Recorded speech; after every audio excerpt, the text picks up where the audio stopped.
Hi everyone, good evening. I hope all of you are doing great. And I can see the chats here. Okay, modafinil for one syndrome at Meet Boda. Okay, fine, chalo, that's great. Good to see you people here. So I hope you are on the right track of your preparation. And only 1 month left, I think. So not 1 month, only 24, 25 days. Yes, chalo, ठीक है. Good evening, everyone. Good evening. Sir, कितने hour का rapid revision होगा? Rapid revision at least for 3 to 4 hours. But I'm going to cover all important topics and all important, all kind of the question I'm going to discuss here. Like everything we are going to discuss, right? I will make it sure that, like, suppose if there will be 6 or 7 questions, you are going to solve all the question with the help of this rapid revision program. And see, like, this is the first day. Sir, Hindi, please. Sir, glad to see. Thank you so much. आपको PDF भी आ जाएगा. PDF आपके PDF जो है वो आपके Telegram group में आ जाएगा, राइट? YouTube के नीचे में देखो, वहाँ पे डिस्क्रिप्शन है, वहाँ पे टेलीग्राम ग्रुप आप ज्वाइन कर लो, वहाँ पे PDF पहुँच जाएगा, ठीक है? This will be more than enough. So okay, chalo, first of all, I'm going to show you, see here, like this is the first day of rapid revision, but we are going to cover almost 16 to 17 most important subjects, and this will be more than enough to pass the exam. See, like most of the like all important faculties, all senior faculties will be coming here. They will be doing the rapid revision, and that will be more than enough for everything. Okay. So like, see, like there will be psychiatry, anatomy, PSM, obs, gynae, and all these subjects which you can see here, right? I hope all of you have received the timetable, right? As per their schedule. So I will be doing psychiatry and the forensic, both, right? Okay, then chalo, we can start with the rapid revision of psychiatry. Dr. Ayush is asking, doing psychiatry first time from here, it will be helpful, or I have to study from main videos? I think this will be more than enough because we are going to cover like everything. Sir, आपका name please. I am Dr. Nadeem. I think नाम तो नहीं सुना होगा, कोई बात नहीं. चलो ठीक है. Are you able to see my screen? Are you able to see my screen? Yes. चलो ठीक है. Okay, fine. ठीक है. All right. All right.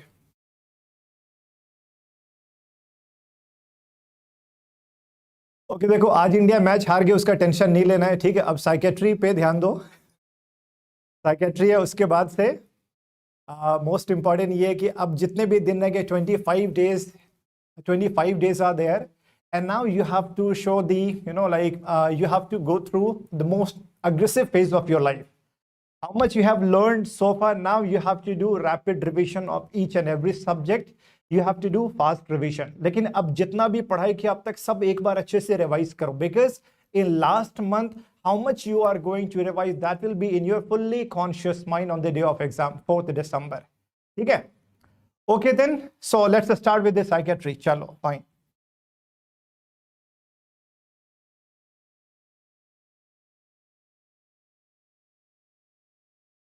Words are not clear, like Dr. Medical Love is writing here. Sir हम तो next वाले हैं, कोई बात नहीं. ये नेक्स्ट वाले, अच्छा आप लेट आने वाले, कोई बात नहीं, कोई बात नहीं, आपके पास टाइम है अभी. सर वीडियो रहेगा ना doctor Abhilesh? Yes, this will be available at least for 1 month. Yes yes doctor Ollie, good evening. Okay चलो, so we can start with this session. We are going to start with the rapid revision of psychiatry now. So let's start with the first question. See here, I'm going to cover all the chapters one by one with the help of some questions and clinical questions. See here, a 19-year-old female wearing jeans and top.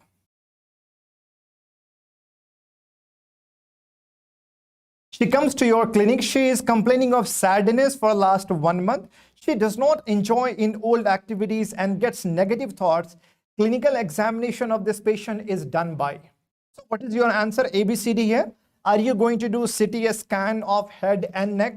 Are you going to perform GCS, a Glasgow Coma scale, mental status examination, or mini mental status examination. I can see that some of you are marking C, some of you are marking D. See, suppose if you have attended my class before, I think you should not do any mistake here, right? Please understand here that, see, first of all,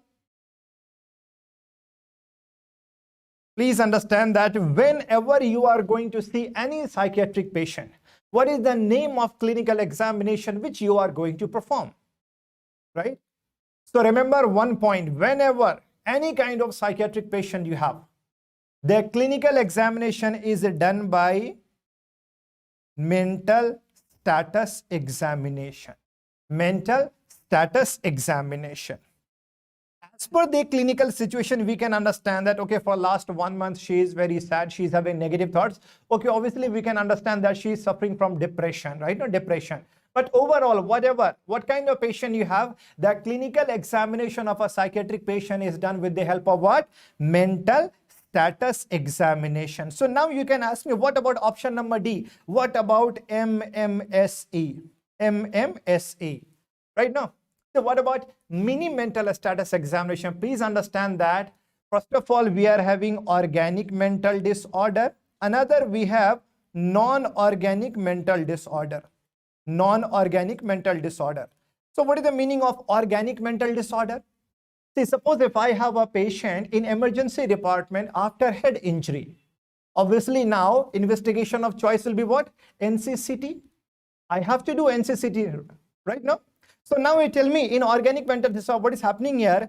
In the case of head injury, if I'm going to do CT scan, are you going to see some changes or not? Yes, you can see some changes on CT scan. You can see some insult in brain parenchyma. Okay, fine. So remember, on a radiological investigation, if you can see some changes in brain parenchyma, this will be called as what? Organic mental disorder, right? Organic mental disorder. And now I have one more patient, patient number B. Patient B. So this was head injury patient, was patient A. Patient B, she is saying that, hey, doctor, you know one thing, I can hear some voices, but my family members, they are denying the fact. They're saying, no, we cannot hear anything. So basically, she is suffering from what? Auditory hallucination. Now you tell me, in that case, if you do CT scan, are you going to see some changes? Obviously, no changes. So remember here, whenever there will be no changes in brain parenchyma, no changes on CT scan, this will be called as what? Non-organic mental disorder. But if you can see some changes, like, you know, like after head injury, or even when I talk about Alzheimer's disease, obviously you can see atrophy of the gyri there right now, or cerebral atrophy. So you can see some changes. So there you can see some changes. So I can say that Alzheimer's disease is a type of what? Organic mental disorder. Now, how to differentiate organic and non-organic, we can understand on the basis of radiological investigations. If I can see some changes, organic mental disorder, right? If I cannot see any changes, non-organic mental disorder. Please remember here that overall, for all psychiatric condition, clinical examination is what? Mental status examination. Mental status examination, right? Fine.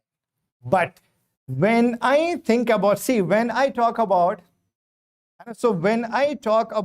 only organic mental disorder like Alzheimer's disease, Parkinson's disease, or whenever we talk about delirium and dementia, at that time, first of all, we have to check micro examination of the mental status examination. So there we are going to use what?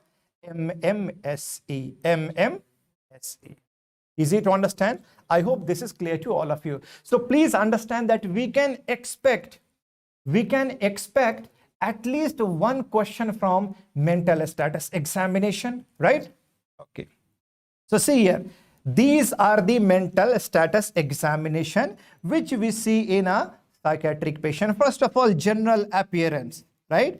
See, in this question, when I mentioned that she was wearing jeans and top, why? So do you think this was necessary to like this was important to mention. Yes, external appearance is very, very important. General appearance, if patient is well groomed, I can say she is suffering from a disease which is of higher socioeconomic status. But if patient is very dirty, unhygienic, filthy, I can say lower socioeconomic status, like schizophrenia, So general appearance, very important. Next, speech. So I have to see how patient is speaking, right? Okay, fine. Suppose if patient is speaking a lot, okay, I can understand that patient is suffering from mania. Patient is not speaking at all, or zero speech. Patient is mute, silent. It could be possible that patient is suffering from what? Severe depression. Next, mood and affect. What is the meaning of mood and affect?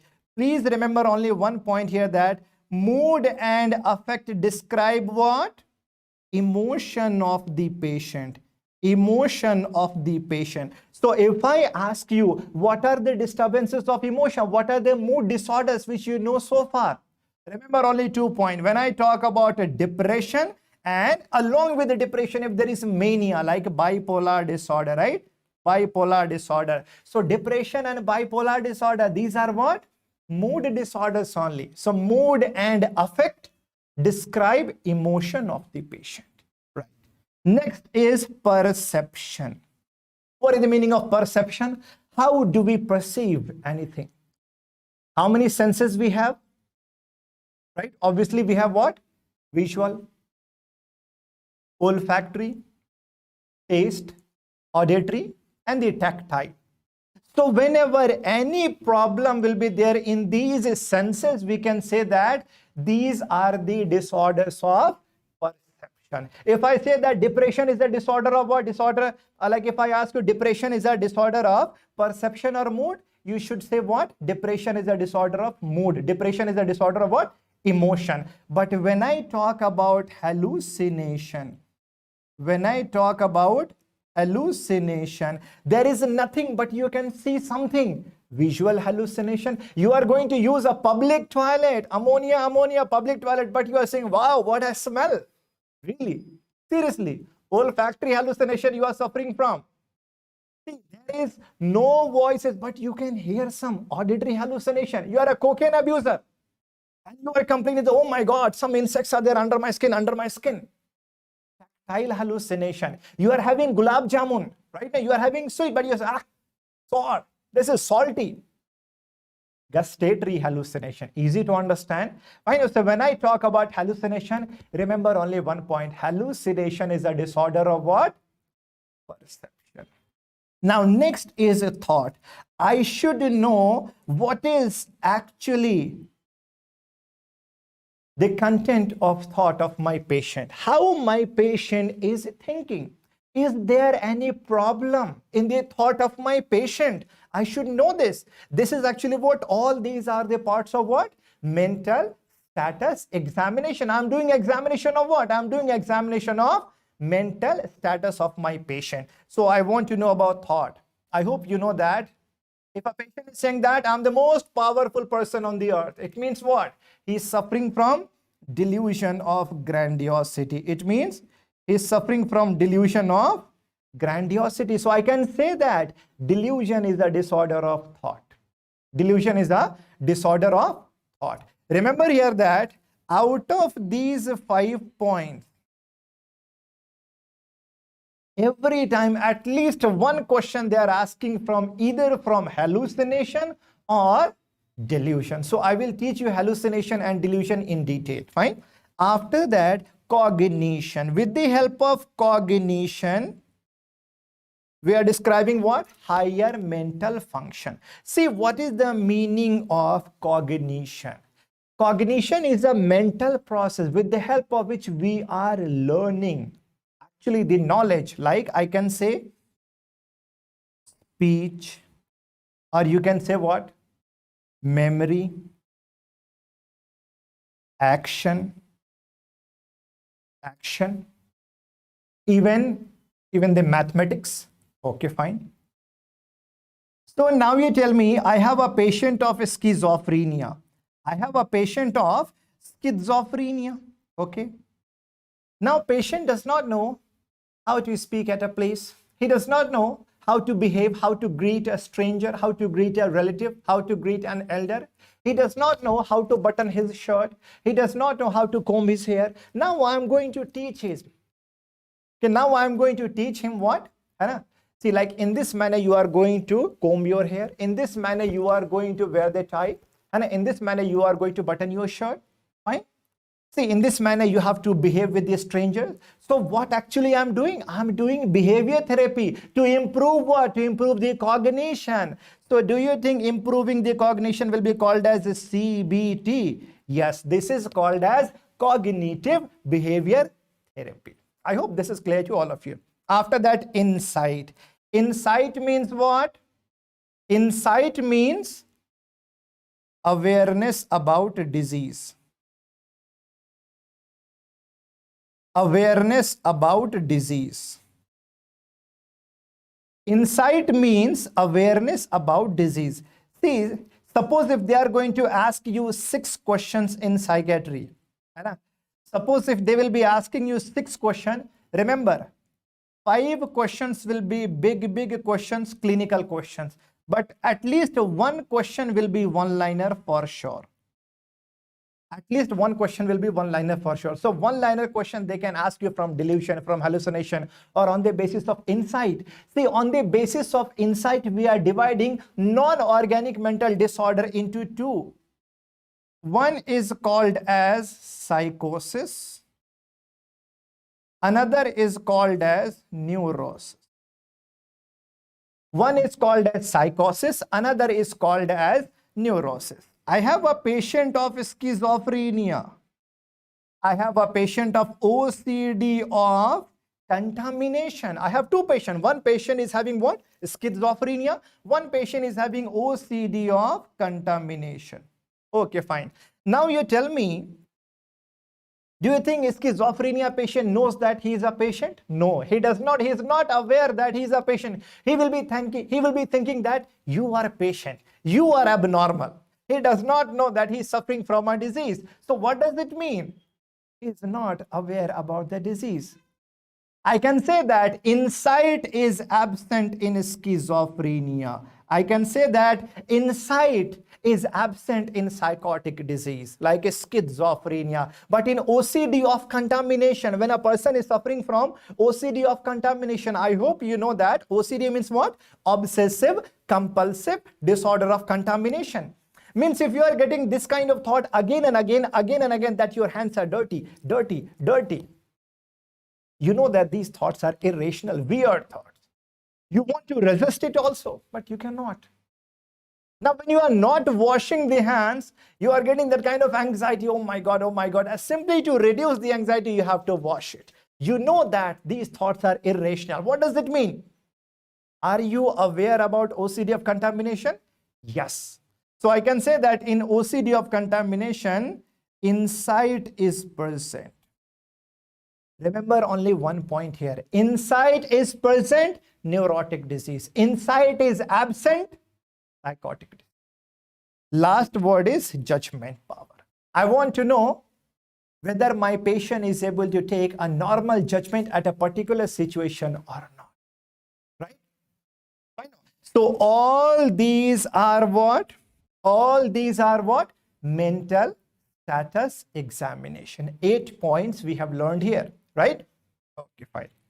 I hope these points are clear to you. Now, so now we are going to learn disturbances of emotions. Very, very important. See, there are 4 disturbances of emotion. First of all, I want to see whether my patient is euphoric or depressed.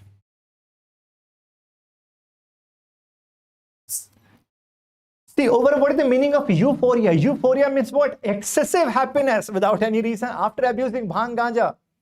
Right? A person is laughing, jumping, is screaming. Right? So this is actually, remember it. So remember it what? When I say that a person is getting euphoric, or euphoria is there. Euphoria means what? This is the quality of emotion. This is the quality of emotion. Opposite is what? Depressed. है ना? एकदम वक्त बदल दिया यार, है ना? जमाना बदल दिया यार. क्या था ये? यूफोरिया से सीधे डिप्रेशन में आ गया suddenly, right now. So this is what? Euphoria and depression. These are what? Quality of emotion. है ना? आज के मैच के बाद जज्बात बदल दिया यार, right? बेसिकली क्या है? इधर euphoria in the beginning, euphoria, after that depression. ये जो है यूफोरिया डिप्रेशन क्या है? Quality of emotion.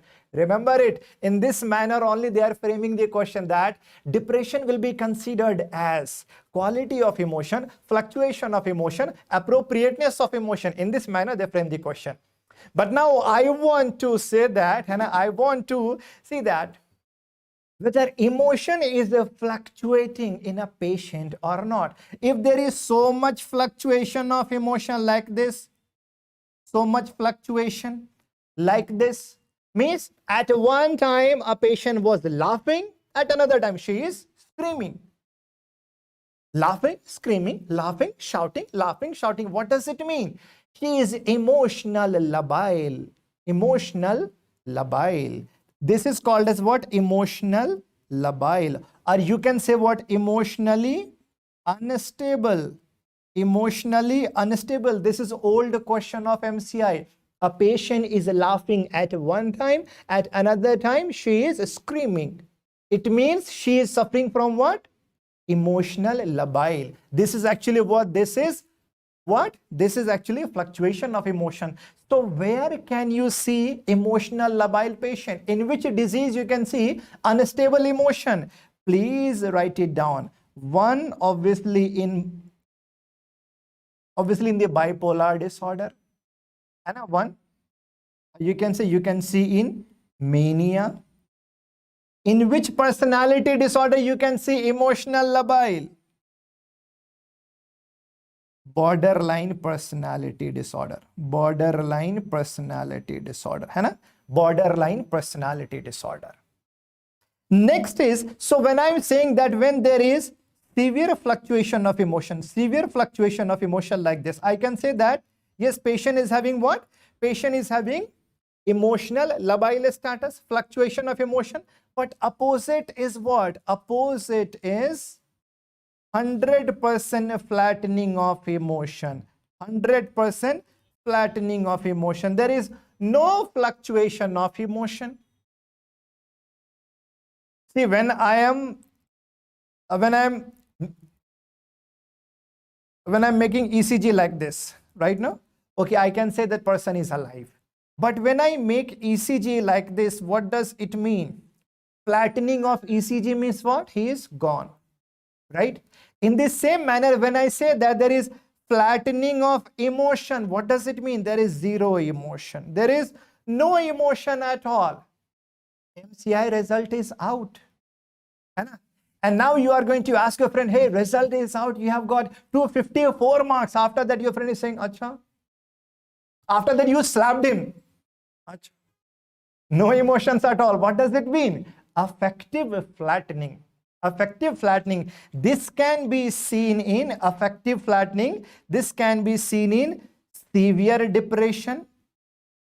So this can be seen in severe depression, and this can also be seen in schizophrenia. Schizophrenia. Always remember that there will be emotional disturbances in schizophrenia.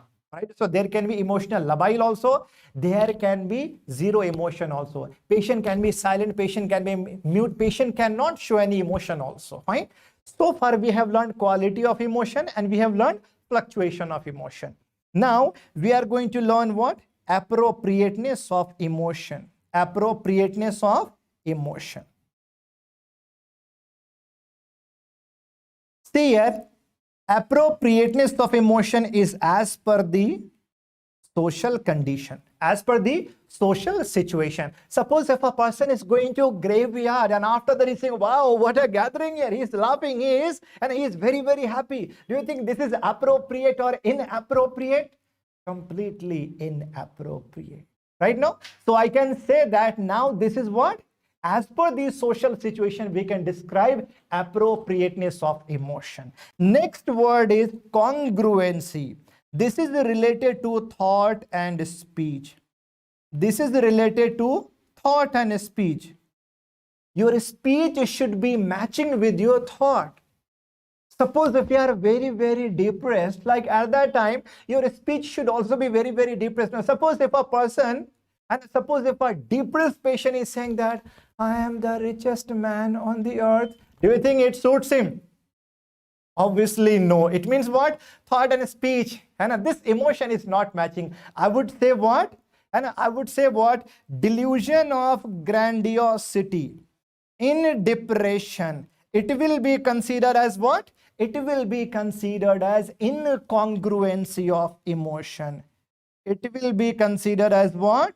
Incongruency of emotion. But if we're saying that everyone is going to die, now it suits him. When I talk about nihilistic delusion, someone has stolen my brain. Nihilistic delusion. Now, nihilistic delusion in depression, I can say that will be what? Congruency of emotion. I hope these 4 words are clear to all of you. Now, please write in chat box. Dr. Surya, you are asking PG ke liye enough hoga kya?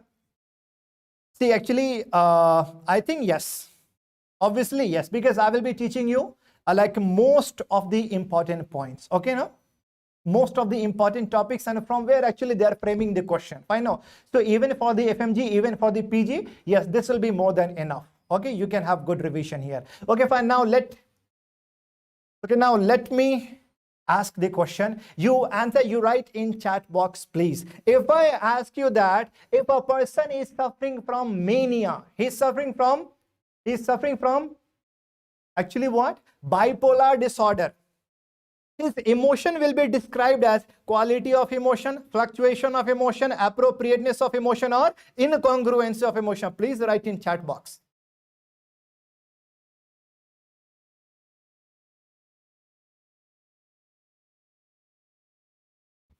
Very easy to understand, right? In this manner only they frame the question, right? No, so when I talk about bipolar disorder, when I talk about mania, when I talk about borderline personality disorder, obviously there will be what? And a fluctuation of emotion. Fluctuation of emotion means what?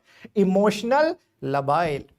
Emotional lability or unstable emotion will be seen and will be regarded as fluctuation of emotion. Very good. Fluctuation of emotion. Fine. Fluctuation of emotion. Fluctuation of emotion. Fine. Okay, Dr. Abdul Samad, you are asking some kind of the personal question. You can write here, but you can join the Telegram group so I can answer you in person. Fine. So here I'm here for the rapid revision. All right. Chalo, very good, very good. All right. So now you tell me, if a person is going to disco, in disco, everyone will be dancing, everyone is happy. Now, when a person is going to disco, now he is shouting on everyone, hey, why you are dancing? Why you are laughing? Why you are doing like this? His emotion will be considered as, his emotion describes what? Quality of emotion, appropriateness of emotion, or fluctuation of emotion, or congruency of emotion. Can you answer me? Please write in chat box.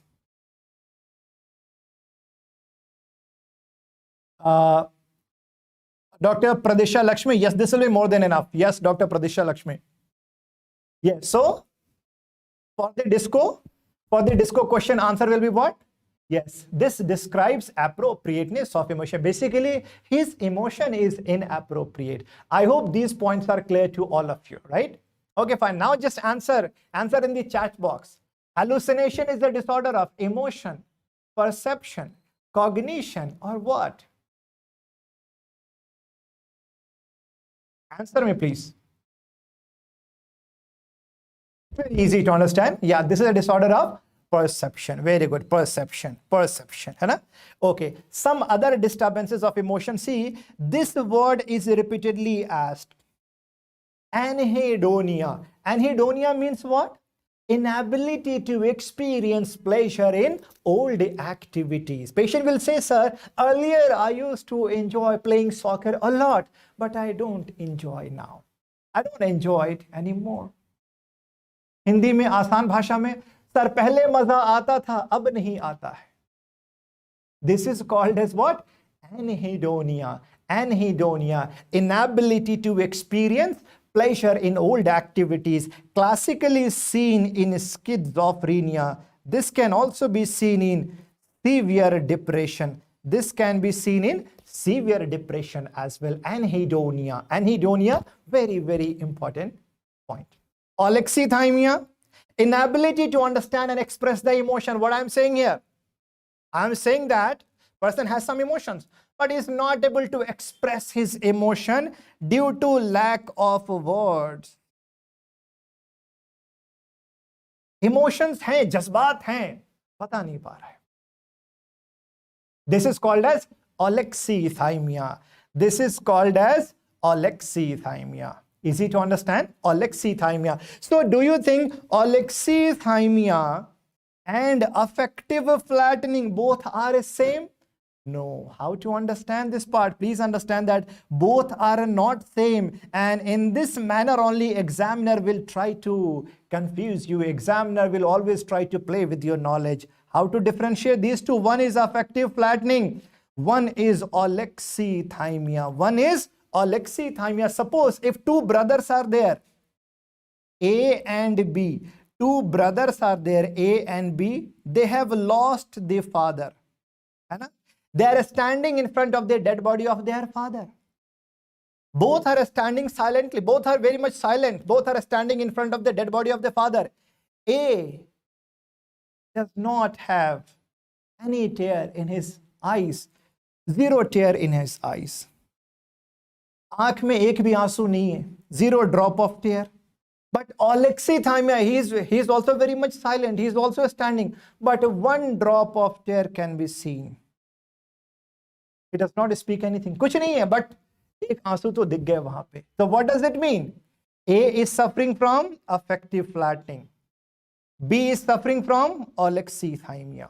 B is suffering from alexithymia. Easy to understand? Fine. I hope all these points are clear to all of you. Now, what are the disturbances of perception? Remember it. And I say remember it, whenever the false perception of a real object, something is there, I'm showing my pen to my patient, after the patient is getting scared, oh my god, revolver. False perception of a real object is called as what? Illusion. But nothing is there. Nothing is there, but I can see something. False perception in absence of anything is called as what? Hallucination. I hope you have seen that movie, no? Munna Bhai MBBS, second part, right? Where Sanjay Dutt used to talk to Gandhiji. Every time he used to walk with Gandhiji, he used to talk to Gandhiji. Obviously, there was no Gandhiji, but false perception. False perception in absence of anything. That is called as what? Hallucination. Last में पता चला भाई बोले तो दिमाग में chemical का लोचा. That was what? Hallucination, right? Remember it. Fine? Okay. Two more disturbances of perception. Autoscopy. Autoscopy means what? If you can see your own imagination, that is called as autoscopy. If I can see my own imagination, yes, this is called as what? Autoscopy. Autoscopy. If I can see my own internal organs, that is called as internal autoscopy. Internal autoscopy. I am standing in front of the mirror, but I cannot see the image. That is called as negative autoscopy. I can see in front of the mirror, but I can see the image, but of my brother, not of mine. That is called as positive autoscopy. Positive autoscopy. Remember, even if you are not able to remember, all these points, remember one point. Autoscopy का मतलब क्या हुआ? अगर तुम अपना imagination खुद देख सकते हो. If you can see your own imagination, right? That is called as autoscopy. Autoscopy. Now, depersonalization or derealization. After a horrible relationship, girlfriend was very beautiful, but she was suffering from BPD, borderline personality disorder. नाक में दम करके रख दिया, कुछ और मत सुन लेना तुम लोग, है ना? तो क्या हुआ कि गर्लफ्रेंड ने बहुत, मतलब जो भी था, she was very beautiful, but After horrible relationship, after 1 month, severe breakup. Now boyfriend is saying, doctor, you know one thing, he's very much depressed. He's very much depressed. He's thinking, doctor, you know one thing, as if I have changed from inside. Once upon a time, I used to be a man. Acha? I used to be a man, right? As if I have changed from inside. Depersonalization. As if everyone is changed for me. Everyone outside also changed. Derealization. As if I have changed. That's why it is also called as if a phenomena. This is also called as if a phenomena. This can be seen in. This can be seen in which substance? Intoxication. This will become your question from substance abuse. This can be seen in cannabis poisoning. This can be seen in LSD poisoning. Remember it. This can be seen in cannabis poisoning. This can be seen in LSD poisoning. You can see that this can be seen in hallucinogens. In the poisoning because of the hallucinogens, right? Like ecstasy drug like phencyclidine and all, right? Okay, fine. So these are old questions. Now, see this one. And now you tell me. See, now you tell me, this will be considered as illusion or hallucination. After seeing a rope, patient is getting scared. Oh my God, a snake, a snake, a snake. This is what? False perception of a real object in the presence of any stimulus. This is called as what? Illusion. This is called as illusion. This is called as illusion. Very good. So don't get confused. Now, all hallucination. Please remember here that. Please remember here. Over some one-liner questions, overall most common type of hallucination is auditory. But when I talk about organic mental disorder like delirium, dementia, right? So their most common will be what? Visual hallucination. When I talk about temporal lobe disorder, there will be what? Olfactory hallucination and gustatory. But when I talk about cocaine poisoning, cocaine intoxication, there you can see what? Tactile hallucination. My question is, tactile hallucination is seen only in cocaine poisoning? No, this will be seen in alcoholic intoxication also. Alcoholic intoxication also, right? And alcoholic intoxication also. Remember all these points. This can be your one-liner question. But now see, this question I already have discussed during my class, but again, you see this question because I want to teach you there are 4 criteria to diagnose hallucination. Real hallucination and pseudo hallucination.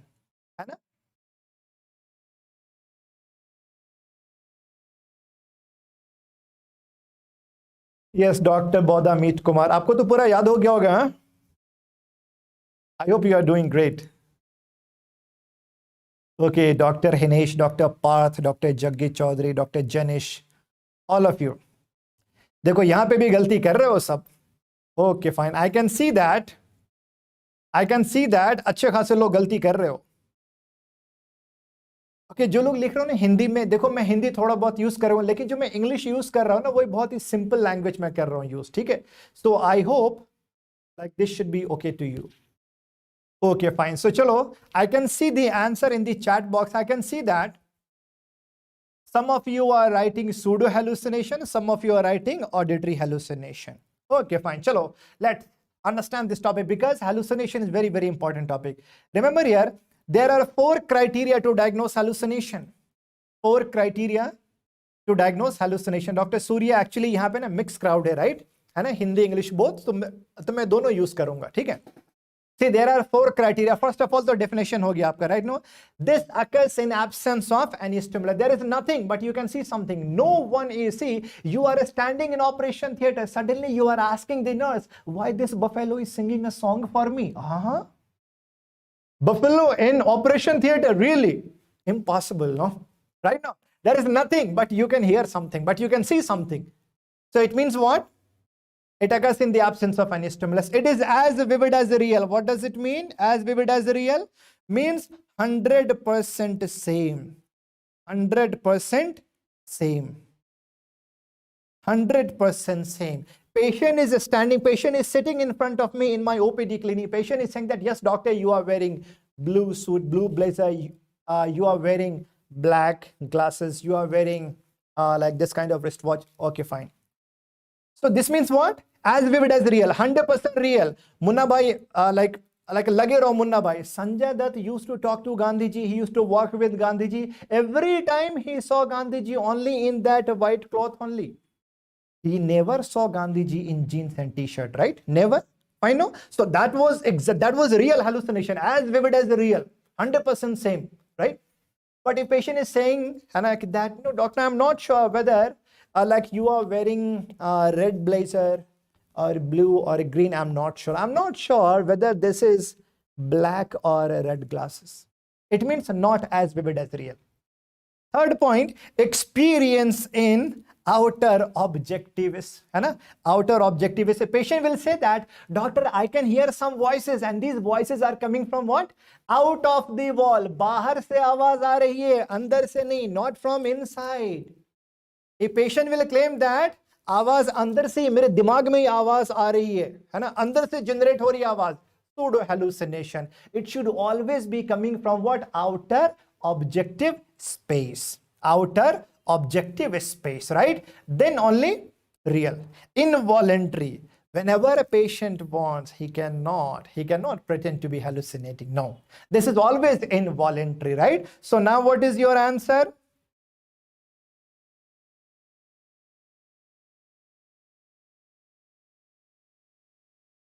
Now your answer is what?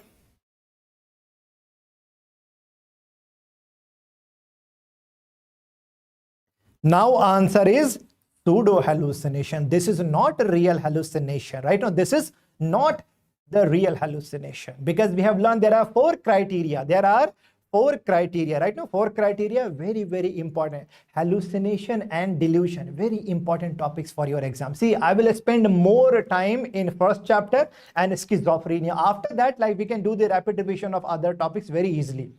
Fine. So first chapter schizophrenia पढ़ लोगे ना, minimum you are going to get 3 questions from first chapter, which I am teaching you now, and at least 1 or 2 questions from schizophrenia. Fine. Okay. All right. So 4 criteria to diagnose hallucination we have learned. Now some special types of hallucination which do not obey all criteria. See, first of all, please remember these 2. Hypnopompic and hypnagogic. In case of hypnagogic, first of all, you mark go. And hypnagogic hallucination means what? If a person is getting hallucination before going to sleep, before going to bed, before sleep, right? Before sleep, it is called as hypnagogic. But if a person is getting hallucination before getting up, before getting up, that is called as hypnopompic hallucination. If I ask you, if a person is getting hallucination at 9 p.m, so this will be hypnopompic or hypnagogic? Obviously hypnagogic. If I'm saying that a person is getting hallucination at 5 a.m, what does it mean? Hypnopompic hallucination. Please write it down. These 2 types of hallucination, hypnopompic and hypnagogic, these 2 are seen in sleeping disorder. Sleeping disorder. Sleeping disorder. Which sleeping disorder? Narcolepsy. Narcolepsy. I hope you know the meaning, you know something about narcolepsy. Excessive sleepiness in daytime, that I will teach you in sleeping disorder. Overall, what is the drug of choice for narcolepsy? Modafinil, right? Okay, fine. So hypnopompic, hypnagogic are clear to all of you. Now next to, one is called as synesthesia, another is a functional. Synesthesia is also called as a reflex hallucination. See here, Synesthesia means what? Stimulus in one modality will produce hallucination in another modality. What does it mean? Patient will say that, sir, whenever I look at the tube light, I start hearing the voices of God. What does it mean? Stimulus in visual modality. When I look at the tube light, stimulus in visual, I start hearing the voices of God. Hallucination in auditory modality. Stimulus in visual, hallucination in auditory. So basically, how many senses are getting involved here? Two senses are getting involved here. Two senses are getting involved here. This is called as synesthesia, which is also called as reflex hallucination. This will also be seen in which substance intoxication? LSD and cannabis. LSD and cannabis. Cannabis. ये word है क्या? इसका मतलब क्या है? ये है क्या? What is the meaning of cannabis? Where you have learned? भांग गांजा यही तो है, और क्या? भांग गांजा, हशीश, हैश ऑयल, चरस, सबको पता है, राइट ना? Okay. And this is the most common illegal drug to be abused in India as well as like worldwide also. So what is happening here? After abusing bhang and ganja, a person is saying that I can watch music, I can hear light. What does it mean? ये तो कमाल हो गया ना? I can watch music, I can hear light. Do you think there is crossing of senses? Answer me yes or no.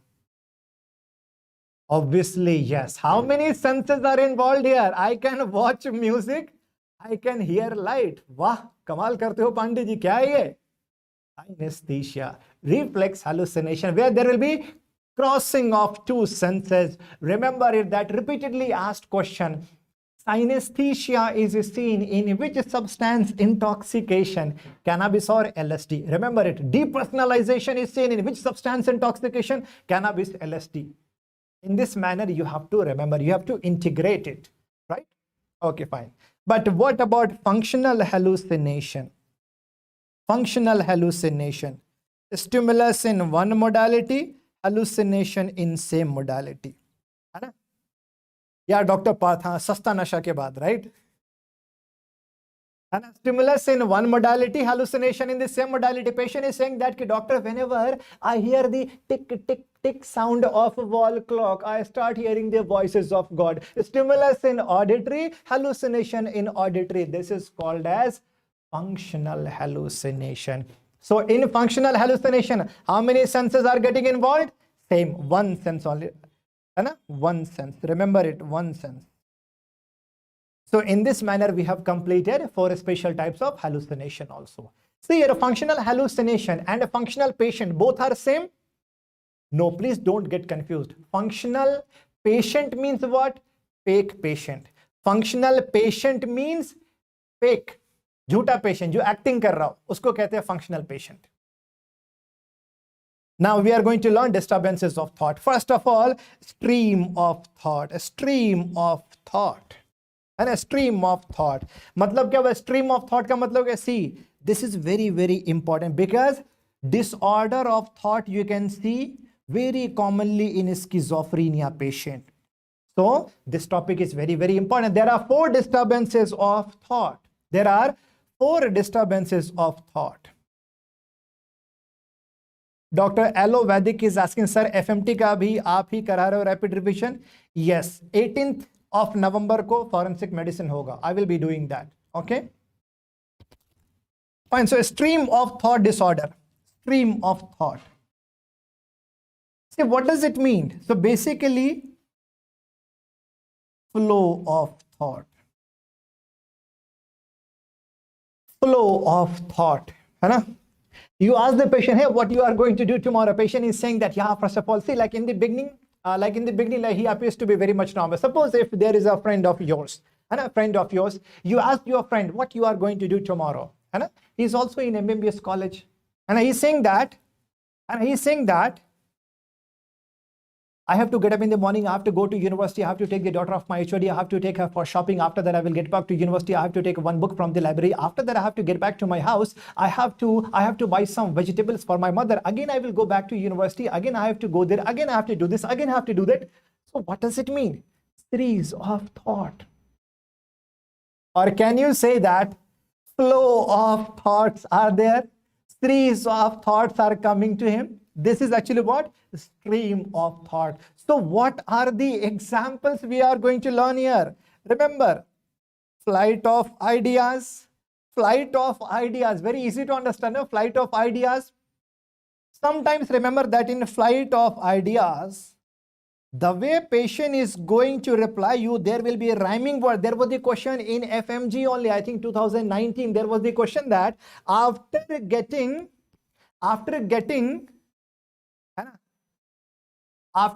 discharged from the hospital, patient is saying that I am having so much money, I will buy honey for my sweet sonny. ये क्या हो गया? Honey, money, sunny क्या है ये?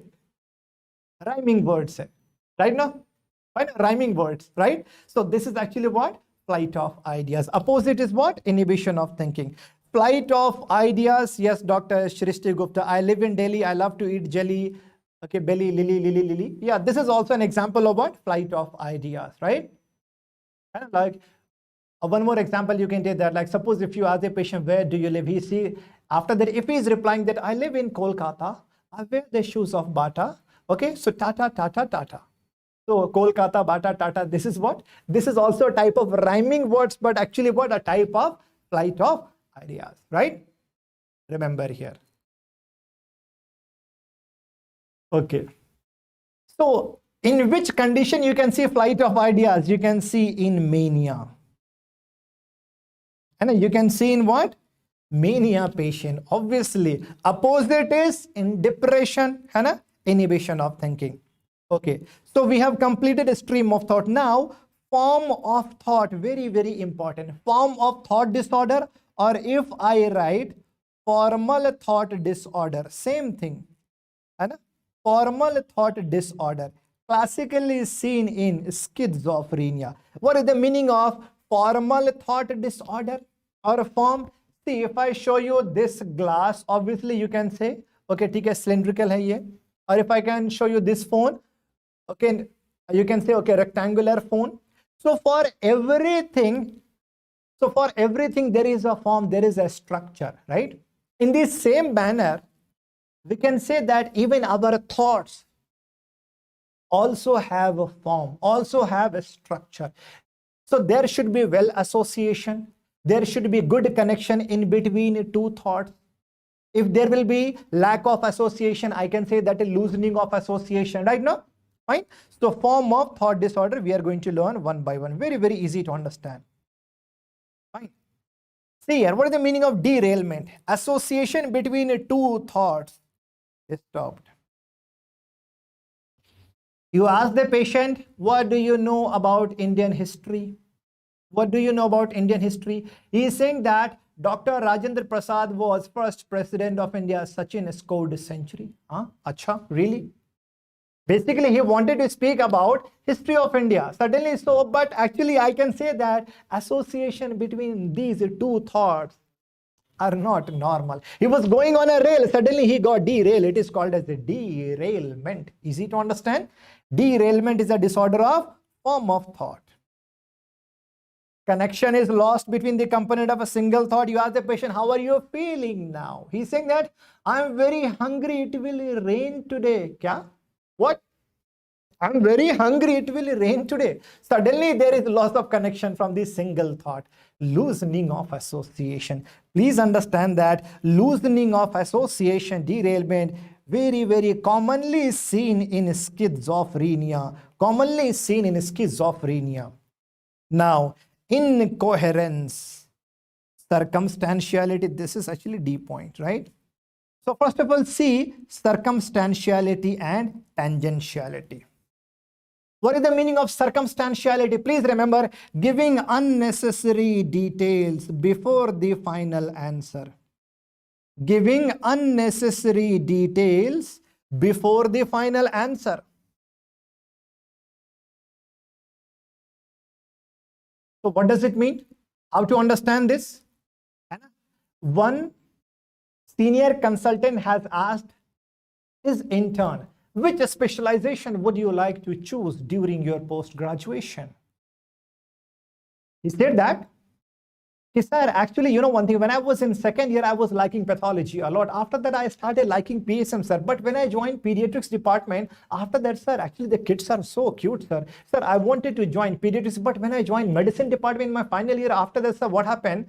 Sir, after that, I started liking like medicine also, sir. But the time when I had the posting in operation theater, there I saw, oh my God, surgeons are playing with blood. They are actual heroes, sir. I would like to take PG in general surgery, sir. Sir, I would like to become a surgeon, sir. So what happened here? Giving unnecessary details round and round before the final answer. This is called as what? Circumstantiality. Circumstantiality disorder. Remember it. Any?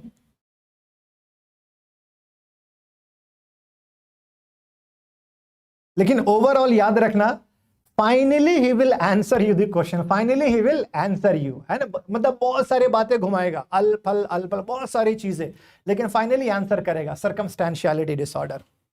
Now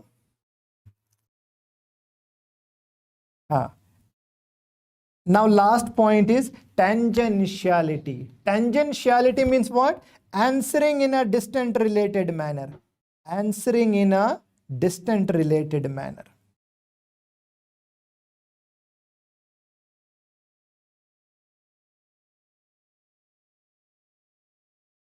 यानी दूर से घुमा के answer देना. You ask the patient, what do you know about Albert Einstein? Patient is saying that science is a branch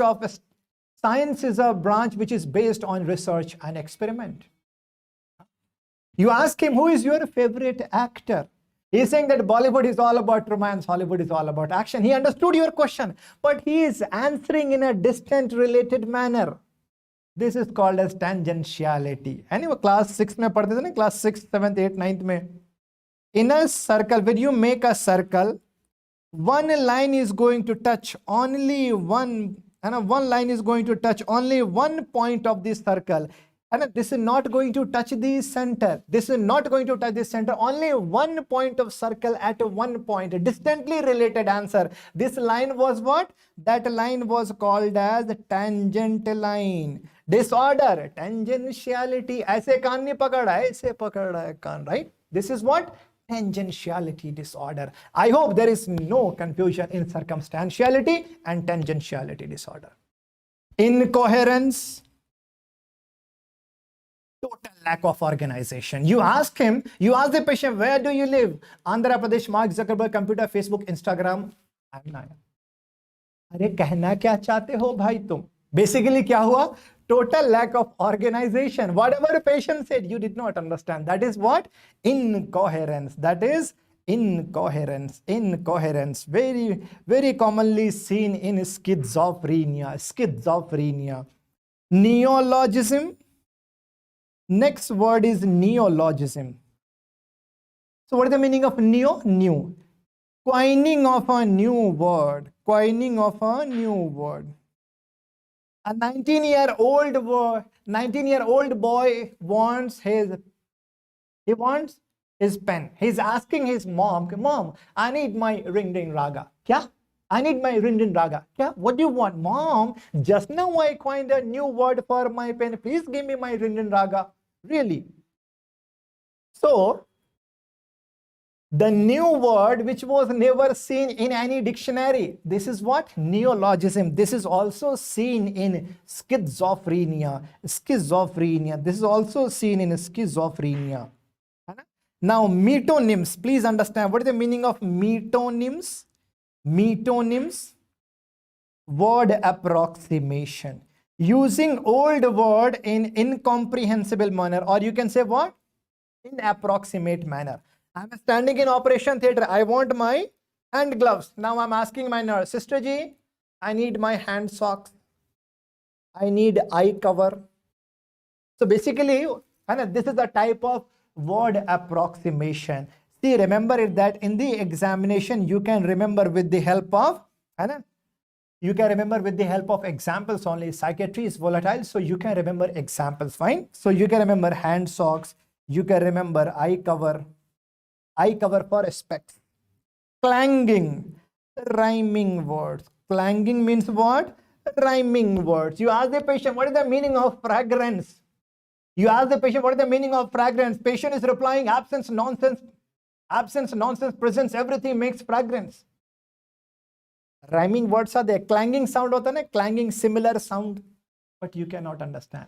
So I can say that a flight of ideas and clanging are somewhat similar.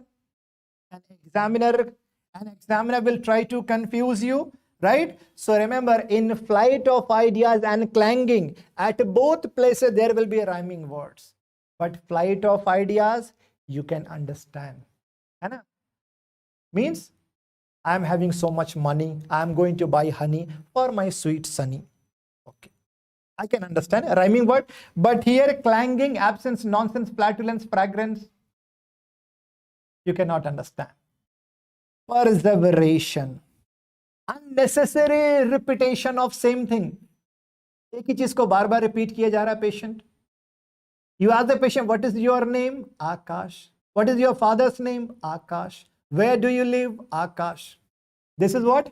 Perseveration. Perseveration. This is also seen in schizophrenia. In this manner, we have completed all formal thought disorder. All formal thought disorder, right? Okay, fine. See here. So a stream of thought over, form of thought over. Now, I want to know what is actual content of thought of my patient. What actually my patient is thinking. What actually my patient is thinking. Right? Okay, fine. So now, what is the disorder? What is the disorder of the content of thought? Please remember, delusion is a disorder of content of thought. Delusion is a disorder of content of. So what is the meaning of delusion? Please remember that delusion is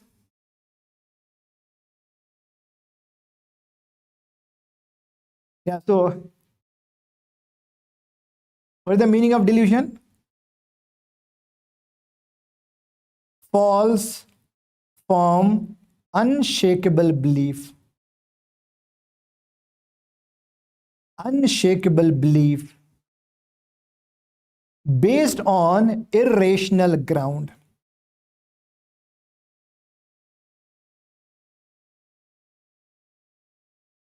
Based on irrational ground. Delusion is what? False and unshakable belief, which is based on irrational ground. So we are going to learn all content of thought disorder now.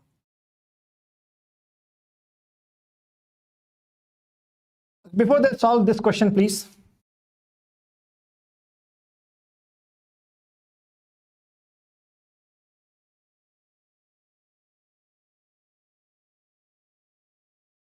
See, dekho, Dr. Surya, you are writing about the black, you are writing about a cat, right? Black cat, that is superstition.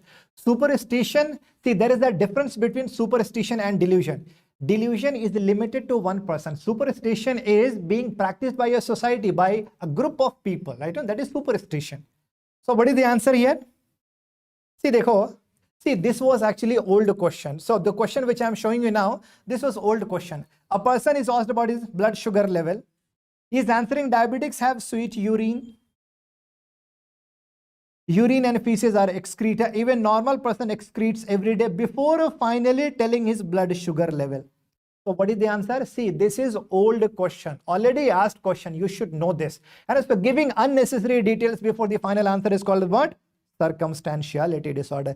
If I ask you one more question, flight of ideas is an example of stream of thought disorder, form of thought disorder, or the content of thought disorder. What is your answer?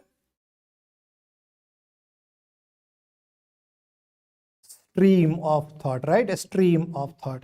If I ask you about option number A, tangentiality is a disorder of stream of thought, form of thought, or content of thought. Answer is what?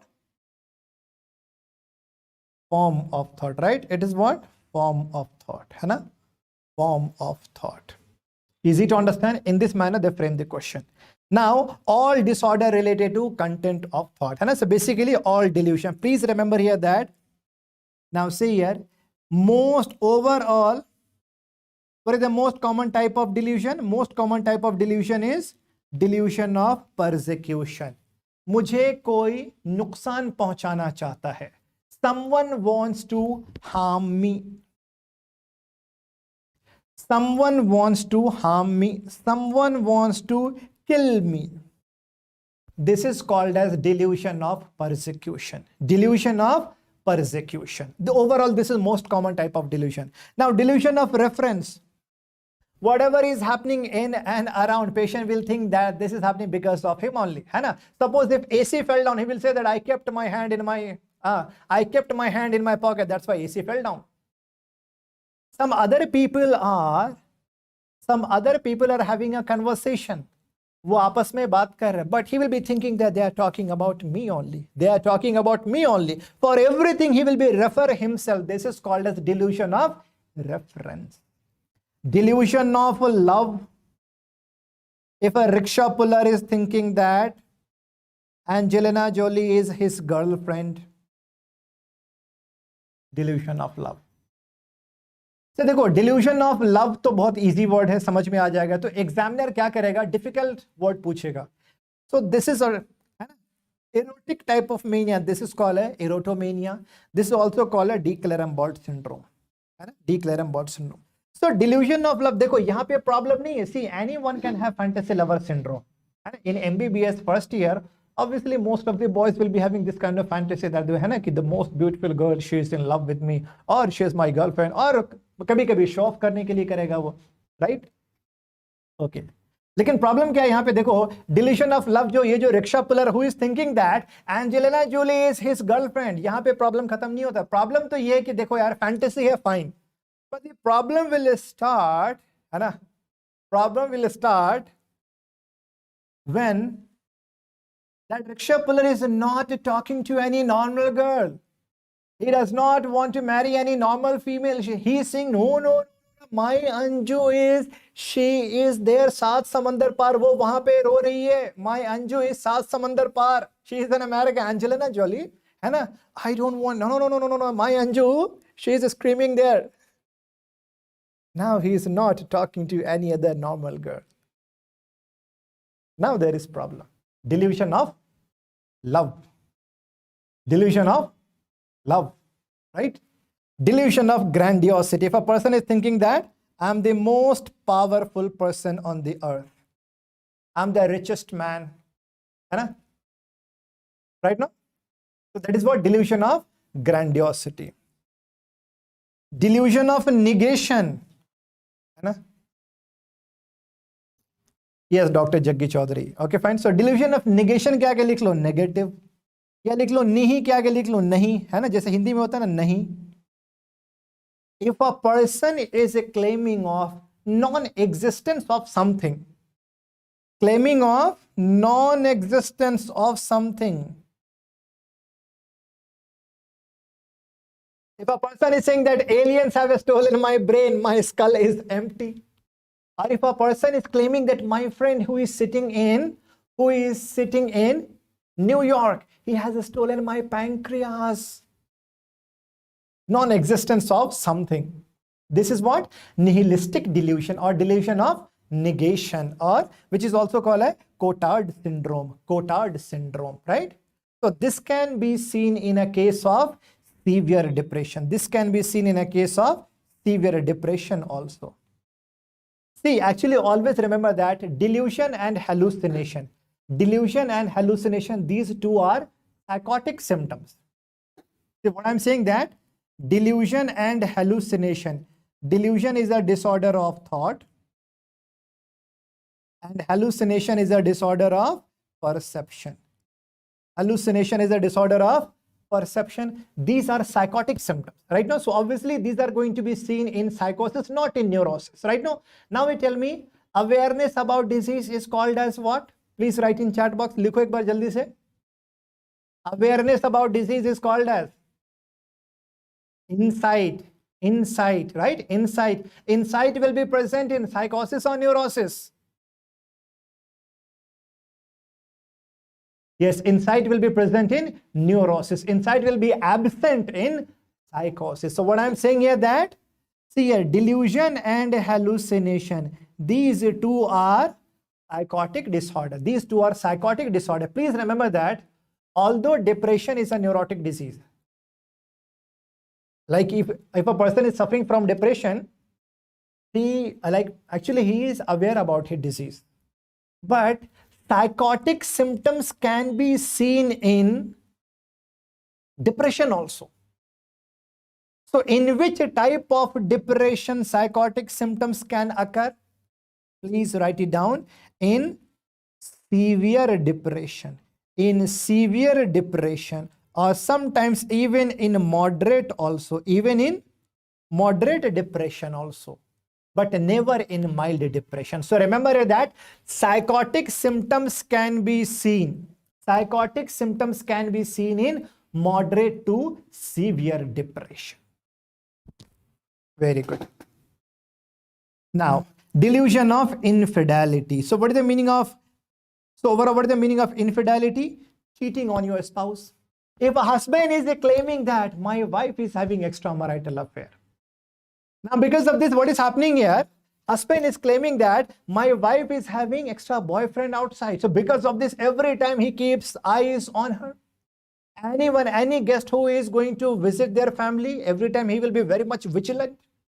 Every time he keeps on rechecking her phone again and again. Because of this, every day they are fighting. Rozana ladai ho rahi hai. But after 1 month, divorce. Although wife was 100% innocent, but husband was suffering from what? Delusion of infidelity. No, because of infidelity means what? Because of this delusion, there was what? Jealousy. The jealousy which has become a disease, morbid jealousy, or you can say pathological jealousy. Shakespeare wrote a novel on infidelity, Othello, right? Othello. So that's why it is also called Othello syndrome. So when husband is having this delusion, no, finally there will be divorce. But if a wife is having this delusion, of infidelity, although husband is very much normal, although husband is very much neat and clean, he does not have any affair, like he does not have any extramarital affair. But if a wife is having this delusion, no, divorce to nahi hoga, chhodegi nahi wo. Because of pathological jealousy, because of morbid jealousy, one day when husband was sleeping, she will go there and she is going to remove his pants. She is going to amputate. She is going to cut his genital organ. This is called as Bobbitt syndrome. Likh lo. This is called as Bobbitt syndrome.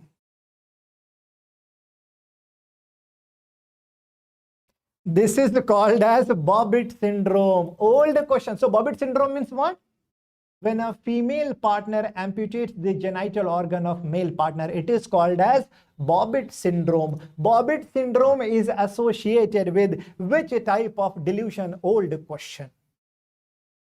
This is associated with delusion of infidelity. Old question. Delusion of enormity. Delusion of enormity. What does it mean? Where patient is having this kind of thought process that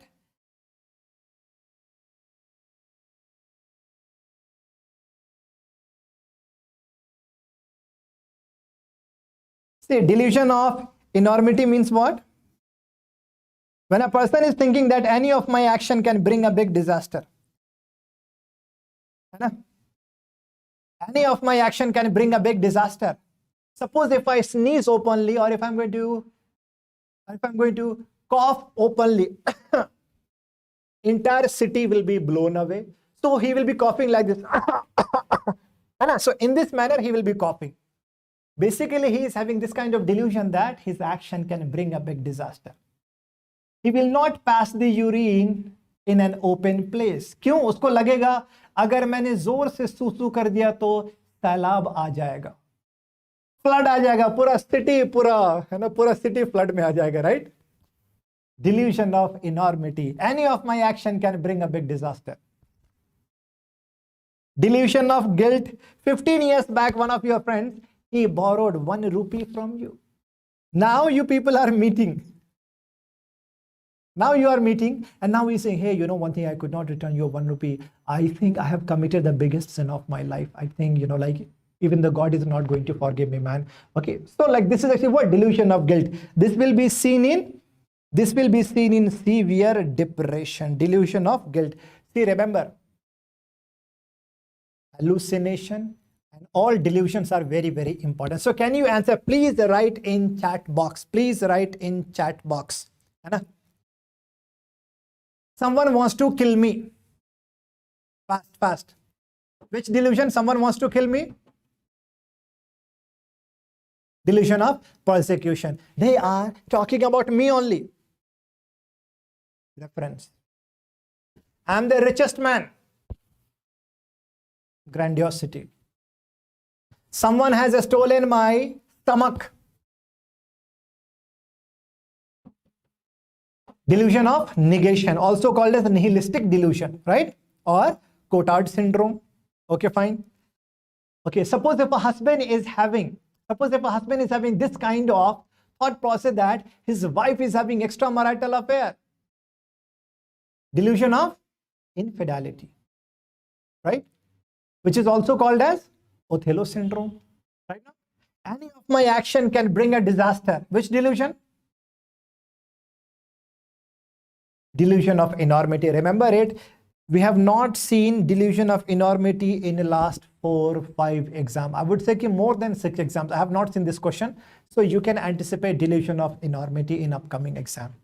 See, always remember one more point, a special point here, that delusion is limited to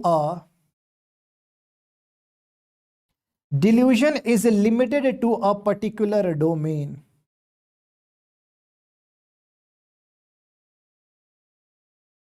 What does it mean? If a husband is suffering from this disorder that his wife is having extramarital affair, see, whenever he is in the office, he is 100% normal. Whenever he is with his friends, he is 100% normal. But whenever he is going to look at his wife every day, he is going to accuse his wife. So whenever he will be looking at his wife, then only he will be having delusion. Apart from that, he will completely be a normal person. So remember that delusion is limited to a particular domain. I hope so far, how much I have taught you, all these points are clear to all of you. Now, last is the possession of thought, where patient is thinking that his thoughts are possessed. His thoughts are possessed. So 2 disorders, one is called thought alienation and obsession. What is the meaning of thought alienation? Thought alienation means what? Where patient is thinking that someone else is controlling his thoughts. His thoughts are under the control of someone else. Thought alienation, like thought insertion. Someone is inserting a thought in my mind. Patient was sitting in hospital. Patient was sitting on the bed. Suddenly he got up and he kept his hand. He put his hand in the running fan. When nurse is asking, why did you do like that? No. He inserted this thought in my mind. Thought insertion. Patient will be having this kind of belief, this kind of, so this kind of thought process that, his thoughts are under the control of someone else. So someone can insert the thought, someone can withdraw the thought, and someone can broadcast the thought. Next is obsession. Obsession means what? Please remember that when a patient is having this kind of thought that I cannot control my thoughts. I cannot control my thoughts. When I talk about OCD, obsession is there. When a person is having this kind of thoughts again and again that your hands are dirty, he knows that these thoughts are irrelevant. But when he's getting this kind of thoughts, he cannot control uncontrolled thoughts. These thoughts are called as obsession. But when he does not wash, he is getting anxiety. Simply to reduce the anxiety, he has to wash it. So this washing, this action is called as compulsion. Obsession is thought. Compulsion is action. So that's why this is what OCD disorder. So remember it, thought alienation or obsessions, these are disorders of what? Possession of thought disorder. If I ask you one question, अब देख लो एक बार दोबारा revise कर लेते हैं इसको, because from here you are going to get one question. See, if I ask you one question out of this table, see, if I ask you one question here, only one question. Othello syndrome is a disorder of, Othello syndrome is a disorder of stream of thought, form of thought, content of thought, or the possession of thought. Can you answer me?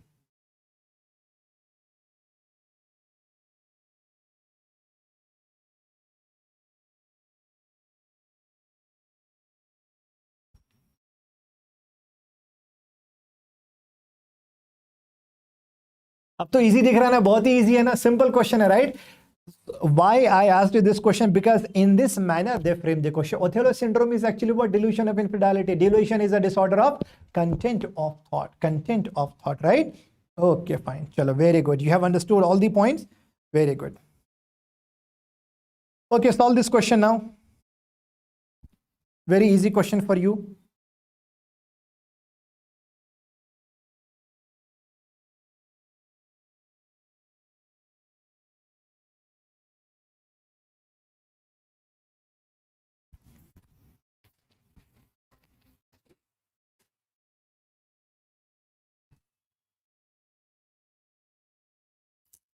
See, a man is brought to psychiatry. He believes that he is the richest person. He is the richest person in the world. And his family members and neighbors are plotting against and planning to harm him. See, the family members disagree with him. Which disorder of content of thought is the patient suffering from? So here you can say what? Hannah, first of all, delusion of grandiosity and delusion of persecution. So answer will be B only. Very easy question, no? But this is also old question. This is also old question.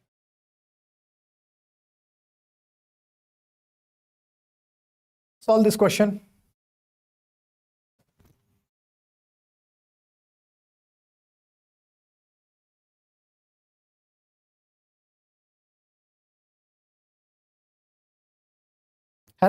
See here, clinician has asked him to subtract 7 from 100.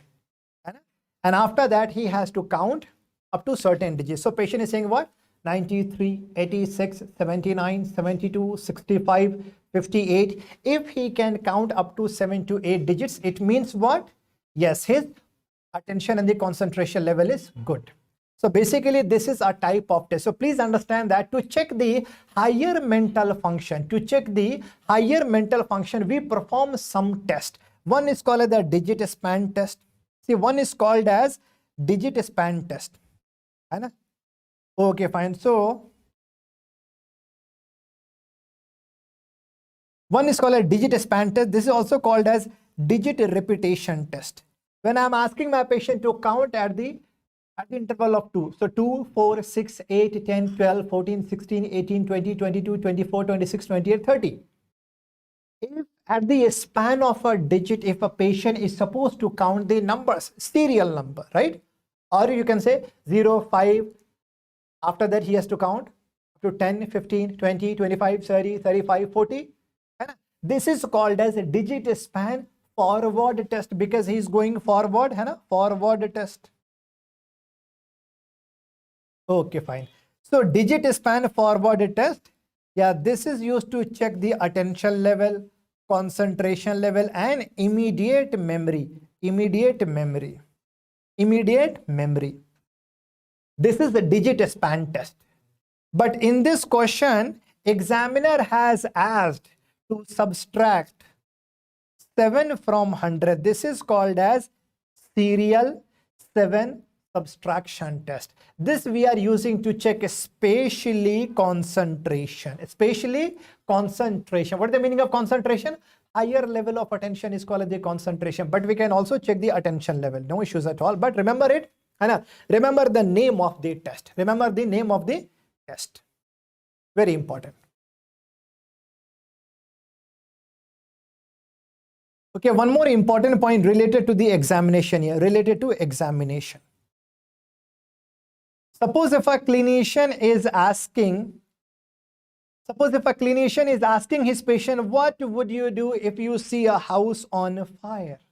And patient is saying that I will make a selfie. I will make this selfie, right? Okay.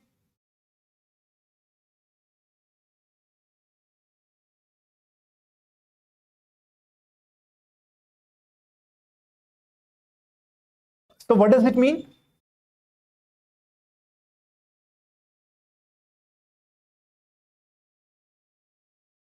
So basically, when a clinician is asking his patient, what would you do if you see a house on fire? Patient is saying that I will make a selfie. What actually clinician wants to check here? Answer me, please. Out of option A, B, C, D.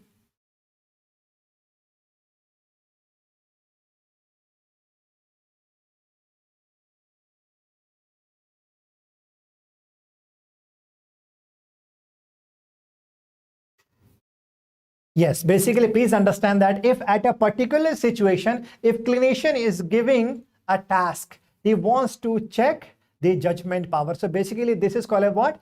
Test judgment. This is called as test judgment. Test judgment, remember it. Okay, one more question. If a clinician is asking, what do you know? What is the meaning of?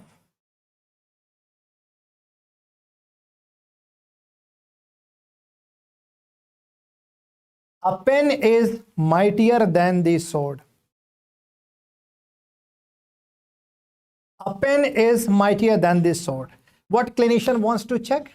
So basically, actually, this is a proverb. No, this is a proverb. This is called as proverb testing. What actually clinician wants to check here? He wants to check that whether my patient is able to understand the deeper meaning of my sentence or not. Suppose when clinician is asking what is the meaning of pen is mightier than the sword, patient is saying, yes, your pen might be of 15 kilogram.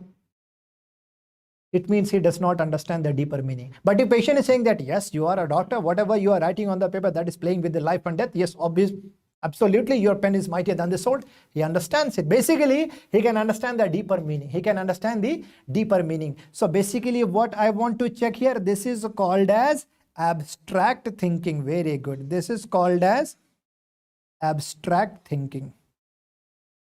So we can use proverb testing to check what? Abstract thinking. So in this manner, the most important topics related to general psychiatry we have completed. You can anticipate minimum 1 or 2 questions from this chapter only. Very, very important. Please revise it well. Next most important topic is schizophrenia. Next most important topic is schizophrenia. Very important. Okay. So most important topics related to schizophrenia we are going to discuss now.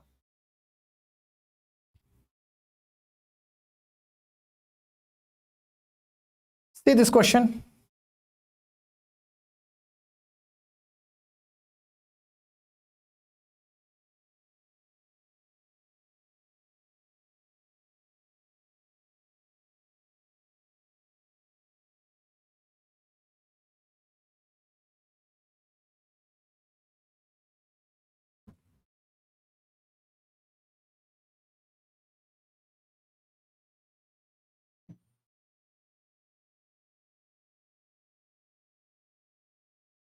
Answer करो ये.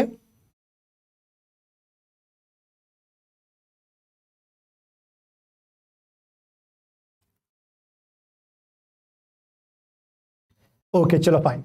See, in this question, I can understand that patient is having delusion. Patient is having delusion of persecution.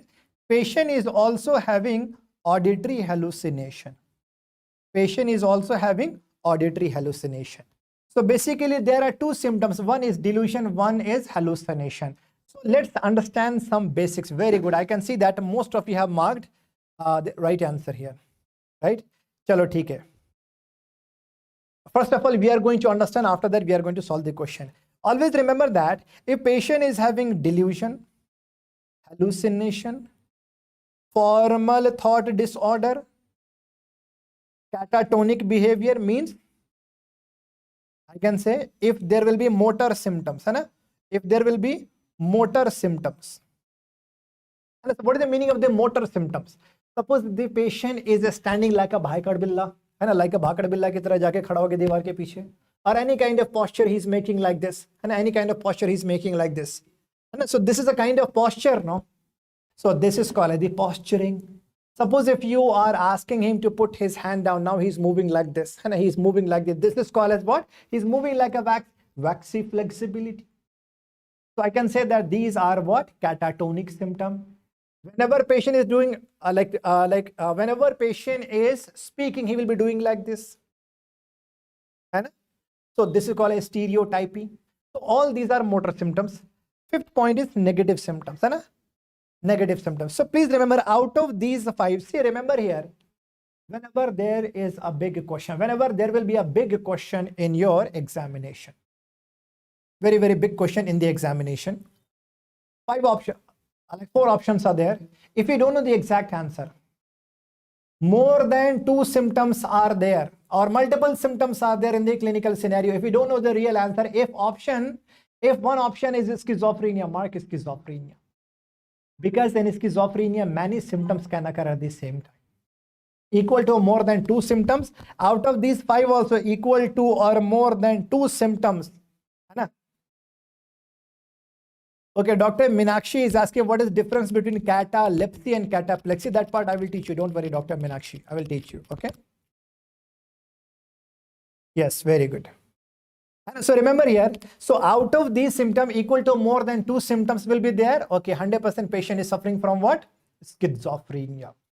Remember, mixture of symptoms should persist minimum for equal to or more than 6 months.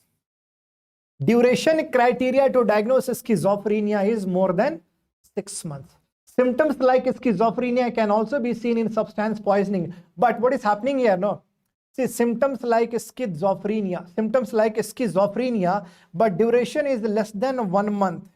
It will be called as acute psychotic disorder. Acute psychotic disorder. Remember the duration criteria.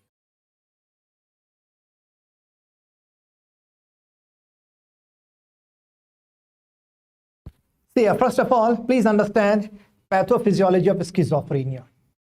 See, now we know that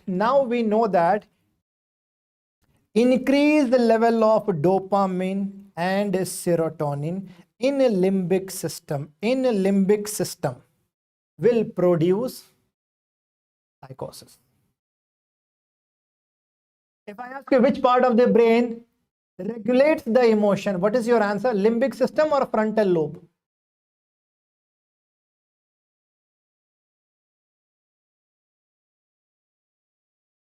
I'm asking you which part of brain regulates the emotion. Remember here, when I write which part of brain, see, there are 2 different words. One is which part of brain generates the emotion. Which part regulates the emotion. Both are different. So basically what I'm saying that emotion will be generated by limbic system, but it will be regulated by frontal lobe. Remember these 2 important points. So whenever there is increased level of dopamine and serotonin in a limbic system, there will be psychosis, right? And whenever there will be decreased level of these neurotransmitters, there will be depression. Okay, fine, we can understand that. See, in the beginning, scientists were not knowing that there was a role of serotonin. They thought that only because of dopamine, psychotic symptoms are occurring. And at that time, so let's understand about 4 important dopaminergic pathways. There are 4 dopaminergic pathways in our brain. One is called the mesolimbic tract. Second is mesocortical tract. Third is the nigrostriatal pathway. Fourth is tiburoinfundibulum tract. है ना? So from midbrain to limbic system, mesolimbic, midbrain to cortex mesocortical tract, and you can understand this is nigrostriatal pathway, and this small one is what? Tuberoinfundibulum tract. There are 4 dopaminergic tracts. Remember it. Now, first of all, remember only 2 tracts. One is mesolimbic, another is mesocortical tract. Mesolimbic and mesocortical tract. Remember, in schizophrenia, there are 2 types of symptoms. See, in schizophrenia, there are 2 types of symptom. One is called as a positive symptom. Another is called as a negative symptom. Positive symptoms means what? Delusion and hallucination. Delusion and hallucination. So now you can ask me, sir, when delusion and hallucination, these are actually bad for the patient. Why are you calling it? Why are you calling them as the positive symptoms? Remember, if a person is suffering only from delusion and hallucination, good prognosis. There will be good prognosis. They respond well to medication. So they respond well to medication. So that's why if a patient is having delusion and hallucination, we can say that patient is having good prognosis. Good prognosis. What are negative symptoms? Remember, negative symptoms like, negative symptoms like anhedonia. I hope you remember meaning of anhedonia. पहले मजा आता था, अब नहीं आता है. Avolition. Avolition means what? Lack of drive to do goal-directed, lack of drive to do goal-directed activities. Patient is not bothering about the hygiene, and the result, alogia, aphasia. Patient is silent. Patient is mute. Patient is mute, silent. Aphasia, patient is not speaking anything. Apathy. Apathy. You can write what? Asociality. You can write what? Asociality. So what is the meaning of asociality? Means antisocial. So basically these are what? These are negative symptoms. These are negative symptoms. So why are we calling them negative symptoms? Because bad prognosis. Patient will have bad prognosis. Patient do not respond well to medication. Do not respond well to medications. These are negative symptoms. Please write most important point here. So how many dopaminergic pathways are there? 4: mesolimbic, mesocortical, nigrostriatal, and the tuberoinfundibulum. Out of these 4, we are talking only about 2. Mesolimbic, please remember that increase of dopamine in mesolimbic tract will give rise to positive symptoms. Decrease of dopamine in mesocortical tract will give rise to negative symptoms. Remember only this much point. This is more than enough to solve any kind of question related to pathophysiology of schizophrenia related to dopaminergic pathways. Increase of dopamine in mesolimbic tract will give rise to what? Delusion and hallucination. Decreased level of dopamine in mesocortical tract will give rise to what? Negative symptoms. I hope this is clear to all of you. Now can you solve this question? So these are actually what? In this question, these are positive symptoms, delusion and hallucination. This will be because of what? Increased level of dopamine in mesolimbic tract. Easy to understand. Now I hope there is no any confusion. Now you tell me if a schizophrenia patient is there who is very silent, but he becomes very, very aggressive at certain point. What is the pathophysiology here? Out of ABCD? Out of ABCD?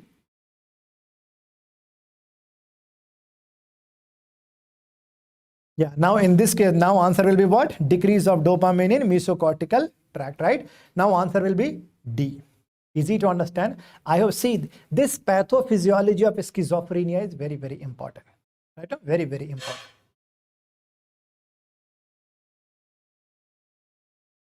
Solve this question now. Now, how much I have taught you, on the basis of this, you can solve this question. See, this was also old question. Old question only.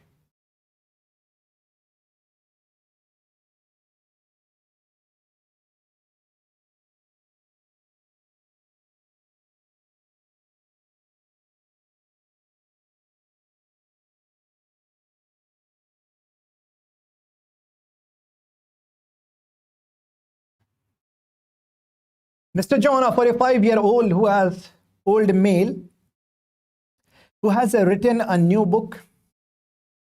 Some words are completely new, have never seen in any dictionary. Okay. Some of his themes are disjoint.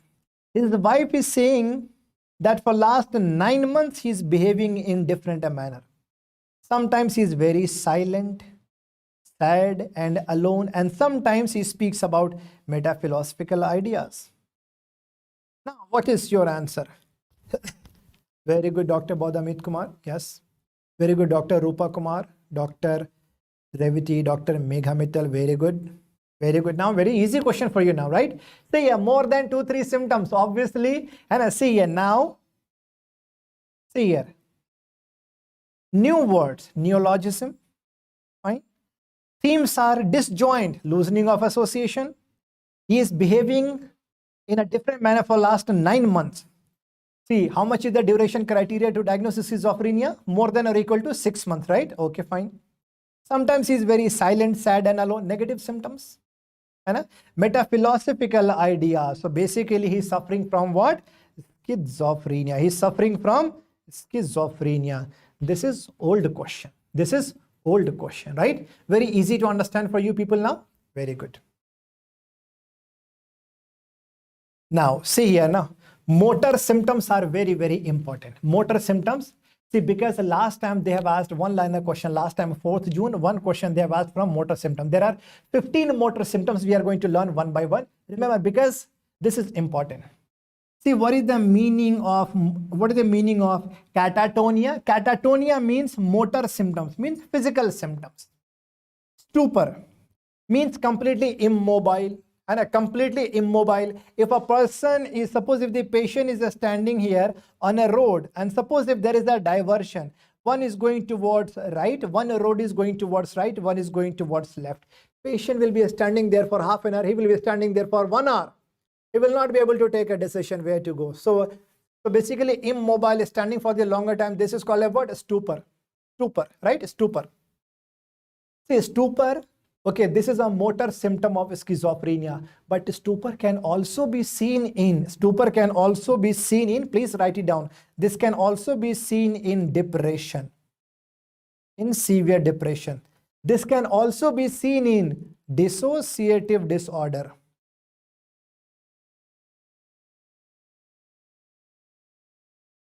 Okay, waxy flexibility, moving like a wax. Patient is standing in front of you or patient is sitting in front of you in your OPD clinic.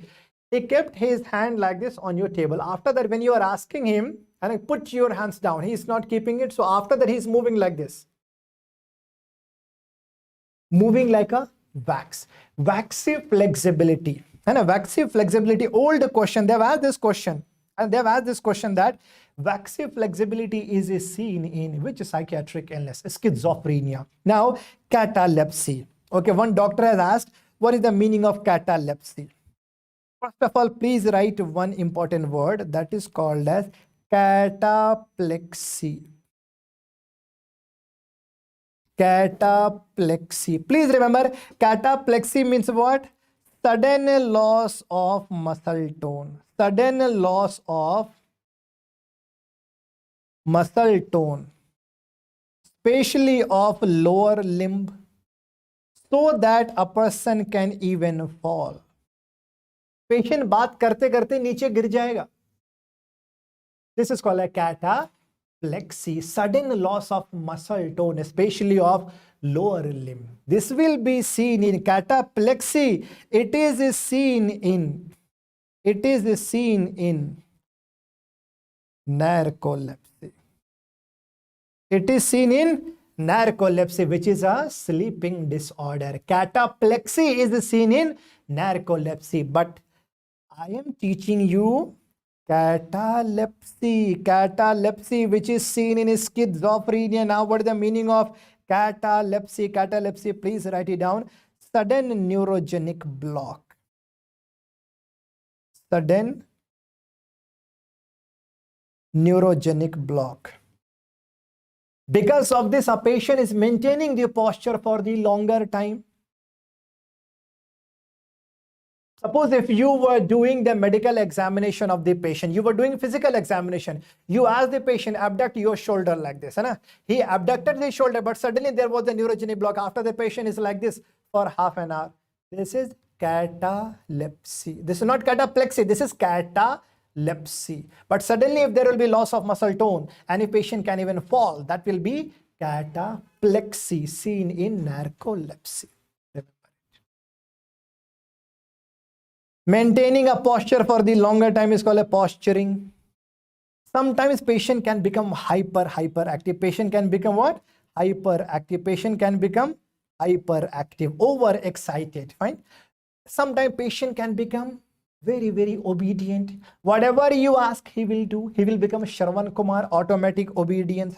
Automatic obedience. But after that, suddenly he will become very aggressive. He can harm you also. There can be negativism. Always remember that schizophrenia patient can be harmful. Schizophrenia patient can be injurious to other people. That's why so many times you have to lock the patient in a cell. I know. So sometimes patient can become very obedient. Whatever you ask, he will do. But after that, he can become what? He can become antisocial. Even he can harm you. Even he can murder a person also. So homicide, suicide, both are common in schizophrenia, right? Okay. Now, what questions they have asked in MCI exam last time? Now understand this part. Two important words. Echolalia and echopraxia.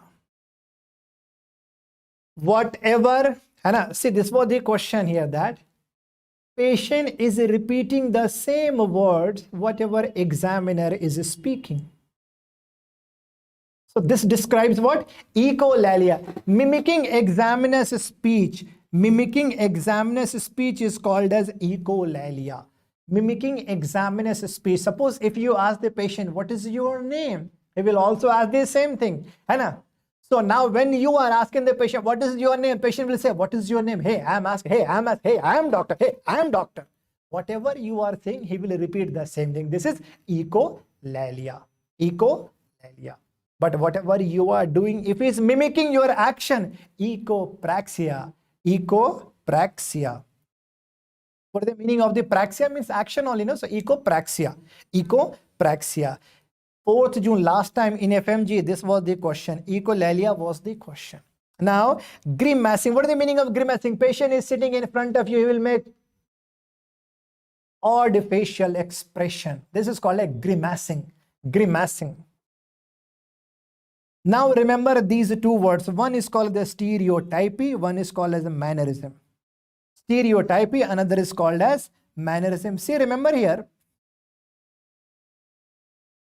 Both are odd. Both are odd. Both are odd. But one is purposeless. Another is purposeful. One is purposeless. Another is purposeful. What does it mean? See, remember here. Suppose whenever patient is speaking anything, every time he is doing like this. So this is the type of word odd and purposeless movement. This is a stereotypy. But patient is standing at the main door of hospital. Whoever is the passerby, he is saluting everyone. Thumbs up, thumbs up, thumbs up. He is saluting everyone. This is, see here, actually this is a good manner. But since morning to evening time, he is saluting everyone. Odd and purposeful movement is called as mannerism. Remember it, old question. Saluting the passerby. See, you can say what? Repeatedly saluting the passerby. This is a type of what? Mannerism. Mannerism.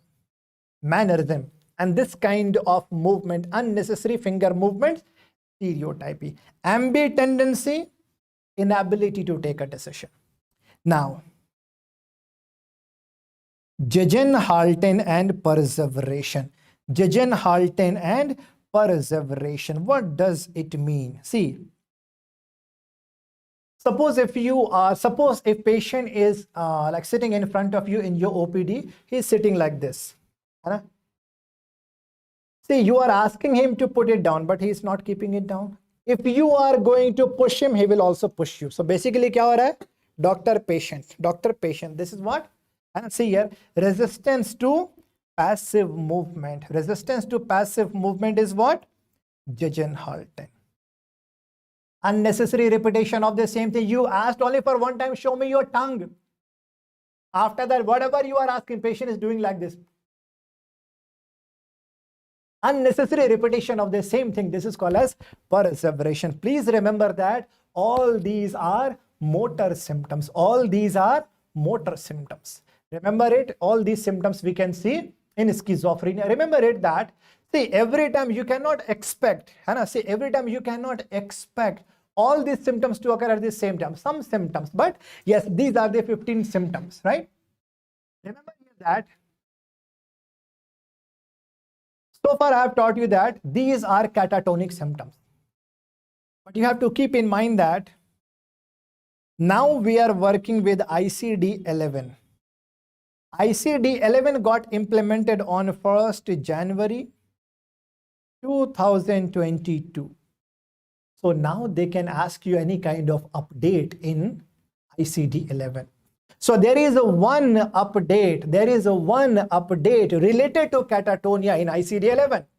So far I have taught you that catatonia are symptoms, but now there is update, there is upgrade. See, now catatonia has got the promotion in ICD-11. Catatonia is no more a symptom. Now this is a new diagnosis. Now this is a new diagnosis. Now this is a new diagnosis. Now this is a diagnosis itself. Remember it.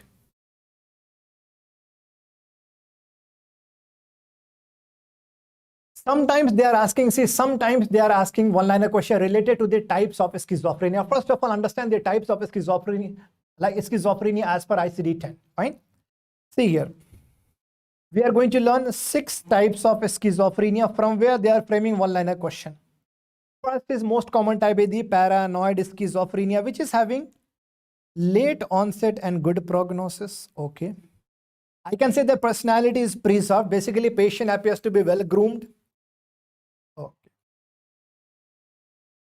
Next is catatonic type, where motor symptoms will be there. This is having best prognosis. First line treatment is the benzodiazepine and ECT. What is the meaning of ECT? ECT means electroconvulsive therapy. Now you tell me, these days, are we using anesthesia in ECT or not? Are we using anesthesia in ECT or not?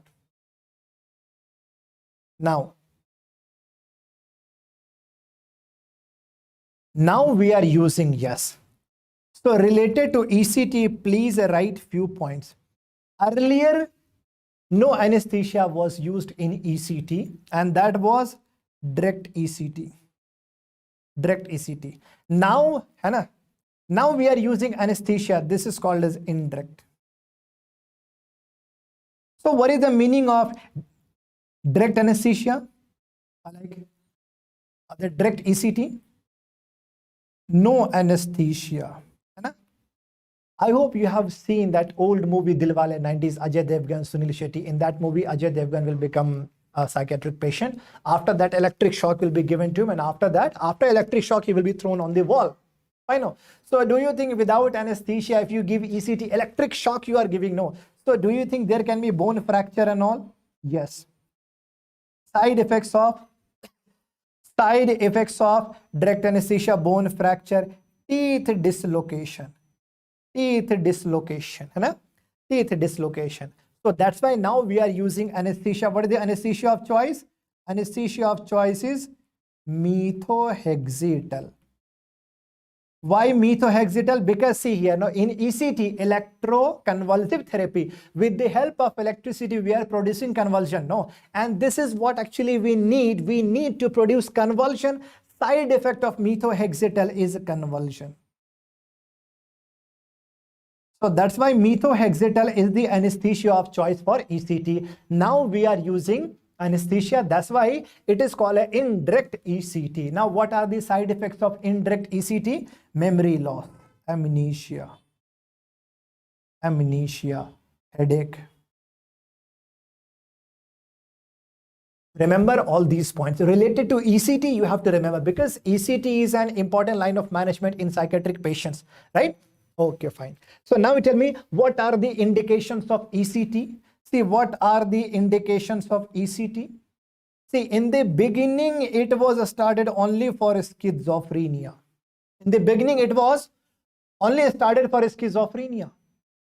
But now, the best response is seen in the treatment of depression. So, schizophrenia, depression, even sometimes in mania, even in a case of neuroleptic malignant syndrome, even psychosis associated with Parkinson's. These are indications of, these are actually what? Indications of ECT. Okay, we can understand this much part. Now the question is,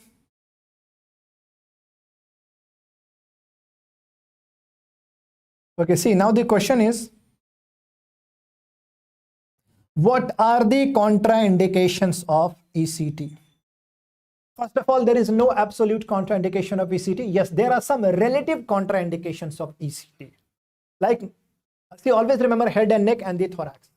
If there is increased intracranial tension, retinal detachment, hypertension, severe hypertension, and recent myocardial infarction. These are contraindication of ECT. If I ask you one question, if a lady is pregnant,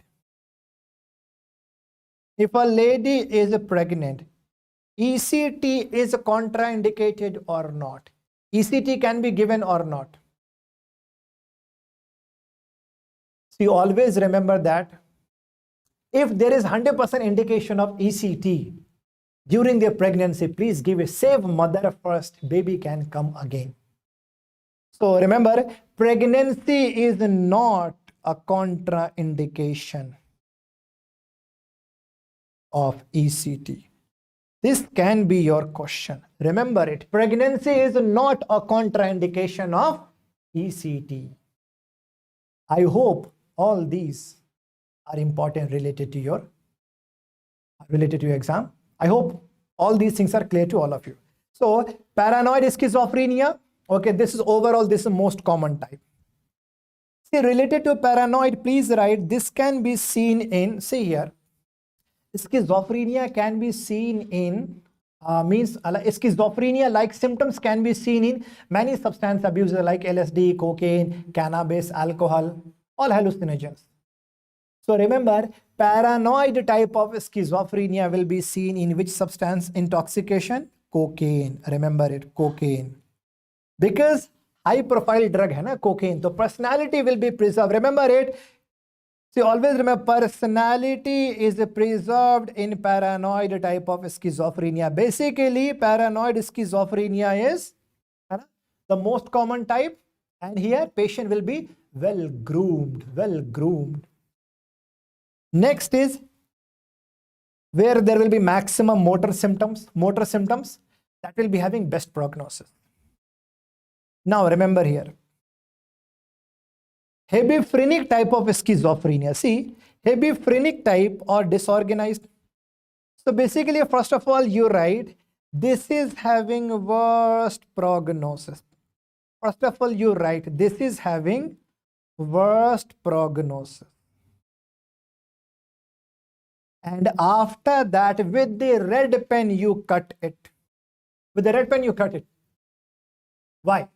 Because still in some books, they have mentioned it wrongly. Please Please remember that hebephrenic type of schizophrenia does not have the worst prognosis. No. See, I'm saying what this is having early onset but bad prognosis. But if they ask, worst type of personality, if they're mentioning it, worst type of personality, okay, then answer will be hebephrenic. You might have seen a naked person running on the road, who is naked, who is playing with his tools, who is having long hairs, who did not had bath for last 1 month, who is very ugly, who is very dirty. I would say dirtiest type of schizophrenia is hebephrenic type. Dirtiest type. So worst personality, not the prognosis. Remember here that this is having what? Bad prognosis and early onset. Yes, severe deterioration of personality is seen. So far, I have taught you 3 types of schizophrenia. One was paranoid, catatonic, and then hebephrenic. Suppose if a patient whose symptoms does not come to any of these type, he will be considered as undifferentiated type of schizophrenia. Now, next is residual schizophrenia, a patient who started having delusion and hallucination in the beginning, but after that some residue of symptoms are left with the negative symptoms, called as residual schizophrenia. Last is a simple type of schizophrenia. Patient never had history of positive symptoms, only negative symptoms. Only negative symptoms. Only negative symptoms. So then you can ask me why it is called a simple schizophrenia. Simply it is a schizophrenia, all negative symptoms only, no positive symptoms. This is having worst prognosis, and this will become your question. See, if I ask what kind of question, what kind of one-liner question they can ask you, they can frame which type of schizophrenia is having late onset good prognosis. Answer is what? Paranoid. Which schizophrenia is having best prognosis? Catatonic. Which is having early onset bad prognosis? Hebephrenic. Which is having worst type of personality? Hebephrenic. Which is having worst prognosis? Simple type of schizophrenia. In this manner they frame the question. See here, all these 6 types, all these 6 types were based on ICD-10 and DSM-5. Now, what are the updates in ICD-11? Please understand that if a patient had first time attack, it will be called as schizophrenia first episode. Now, patient has one attack now, but there is one history. But there is history of one episode in the past, more than one schizophrenia, multiple episodes. Okay, now? But in 1 year, patient had many time attack. He had attack for the many times. That will be called schizophrenia continuous. So remember, very easy. As per ICD-11, we have classified schizophrenia as per schizophrenia first episode, multiple episode, schizophrenia continuous. That's it. Now see some other types of schizophrenia. See, schizophrenia patient, IQ can be normal also. IQ can be abnormal. See, when you know about Professor John Nash, a Nobel Prize winner in economic science in 1994, he was actually a schizophrenia patient, but his IQ, he was genius, right now. So remember here, when a patient of schizophrenia with a mental retardation, it is called as prof-schizophrenia. If a patient of schizophrenia is there who is harming himself like this, like self-mutilation activity is there, he will be considered as a case of von Gogh syndrome. Von Gogh syndrome. Remember all these points. Now see this question. This is related to pharmacology part. This is related to treatment protocol. So can you solve this question now?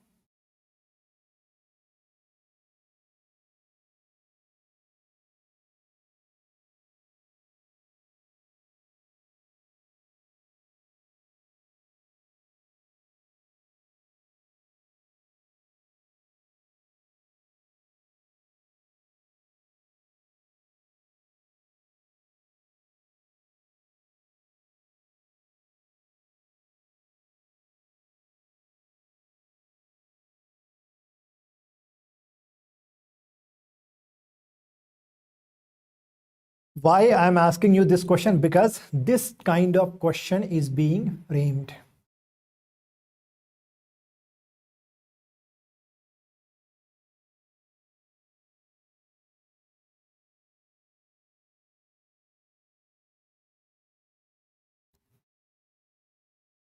बोलो, answer करो.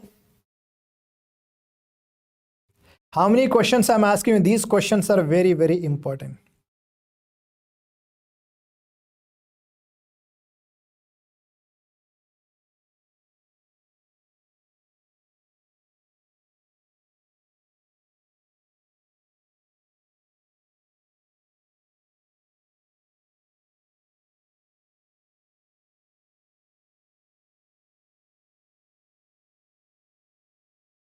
Very good. चलो ठीक है. Now I'm going to discuss this topic. See, देखो, first of all, please understand here this part, because this table, the table which I'm going to teach you now, this is very, very important, related to the management protocol of schizophrenia patient.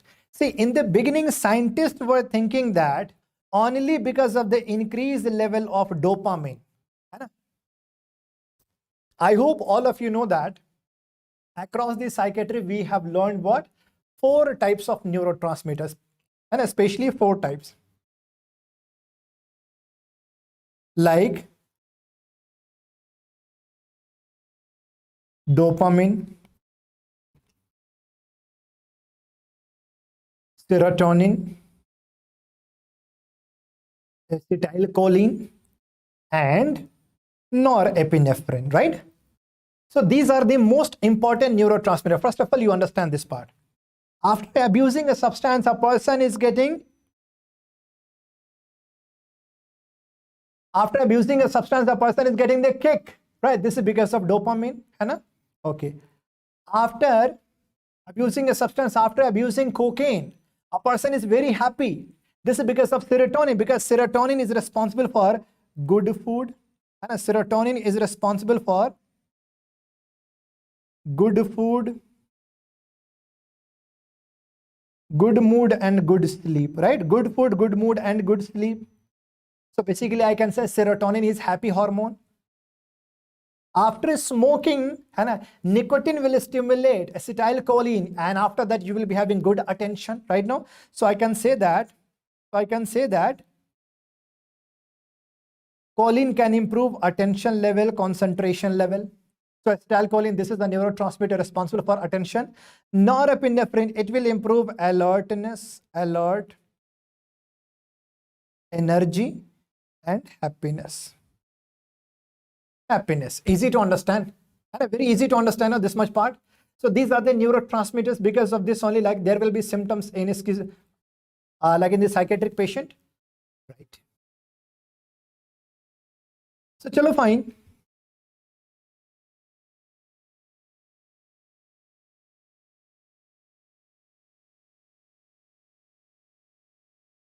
So when I talk about schizophrenia, in the beginning, scientists were thinking that this was only because of dopamine, See, whenever there will be increased level of dopamine in limbic system, obviously there will be what? Psychotic symptoms. So we have learned that there are 4 dopaminergic pathways: mesolimbic, mesocortical, nigrostriatal, tiburoinfundibulum pathway. See, in a normal person,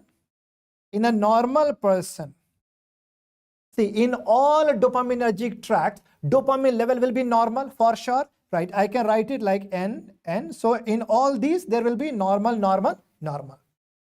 But what about a schizophrenia patient? Mesolimbic tract, it will be increased.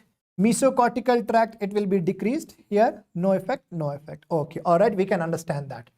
So what happened in the beginning, when scientists were knowing that only because of increased level of dopamine there is a schizophrenia, they made one drug which was typically blocking D2 receptor. 100% was blocking what? D2 receptor only, no? So this was typically blocking dopamine, so it was called as what? Typical antipsychotic drug. And it was called as what? Typical antipsychotic drug. Then this was the first time they made the drug, so it was called as what? first generation drug, and first generation drug like haloperidol. And in this scenario also, my patient who is 19-year-old female who is unmarried, she is also on haloperidol. Basically, she was given typical antipsychotic drug, right? Okay, fine. So now you tell me, so when haloperidol is 100% working against the dopamine antagonist is there, I have given my patient haloperidol. Dekho, I have given my patient what? Haloperidol.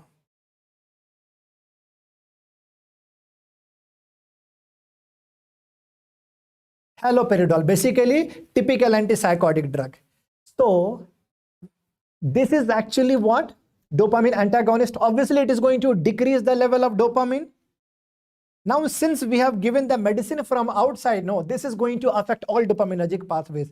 In all dopaminergic pathways now, level of dopamine will be decreased. So in mesolimbic tract, because of mesolimbic tract, see, whenever there was increased level of dopamine in mesolimbic tract, patient had delusion and hallucination, right? No? Delusion and hallucination. Now I can say that these positive symptoms will be improved. These positive symptoms will be improved. Okay, fine. But what will happen to mesocortical tract, where already there was decreased level of dopamine? Now there will be further decrease of dopamine. Now there will be worsening of negative symptoms. I can say that now there will be worsening of negative symptoms. Chalo, theek hai, we can understand. Now nigrostriatal pathway, which is responsible for the movement also. Now what is happening? My patient is complaining that, sir, you know one thing, when like when you have started me on the drug which is called haloperidol, after that, sometimes I'm having sudden muscle contraction of my neck like the torticollis. Sometimes there will be deviation of eyeballs. Sometimes I feel there is some kind of problem in my neck. Now there will be actually what? Laryngospasm. Sometimes I'm not able to sit at one place. I keep on roaming from here to there. Sudden muscle contraction. I can say what? Acute dystonia. Acute dystonia. I'm not able to sit at one place. I keep on moving from here to there, here to there. This is called acute akathisia. Sometimes I have the face like a rabbit. So all these are what? All these are extrapyramidal symptoms. I hope you remember. I hope you have learned in your physiology. So I can say that extrapyramidal symptoms occur because of decrease of dopamine in which pathway? Nigrostriatal pathway. Now I hope you know one more point here, that in tuberoinfundibulum pathway, one more hormone is there, that is called as prolactin. That is called as prolactin. And I hope you know that prolactin and dopamine are antagonists of each other or the agonist of each other. Prolactin and dopamine both are antagonists of each other.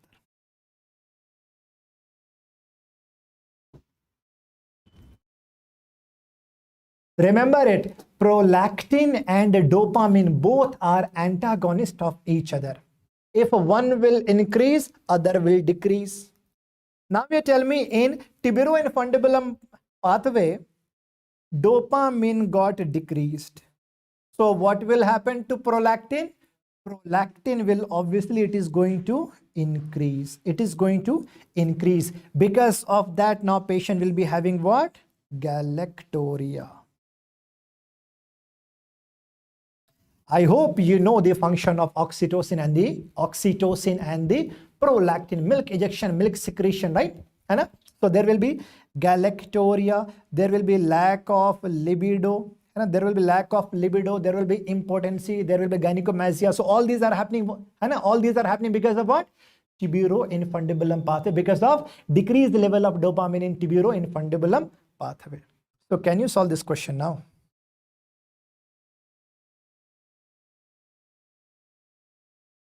What is your answer?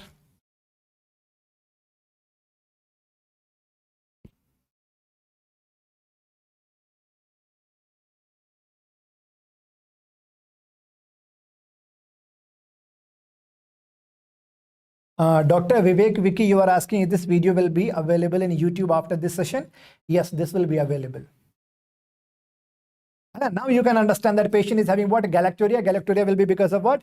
Decrease of dopamine in which tract? Tiburoinfundibulum tract. Tiburoinfundibulum tract. So can you answer me? Are you able to recall schizophrenia with mental retardation? What it will be called as? Van Gogh syndrome or prof schizophrenia? Can you answer me? Write in chat box, please. Prof schizophrenia. Okay, schizophrenia with self-mutilation. Self-mutilation.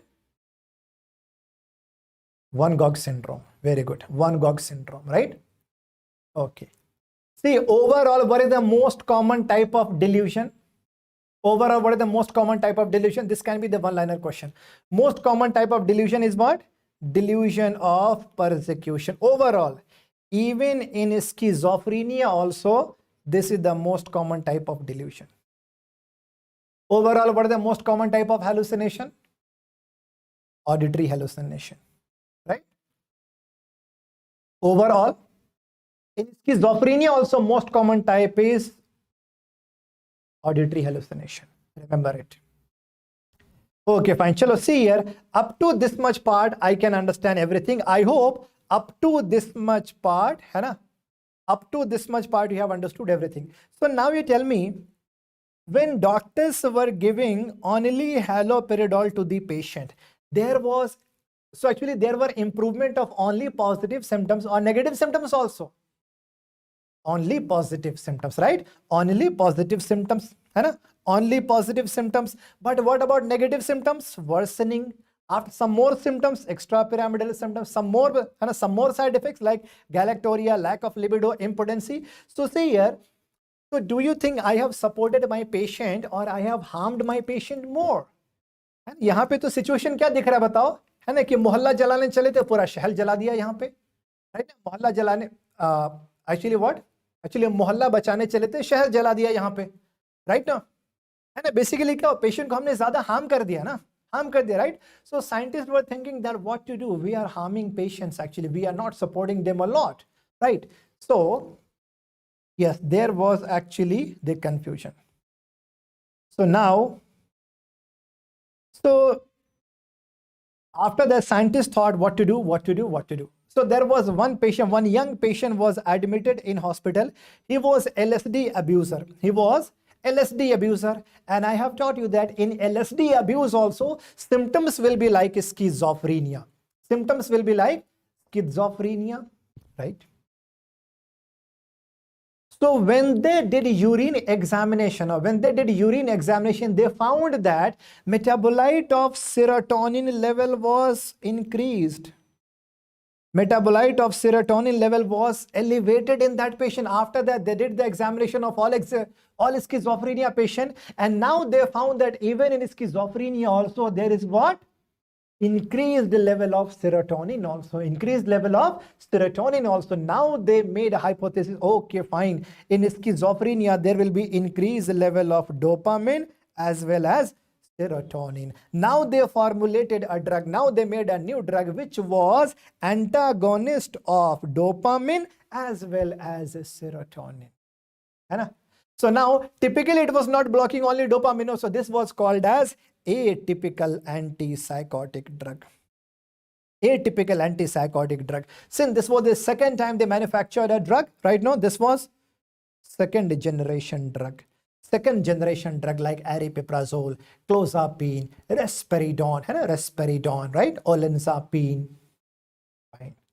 So now see here, what was the best part related to second generation drug? First of all, this was the antagonist of dopamine as well as serotonin. So obviously it was going to decrease the level of both. But plus point was that this was also partial agonist at D2 receptor. This is also a partial agonist at D2 receptor. Partial agonist at D2 receptor, and some drugs also at serotonin also, partial agonist. So now when I have given second generation drug like clozapine, now understand here what is the pathophysiology, what is the physiology, what is the drug action here. This was D2 antagonist as well as serotonin antagonist, plus partial agonism effect was also there, a partial agonistic effect. Because of this main function was to neutralize the dopamine. Now when I have given clozapine or second generation drug, now there is what? Balancing of dopamine. Here either decrease or normal. Here either normal or somewhat increase, normal. Now in this manner, now I can say that drug of choice for the treatment of schizophrenia is what? Second generation drug. Or you can say what? Atypical antipsychotic drug. Now the drug of choice is what? Atypical antipsychotic drug. Like mnemonic is Cosarac, clozapine, olanzapine, ziprasidone, risperidone, aripiprazole, quetiapine. All these are actually what? Second generation drug. So now I hope funda of this is clear to all of you. ठीक है, इतना पूरा समझ में आया? See, if you can understand this table, see, I'm telling you, related to the treatment of schizophrenia, one question they are asking. Schizophrenia is very, very important topic. So remember this table, very, very important. Solve this question, please. Now, solve this question, please.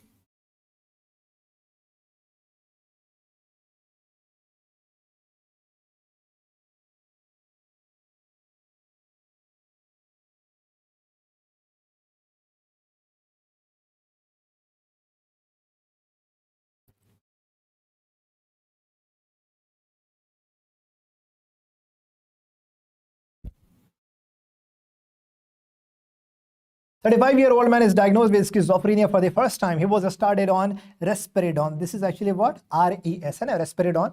There is no improvement even after 6 weeks. No improvement after 6 weeks. What is the next line of management?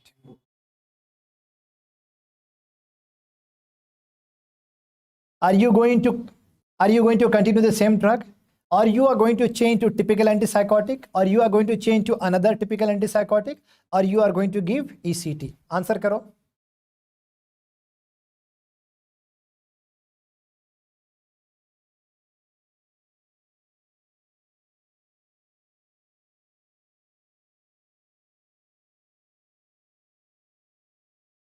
Chalo, fine.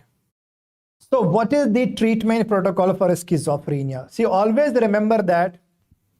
See, very, very important. Always remember one point. Always start with atypical antipsychotic drug, but save olanzapine and clozapine. After that, you invite your patient, you call your patient to come after 6 weeks to see the response. But when you see the response, there is no improvement, there is no response. Now, change other atypical only. Atypical antipsychotic, except olanzapine and clozapine. Again, you call your patient after 6 weeks. Again, if there is no response, now you change to typical antipsychotic drug. Typical antipsychotic drugs like haloperidol. Now again you call after 6 weeks. Again, if there is no response, now he will be considered as a case of resistant schizophrenia. He will be considered as a case of resistant schizophrenia. So basically, when do you classify a patient as a case of resistant schizophrenia? When he did not respond to atypical antipsychotic drug and one typical antipsychotic drug. For how much duration? For 18 weeks. Remember the duration criteria. After that, what is the drug of choice for resistant schizophrenia?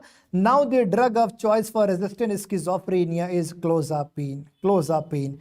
Remember it. See, clozapine is very, very important drug because this was the first atypical antipsychotic to be synthesized. See, this is having least extrapyramidal symptom, but maximum weight gain. This is also the antipsychotic drug which will decrease suicidal tendency. Which mood stabilizer decreases the suicidal tendency? Which mood stabilizer? Lithium. Lithium decreases the suicidal tendency in a patient, right? Okay, fine. So now you have started your patient on clozapine. Again, you called your patient to come after 6 weeks. Again, there is no response.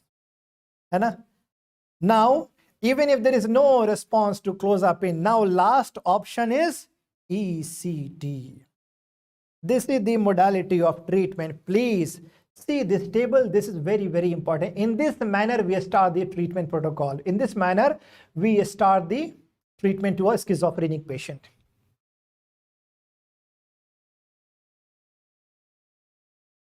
Easy to understand? So now what is your answer here? What is your answer?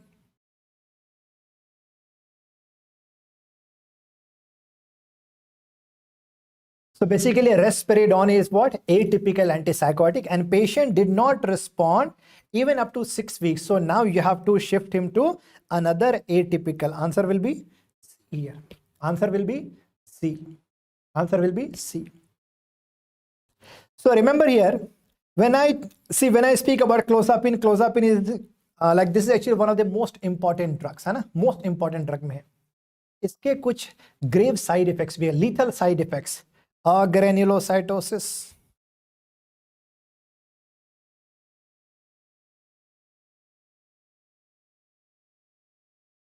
seizure, and myocarditis. So what does it mean? See, what is the meaning of agranulocytosis?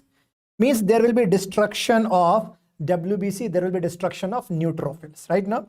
So please understand that before you start a patient on clozapine, you have to do complete blood count for sure.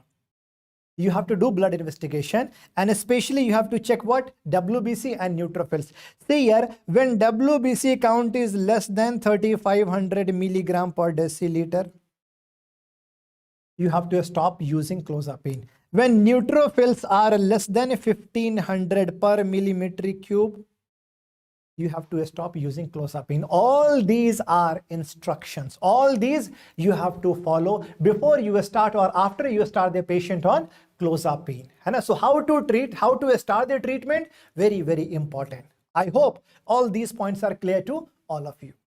Next. See this question now.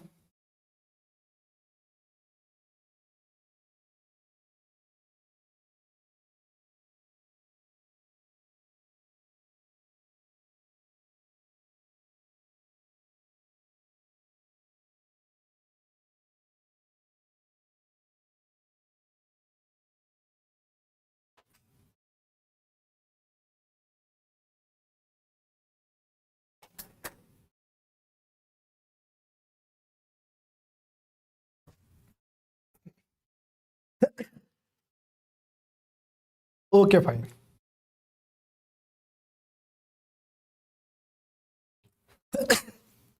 Chalo, theek hai. Please understand here there are two important parts here. See, related to belief of the patient in schizophrenia. One is called the Capgras syndrome. One is called a Frigoli syndrome. First of all, understand Capgras syndrome. Patient is having this kind of belief that a real person is replaced by an imposter. A real person is replaced by an imposter. Husband is saying that she looks like my wife, but she's not my wife. She is replaced by someone else who looks exactly similar to my wife. So basically, exchange of one person by another person. So basically what is happening here, patient is claiming that real person is replaced by an imposter. It is called a Capgras syndrome. How to understand it? In a football ground, natural grass is replaced by artificial grass called as Capgras. Easy to understand. This is called as Capgras syndrome, delusion of double. But what about Frigoli? Frigoli syndrome, where patient is claiming that same person, one person is changing multiple appearances. एक ही इंसान 3-4 तरह का शक्ल बना करके उसको परेशान किया जा रहा है पेशेंट को. फ्रिगोली सिंड्रोम है ना, फ्रिगोली syndrome. So whenever you see mask, Frigoli syndrome, when one person is really replaced by another. So remember, in Capgras syndrome, there will be involvement of two people. In Frigoli syndrome, only one person is there who is changing multiple faces. That is Frigoli syndrome. तो यहाँ पे क्या है देखो, है ना? See यहाँ पे देखो, यहाँ पे one person, nurse is not replaced by the wife. Husband क्या claim कर रहा है? Husband क्या claim कर रहा है? देखो ये ना, he started beating the nurse. He started accusing that ये nurse नहीं है, ये उसकी wife ही है. ये उसकी वाइफ है जो कि नर्स का शक्ल बना करके उसको रॉन्ग मेडिकेशन देना चाह रही है. So one person is changing the face, wife has change the face of nurse. So basically answer will be what? Fregoli syndrome. Capgras and Frigoli, very very important.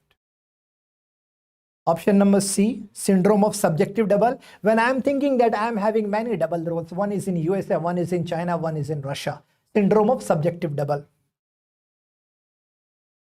So schizophrenia is also over. Now, eating disorder. See, eating disorder, please remember that we have to focus on anorexia nervosa, bulimia nervosa. These two most important. After that, binge eating disorder, and that avoidant restrictive food intake disorder. We are going to learn 4 disorders now. So basically ये दोनों photo देख करके बताओ, है ना? So do you think they are image conscious? Yes. Do you think they are scared of being fat? Yes. They are scared of getting fat. Yes. So both are image conscious, both are scared of fat. Fine. So eating disorder will be more common obviously among females. But especially in a young female, I would say adolescent female.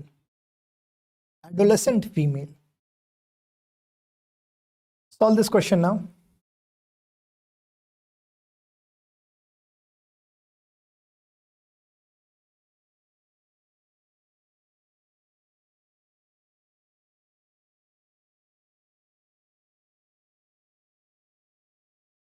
Related to eating disorder, you can anticipate one question.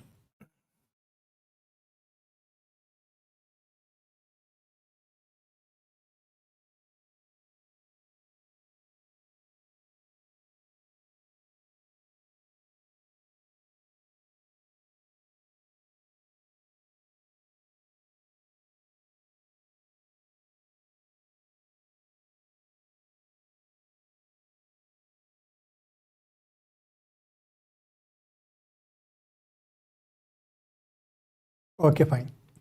See, a 16-year-old female, 16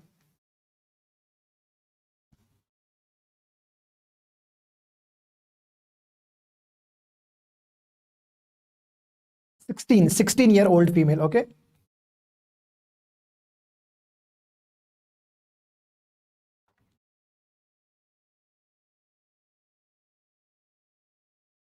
Okay, chalo, some of you are marking A, some of you are marking B. But I can see most of you are marking A, right now, most of you are marking A. Okay, chalo, fine. And I can see that most of you are doing wrong. चलो आओ सही करता हूं. अब एक बार समझाऊंगा, उसके बाद कभी नहीं बोलोगे फिर. I have 2 patients, patient A and patient B. Both are image conscious. Both are scared of getting fat.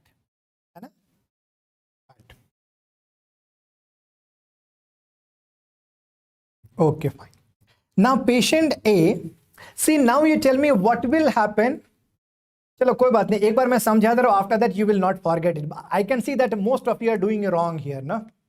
Okay ठीक है, रूल एंड रेगुलेशन बताऊंगा, what are the criteria, after that never ever you will do the mistake. सही यार. ये बताओ, अब ये patient जो ईटिंग डिसऑर्डर के जो पेशेंट्स होते हैं ना, ईटिंग डिसऑर्डर के, what they do, obviously like most of the time, because see, first of all, they are image conscious, they are figure conscious, and they are scared of getting fat. Fine.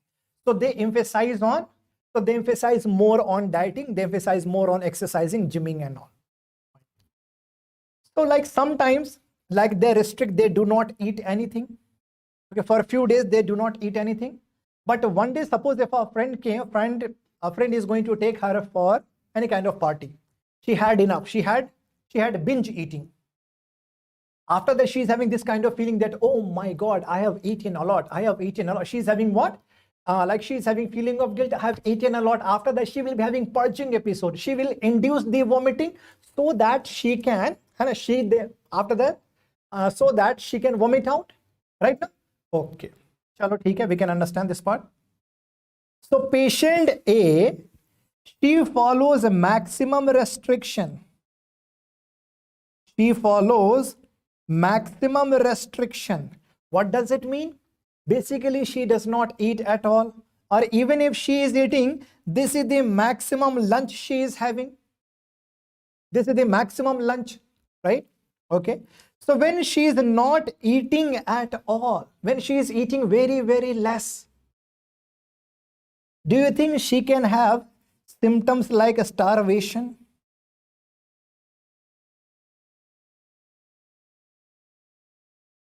I'm saying that she is having maximum restriction. Basically, she is not eating at all, or she is eating very, very less. Do you think she can have symptoms like a starvation? Obviously, yes, because she is not eating at all, no. So do you think there will be deficiency of nutrition? Or do you think there can be nutritional deficiencies?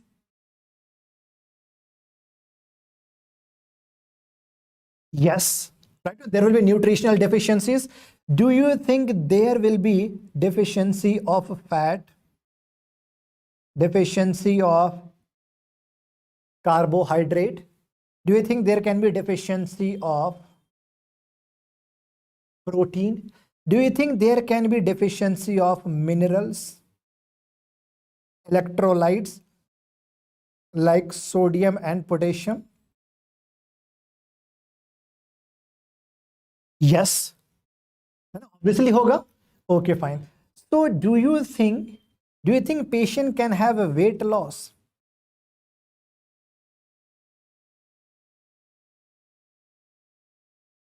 Do you think patient can have weight loss? Obviously yes. Obviously yes. Weight loss to hoga na? Okay, fine. So when I'm saying that patient is having nutritional deficiency, whenever there will be weight loss, obviously there will be deficit in the muscles of the body also, na? So obviously, do you think there will be the deficit in the heart muscles also? Do you think heart muscles can become what? Inefficient or less efficient? So do you think there can be bradycardia also? Yes. There can be bradycardia or a low heart rate. I can say that yes, there can be bradycardia. Do you think because of the nutritional deficiency, because of all these things, do you think like there will be deficiency in everything, like there will be like so many changes? Yes, there will be low body temperature also, there will be hypothermia. And because of, especially because of loss of the protein, especially albumin. Albumin का function क्या होता है बताओ? What is the main function of albumin?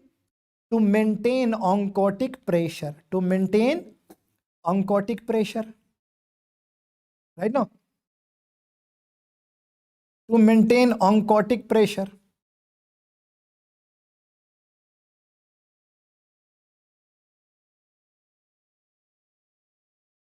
So whenever there will be deficiency of albumin, there will be decreased level of oncotic pressure and there will be increased level of hydrostatic pressure. Because of that, do you think there can be edema also?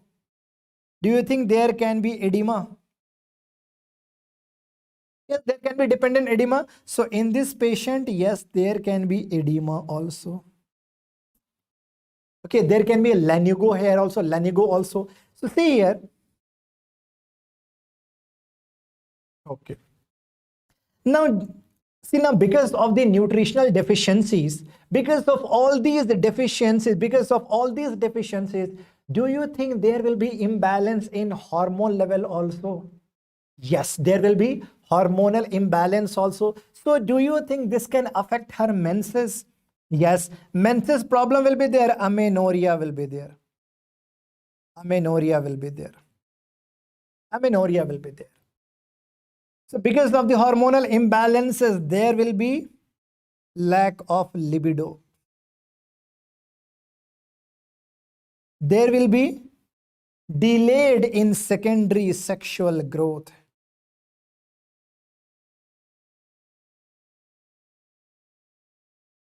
Now you tell me. See, now you see all these symptoms. Obviously, now you are having better understanding. See, all these symptoms are occurring because of what? Because of the nutritional deficiencies, right? As per ICD-10, there was the rule that most important here is menses and weight loss. Okay, chalo, fine. Up to here, we can understand everything. Now, I have patient B also. Patient B eats a lot. Every day she is having 2 proper meals. She is having full plate biryani. But after 2 hours, she is realizing, oh my God, I have eaten a lot. After that, she is going to induce the vomiting by inserting her fingers into the mouth. So now you tell me, after 2 hours of proper meal, if she is going to induce the vomiting, do you think there will be nutritional deficiency? No, metabolism is over, no nutritional deficiency. Do you think there will be weight loss? No weight loss. Do you think there will be menses problem? No menses problem. Everything will be normal. Weight, normal. Menses, normal. Everything will be normal. Everything will be normal. Patient A, where weight loss is there. Where weight loss is there. Where amenorrhea is there. A, she is suffering from anorexia nervosa. Anorexia nervosa. And patient B, everything is normal. Bulimia nervosa. Patient B is bulimia nervosa. Easy to understand. अब ये बताओ, समझ में आ गया पूरा? A और B को differentiate कर सकते हो आराम से अब? Will there be any confusion in differentiating anorexia nervosa and bulimia nervosa? Now, very, very important point here. Very, very important point here. See here, anorexia nervosa for 4 to 5 days. She was not eating at all, or she was eating very, very less. But whenever she used to eat, she used to insert her finger into the mouth like this. And after that, she used to vomit out. Okay. But bulimia nervosa, every day she was eating well, every day she was inducing the vomiting. When a female inserts her finger into the mouth, do you think there can be erosion over the knuckles? Do you think there can be erosion over the knuckles? Do you think there can be calloused knuckle? Yes, this is called as Russell sign. This is called as Russell sign. This is called as Russell sign. Now you tell me, Russell sign will be seen only in bulimia nervosa or anorexia also? It will be seen in both, but it will be more prominent in bulimia nervosa. It will be more prominent in bulimia nervosa.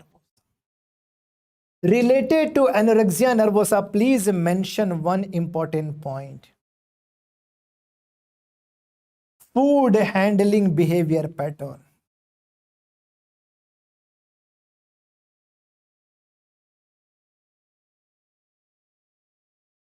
Food handling behavior. It will be seen only in the anorexia nervosa. What does it mean?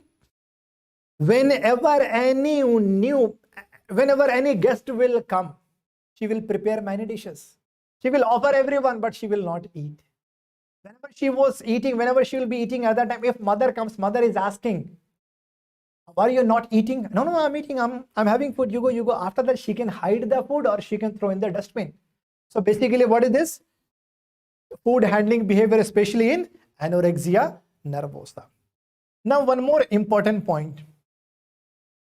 When female inserts her fingers into the mouth, do you think she is at the risk of dental caries? Yes, there will be dental caries. Do you think there can be infection in the salivary gland? Like, do you think there can be parotitis? Yes. Dental caries, parotitis, yes, it will be there for sure. But it will be more prominent in anorexia or bulimia? Bulimia nervosa, more prominent in bulimia nervosa. Out of anorexia nervosa and bulimia nervosa, which patient you are going to admit in hospital? Which patient you are going to admit in hospital? Anorexia nervosa or bulimia or both? So you always remember that in anorexia nervosa, obviously there is actually nutritional deficiency. Patient will be dehydrated. Dehydrated patient will be having deficiency of serum electrolytes and all. So anorexia nervosa, patient needs to be admitted. Right? Only anorexia nervosa. Fine. चलो देखो अब ये तो मुझे समझ में आ गया है ना. चलो एक है ना. See what I have taught you. As per ICD 11, as per ICD 10, earlier there was the requirement that there should be amenorrhea and there should be weight loss. Only then you could have diagnosed it as the case of anorexia nervosa. But now the update is, as per ICD 11, now there is a requirement of only weight loss.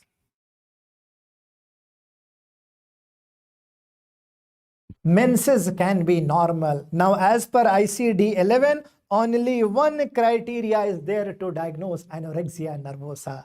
Now, what is your answer? अब बताओ क्या answer है? अब तो समझ में आ गया होगा ना? क्या आंसर बताओ?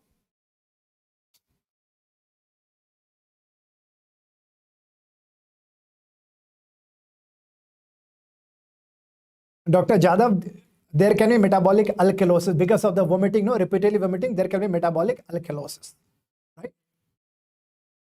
So now what is your answer? See, only one is more than enough. Only one is more than enough to diagnose, है ना? See, BMI less than 18.5, 100% there is weight loss right now. So answer will be anorexia nervosa. So because of the repeatedly vomiting, which change you will see? Obviously, there will be what? Metabolic alkalosis, right? Metabolic alkalosis in eating disorder. So now please understand here that how to treat the patient. Anorexia nervosa, you need to admit the patient. After that, you can start the patient. So which medicine you have to use here, right? Now, how to treat eating disorder? How to treat eating disorder? First of all, psychotherapy. Which medicine can be given? You can give SSRI, selective serotonin reuptake inhibitor, because serotonin is responsible for good food, good mood, and good sleep. No, so this will improve food pattern, right? So SSRI can be given, and psychotherapy, this is more than enough to solve any kind of question. Now, see, now you tell me, see here, weight loss will be seen in anorexia nervosa or bulimia nervosa? Answer this table, please. Weight loss will be seen in anorexia or bulimia? Okay. Where you are going to see the poor sexual growth? Anorexia. Low interest in sexual activities? Anorexia. Amenorrhea? Anorexia. Here it will be normal. Where you are going to see dental caries and the parotitis? In both, but more prominently in bulimia. Easy to understand? Now, see, when we compare anorexia nervosa and bulimia nervosa, remember it, bulimia nervosa is more common than anorexia nervosa. Remember this point. Now, two more eating disorder. One is called the binge eating disorder. Overall, this is the most common type of eating disorder. Overall, this is the most common type of eating disorder. Do you think he is image conscious? No. Do you think he wants to become like Hrithik Roshan? Obviously no. So obesity. Now there is new eating disorder added in ICD-11, which is having almost similar symptoms like restrictive pattern of anorexia nervosa, which is called as avoidant restrictive food intake disorder. Here also patient does not eat anything. Patient avoids eating. Patient avoids eating. Why? Because she does not like the smell of food. She does not like the taste of food. Because of that, she does not eat. So there will be weight loss. There will be nutritional deficiency. But the problem is that how to differentiate anorexia nervosa and avoidant restrictive disorder. Here there is no image consciousness. Here there is no image consciousness. Anorexia nervosa, she wants to maintain the figure. Avoidant restrictive, she does not actually bother about like figure and the image. So far we have learned 4 types of eating disorder: anorexia nervosa, bulimia nervosa, binge eating, and avoidant restrictive food intake disorder. If I ask you one question, chalo jaldi se answer karo ab iska. I have a 19-year-old female patient with excessive exercising and dieting. Russell signs are there. So answer karo iska. Russell signs there. Image consciousness there. Menses are normal. What is your diagnosis? बताओ diagnosis क्या है? Bulimia nervosa. Okay, fine. But 4th point है weight loss is seen. Now what is your answer? Now answer will be anorexia nervosa. Same 4 options. Same 4 options. Or you can say that like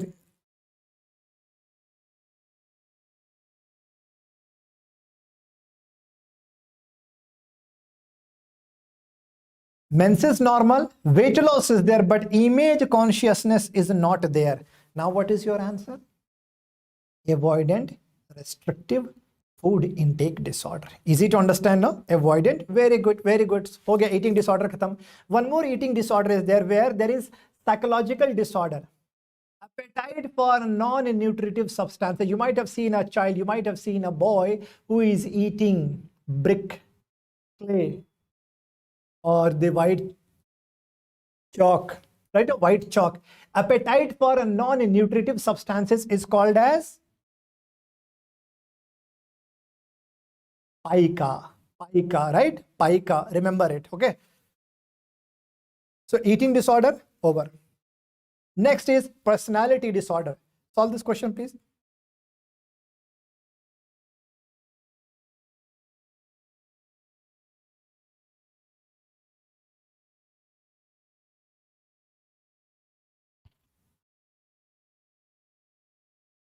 A 17-year-old girl was brought to psychiatric emergency after she slashed her wrist in an attempt to commit suicide. On inquiry, her father revealed that she has made several such attempts of wrist slashing in past, mostly in response to trivial fights in her house. Further, she has marked fluctuations in her mood with a passive pattern of unstable interpersonal relationship. What is the most probable diagnosis? Now let's talk about personality disorders. Please understand here that personality disorder, first of all, I'm going to teach you as per ICD-10. As per ICD-10.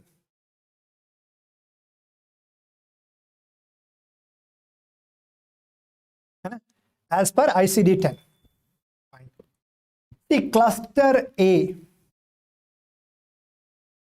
So these kind of people will be what? Odd people. Odd people. Odd and eccentric. Odd and eccentric.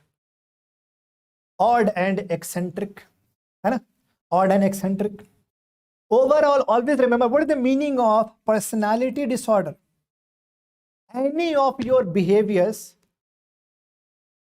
any of your behaviors which is annoying to others, है ना? Any of your behaviors which is annoying to other people. So that will, and after that, so that will be called as what? Personality disorder. But remember here, most of us might be suffering from one or two. But until and unless there is no personal problem, no family problem, no social problem, no professional problem, you are not a patient.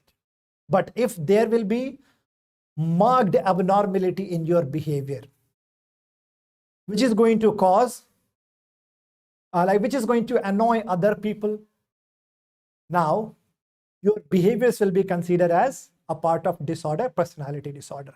Always remember that personality disorders are ego-syntonic. Ego-syntonic means what? It satisfies your ego. What is the meaning of ego-syntonic? See, there is a word that is called as ego-syntonic and ego-dystonic.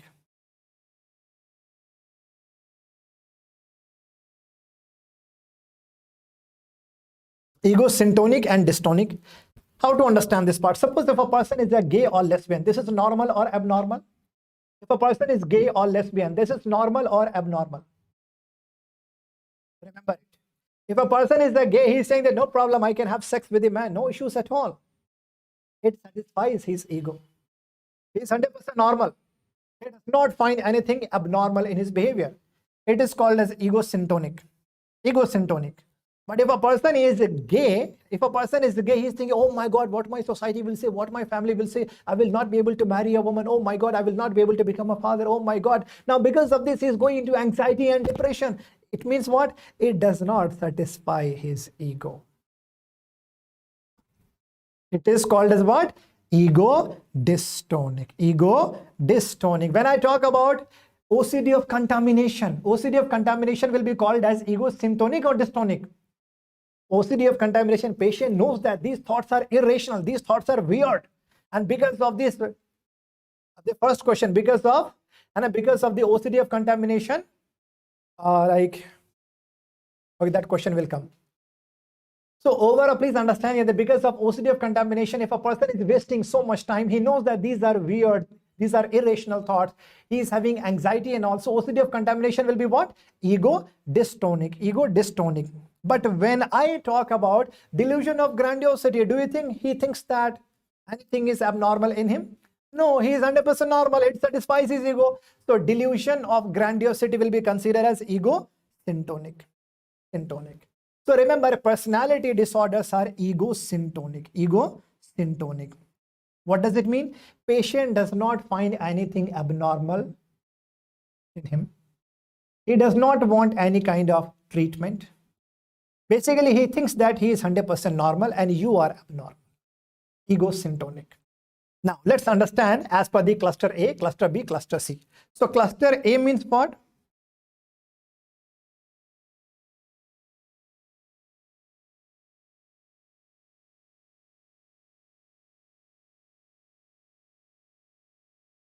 Just excuse me.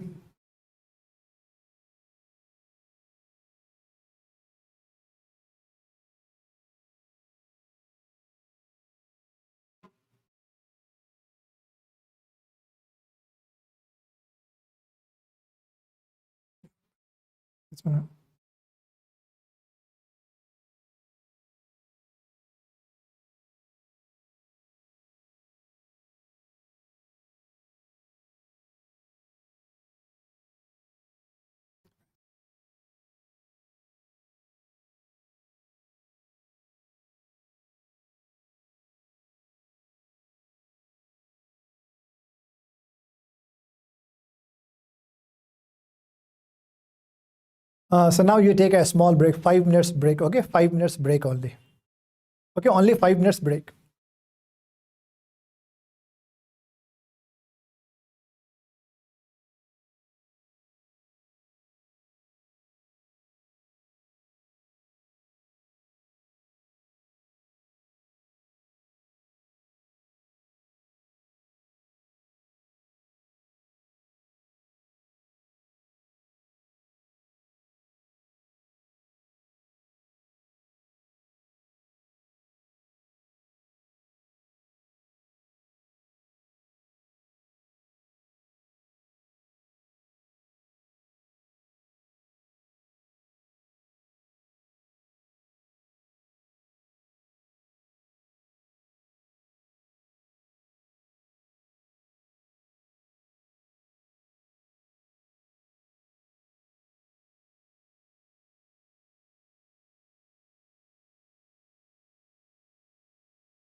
Okay, fine. Chalo, we can start now.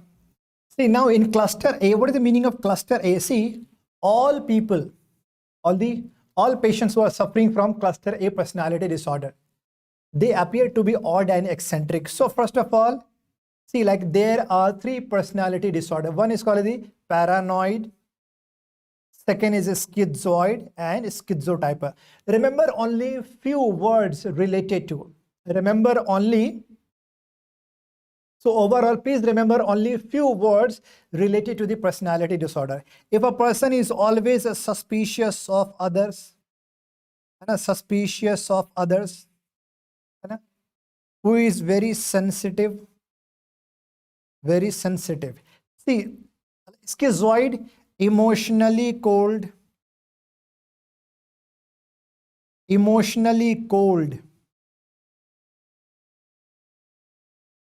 socially detached, emotionally cold, socially detached, inability to make many friends. You appreciate him or you object him, no problem at all. Emotionally cold, socially detached, schizoid.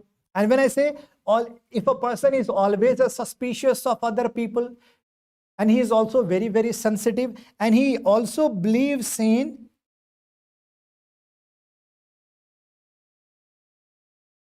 conspiracy theory, Shadyantra Rachna.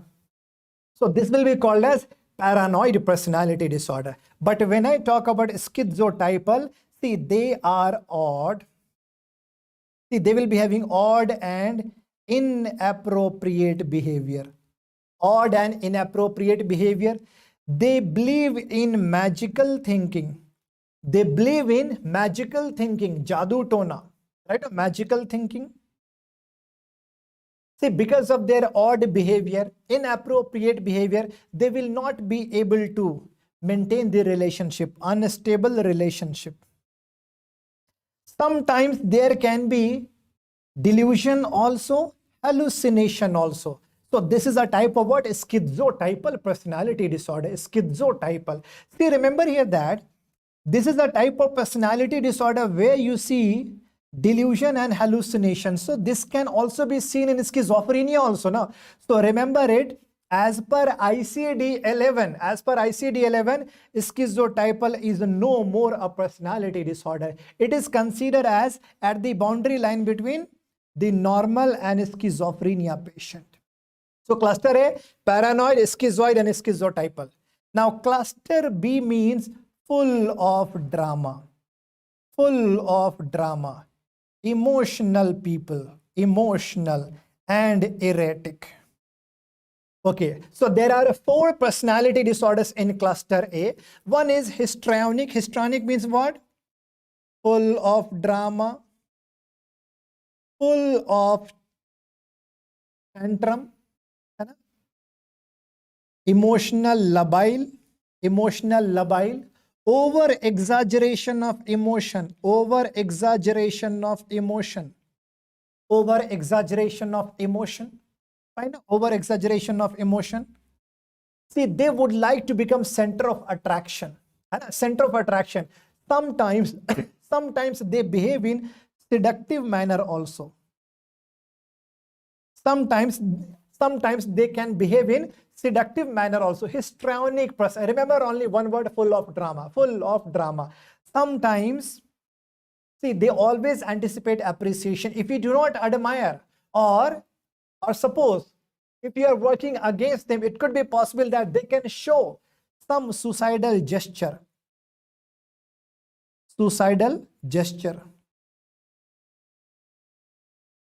Okay, fine. All right. Now, what about the narcissistic personality disorder? Remember only one word, self-love. Means every time, suppose if a person is having excessive sense of self-importance,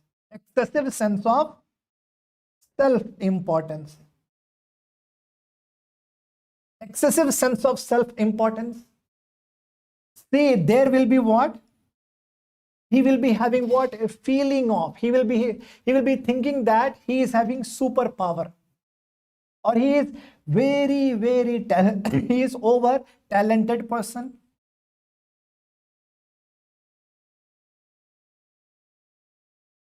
He thinks that he is very, very talented person. He will be having a dream of achieving everything, right? Every time he will be having this kind of attitude, I'm the best, I'm this, I'm that, fine, no, fine. But suddenly if someone is going to object him, hey, you are just a common man, after that, easily he can go into basically emotionally fragile people. Basically, emotionally fragile. Emotionally fragile. He will not be able to tolerate even the minor objection. He will not be able to tolerate it. Fine. So easily he can go into depression. Easily he can go into depression. So always remember that whenever you have a patient of narcissistic personality, whenever you have a patient of narcissistic personality disorder, you have to treat depression also. Depression also. So behavior therapy with antidepressant. Remember only one point. Narcissistic means what? Excessive self-importance. Excessive sense of self-importance. Antisocial. Basically illegal activities. Like theft. You can say robbery. Robbery part. Illegal work. Illegal. So these kind of people will be what? So you can say maybe like they can be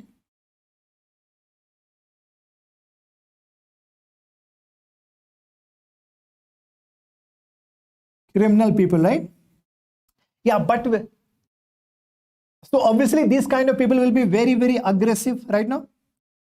Very, very aggressive people. See, obviously they will be very, very violent people. So now you tell me, when a person is antisocial personality, do you think he will be satisfied only with Ganga Jal? Obviously no, he will be. So do you think like there can be substance abuse also? Yes, especially alcoholism. Especially alcoholism.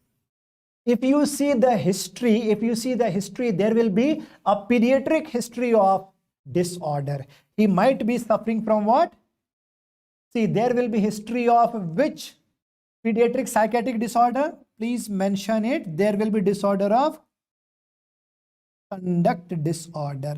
So basically, when he was a child, he was very, very aggressive. Always he was harming plants and animals. So history of conduct disorder is seen in which personality disorder? Antisocial. Okay, fine. Now, next important is borderline personality disorder. Very, very important. Borderline personality disorder.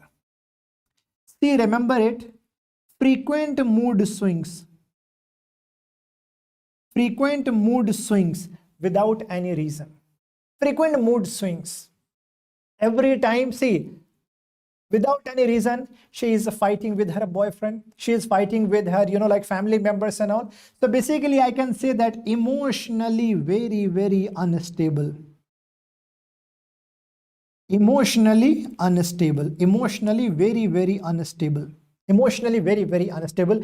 Frequent mood swings without any reason. Sometimes she wants to numb herself. She wants to numb herself. So because of that, sometimes there will be self-destructive acts like slashing of wrist. Like slashing of wrist. Overdoses of medicine. Overdoses of medicine, right? Overdoses of medicine. So now you tell me, so do you think she will be able to maintain the relationship in a normal manner? No. Please write it down. Stormy. And a stormy interpersonal relationship. Stormy interpersonal relationship. Borderline personality disorder. Borderline personality disorder. Now cluster C. These are anxious people. Anxious, or you can say fearful. So now you tell me, if a person was rejected by 17 companies in the job interviews, do you think he will be having fear of rejection? Do you think he will avoid meeting any new person? Yes, fear of rejection. Fear of rejection. So obviously they will develop which type of personality? Inferiority complex. Inferiority complex. So they will avoid meeting any new people. They will avoid social gathering because they have fear of rejection. Avoidant personality disorder. Dependent personality disorder. If a person is taking excessive amount of advices for everything, even if a person wants to buy shampoo, soap, or this kind of pen or pencil, every time he or she will take the advice. Seeking excessive amount of advices. Dependent personality disorder. Excessive amount of advices, dependent personality disorder. Obsessive compulsive, showing perfectionism. Showing perfectionism. These people are inflexible people. They are preoccupied with the rules and regulation for each and everything. They will show excess of the perfectionism, like Mr. Amir Khan.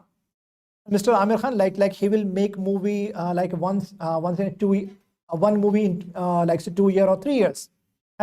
So basically, so what is happening here because of the over perfectionism? No, these people, they will always result into delay of task. Delay of task. So this obsessive compulsive type of personality disorder, this is ego-syntonic, but OCD of contamination, that was ego-dystonic, right? So we have learned cluster A, B, C. We have learned up to the 10 personality disorders. So can you solve this question? Can you answer this question now? Slashing of wrist, overdoses of medicine. So now answer will be what? Borderline personality disorder. Borderline personality disorder. See, always remember that real suicidal attempt will be seen in which personality disorder? First, borderline personality. Second, antisocial. Why antisocial? Because these people are very, very aggressive. No, these people are very, very aggressive. Sometimes they can harm themselves. Even substance abuse like alcoholism or any other substance will be more common in BPD and antisocial. So in this manner, cluster A, B, C, over. Now, what is update in ICD-11? See here, cluster A, cluster B, and cluster C, we have divided on the basis of what? Signs and symptoms as per ICD-10. But in ICD-11, see, this has described as mild, moderate, and severe personality disorder. Earlier, a person was only harming plants and animals, mild antisocial. After that, he did robbery, moderate. After that, he murdered someone. So that will be what? Severe antisocial personality, right? In the same manner, what is the update about schizophrenia? How we have classified schizophrenia in ICD-11? Schizophrenia first episode, multiple episode, and then what? Schizophrenia continuous. In the same manner, personality disorder, mild, moderate, and severe, done. Over.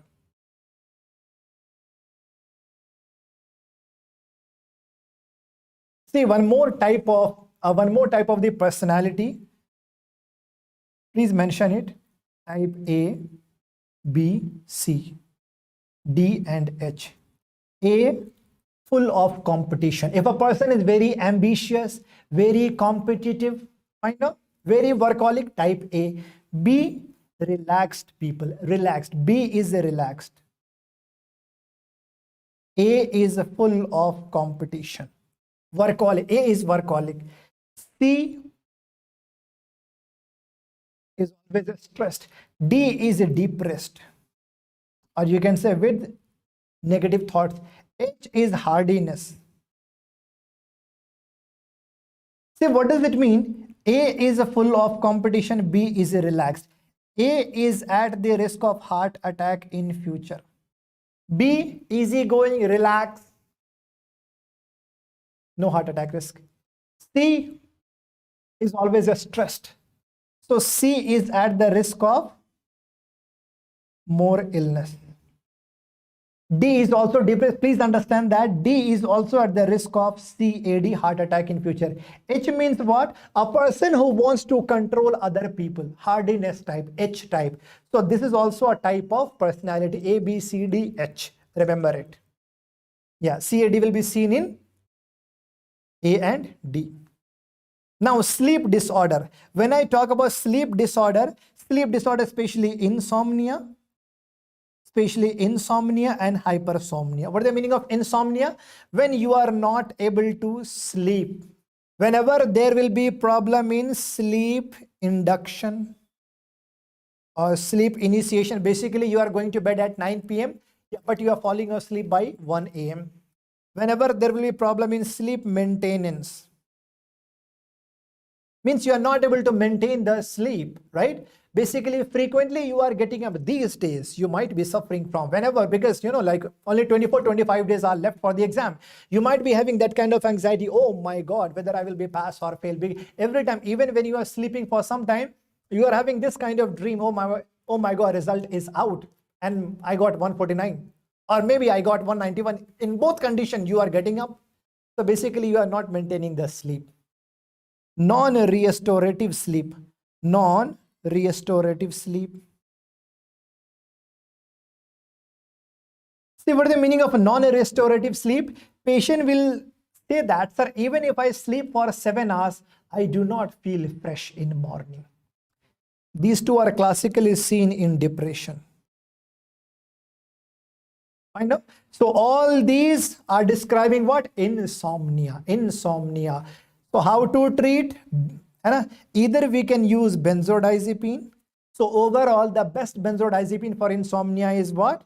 Triazolam. But side effect of the benzodiazepine is that it is having high addiction. It should not be given for more than 14 days.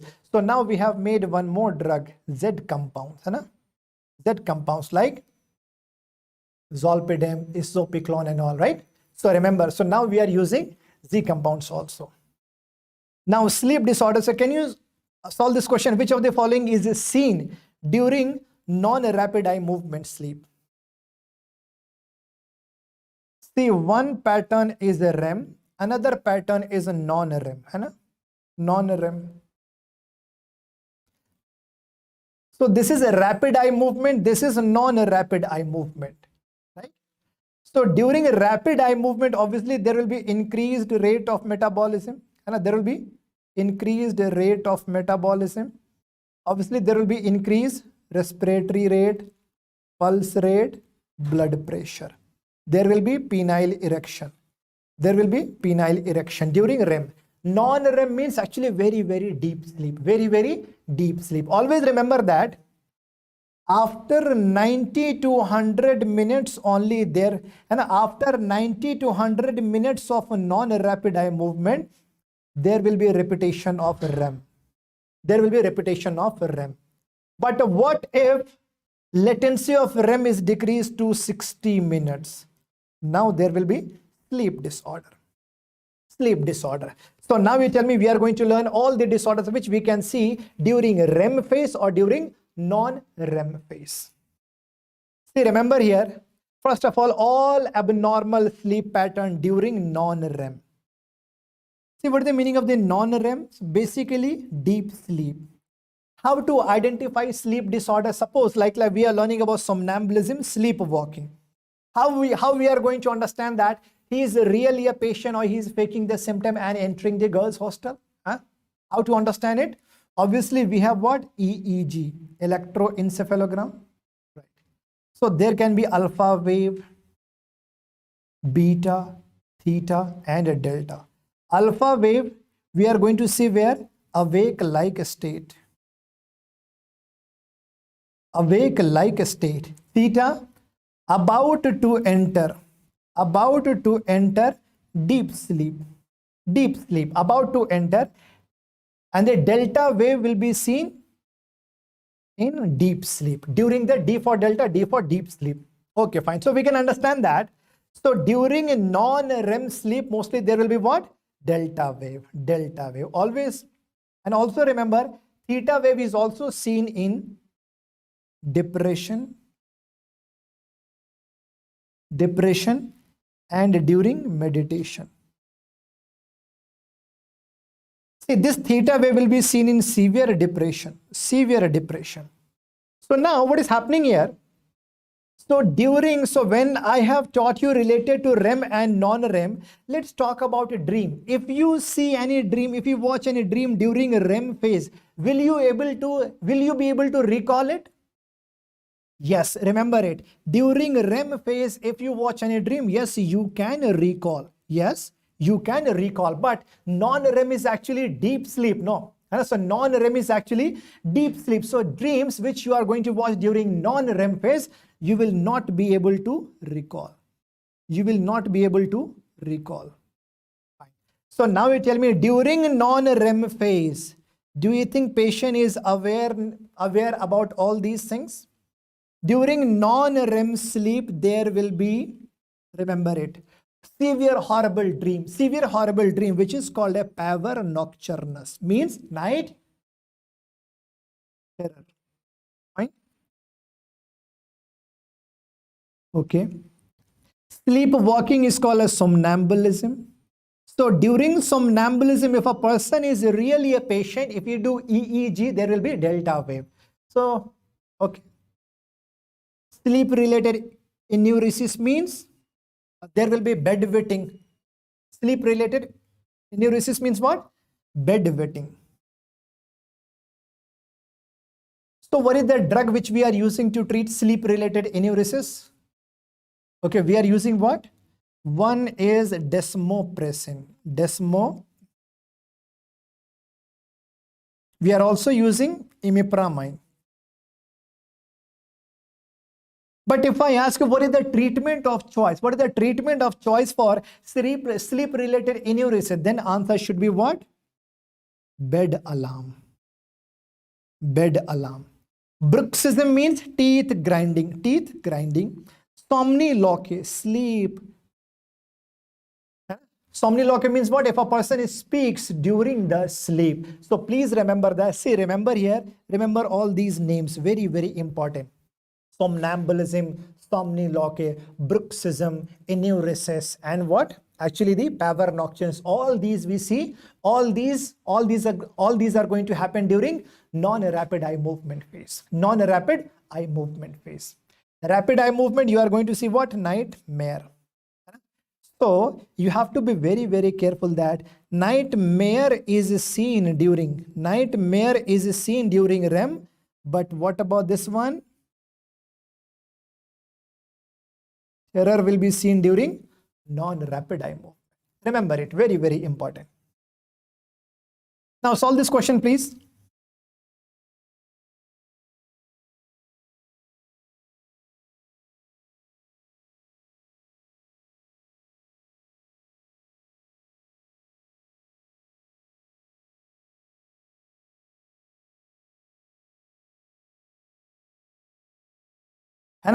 History of sudden falls while standing, gets snaps of sleep while at work, also has episodes of hallucinations while going to sleep.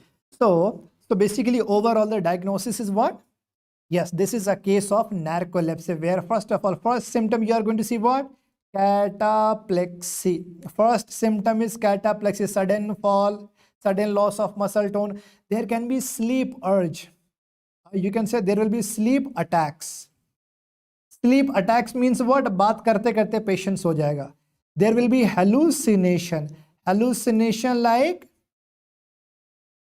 hypnopompic and hypnagogic, right? And fourth is sleep paralysis. Sleep paralysis means आंखें खुल गई हैं, but patient is not able to move his upper limb or lower limb. So these are the symptoms which we see in narcolepsy. What is the diagnosis here? Narcolepsy. How to treat? Modafinil and forceful naps.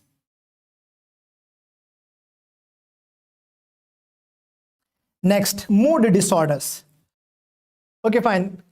See, now we are going to learn about the disorder of emotions. See, when I say major depressive disorder or depression, same thing. So what I'm saying here that if there is only depression, I can say unipolar disorder. If there is a depression with mania, I can say bipolar disorder. If I ask you that a person is a maniac, what does it mean? He's suffering from unipolar or bipolar? I'm saying he's only maniac.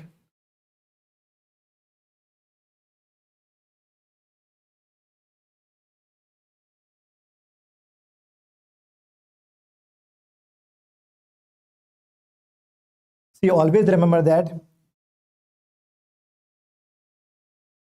mania never occurs alone. Mania never occurs alone. Mania will always be accompanied by depression. So even if examiner is writing only mania, mania is always bipolar disorder. Mania is always bipolar disorder. See, depression can occur alone, but mania never occurs alone. Fine? Okay, fine. Hypomania means what? Less severe form of mania. Now remember these two important points. One is cyclothymia, one is dysthymia. See, okay, please mention here. Cyclothymia means what? Less severe form of bipolar disorder. Dysthymia means what? Less severe form of depression. But for both of these, duration criteria is that symptoms should persist for equal to or more than 2 years. What is the meaning of dysthymia? What I'm saying that mild depression is called as a dysthymia. What does it mean? If a person is saying, suppose if there is a 22-year-old young man, he's saying that, sir, I'm engineer. When I was in second year of my engineering college, at that time only, sir, I never enjoy in my, like in my normal life. Since my second year of my university life, I used to be sad. I never enjoyed in in parties, and also basically he was having what? So a kind of sadness, or you can say anhedonia. But what is happening here? Only sadness for last more than 2-3 years. Only sadness. I never had any suicidal tendency, but yes, I never enjoy, and most of the time I used to be sad only. So basically what is happening here? Milder form of depression, but for last more than the 2 years. I can say he's suffering from dysthymia. In the same manner, Dr. Ankit Pandey, yes, PDF will be available. So in this same manner, milder form of bipolar disorder is called as what? Cyclothymia. Now, first of all, depression. See, I hope all of you know that whenever a person is having feeling of hopelessness, worthlessness, hopelessness, helplessness, worthlessness, you can say that he's suffering from depression. Okay, so this is actually a cognitive triad of depression. Okay, so you always remember that when I say that increased level of serotonin, norepinephrine and dopamine, it will cause psychotic symptoms. But when I say decreased level of this, decreased level of these neurotransmitters in limbic system, it will cause what? It will cause depression.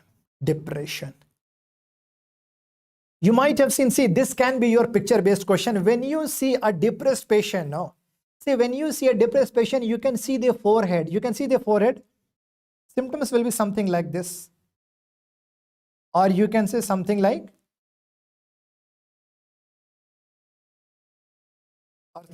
this. Omega sign. Omega sign will be seen above the root of nose. In the same manner, if you see the nasal corner here, there will be a fold that is called as Viragat fold. So remember, omega sign and Viragat fold, these are the two physical signs of depression. Now remember, see, there are different types of depression. When I ask you, what are the symptoms of a depressed patient? So what are the typical symptoms? So obviously you will say what? Yes, see, there will be sadness for sure. Okay, fine. After that, you can say yes, there will be a decrease of sleep also. Okay. See, there will be the decrease of food pattern also. Patient is not sleeping, patient is not eating, patient is not speaking to anyone. Actually, these are the typical symptoms of depression, right? So when he is not eating, do you think there can be weight loss? Yes, there can be weight loss also. So do you think now whenever there will be, whenever there will be the weight loss, whenever he is not eating, whenever he is not sleeping, do you think he will be having normal attention and concentration? No, there will be lack of attention, lack of concentration, lack of the judgment power. So do you think he will be very active, or he will be, or like he will be very, very silent, or his motor activities will be decreased? Yes, there will be there will be decreased of motor activities. Obviously, है ना? Now, do you think he will be having a well composed thoughts, or he will be having negative thoughts? Obviously, negative thoughts, है ना? He will be having negative thoughts. He can have suicidal thoughts. He can have suicidal thoughts. He can have suicidal thoughts, right?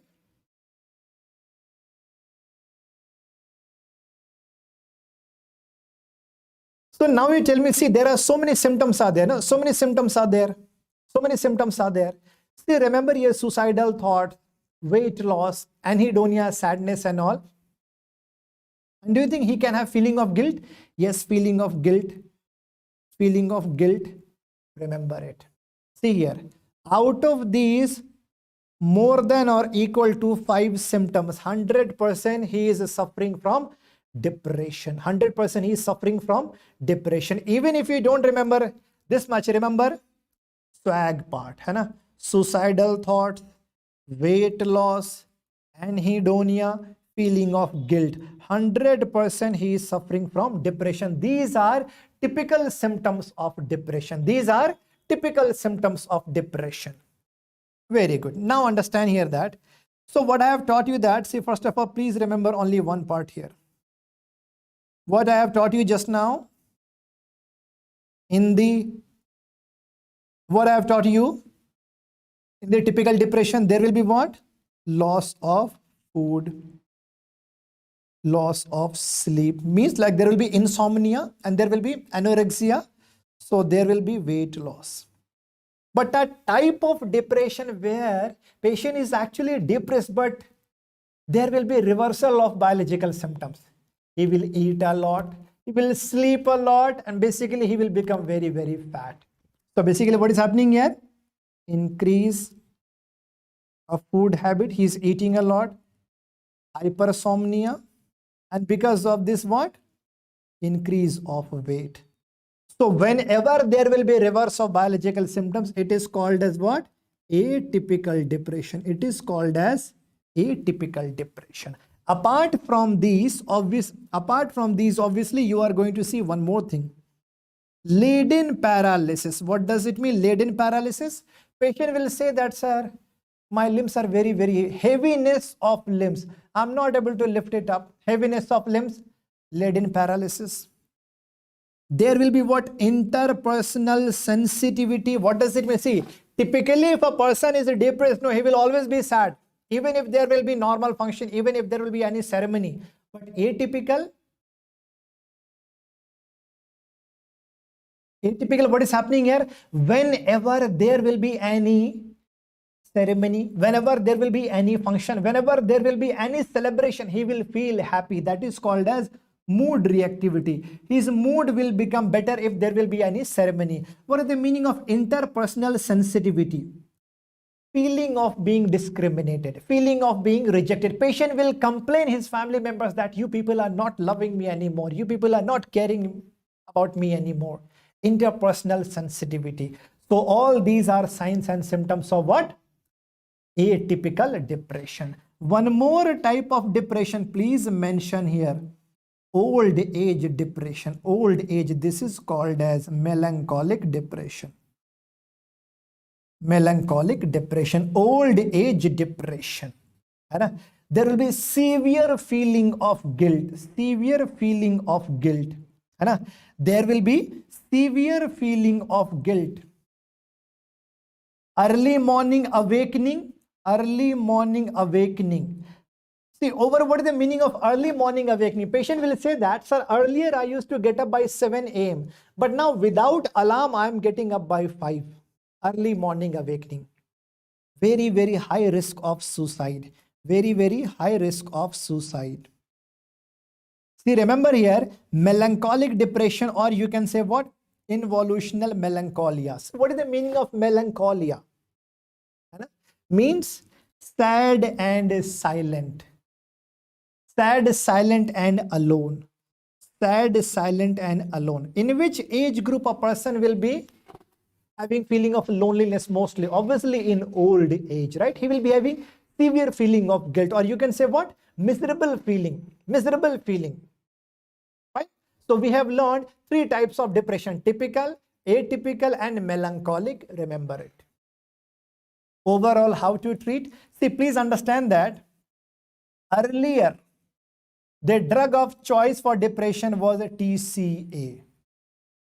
But because of so many side effects of TCA, TCA is no more the drug of choice. Now the drug of choice is what? SSRI.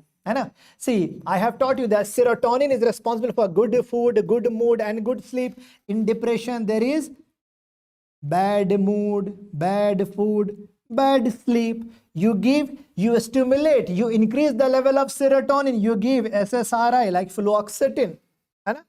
You give SSRI, after that there will be good mood, good food, good sleep. So SSRI is the drug of choice. Now when I talk about SNRI, what I have taught you, what I have explained you about norepinephrine. Norepinephrine is responsible for what? It will improve alertness, energy and happiness. So if patient is not responding to SSRI, where I was stimulating only serotonin, now I can elevate the level of norepinephrine also. So I can give SNRI. So SNRI is also used for the treatment of depression. And like the MAO inhibitor and all. Fine? Remember it. Solve this question, please.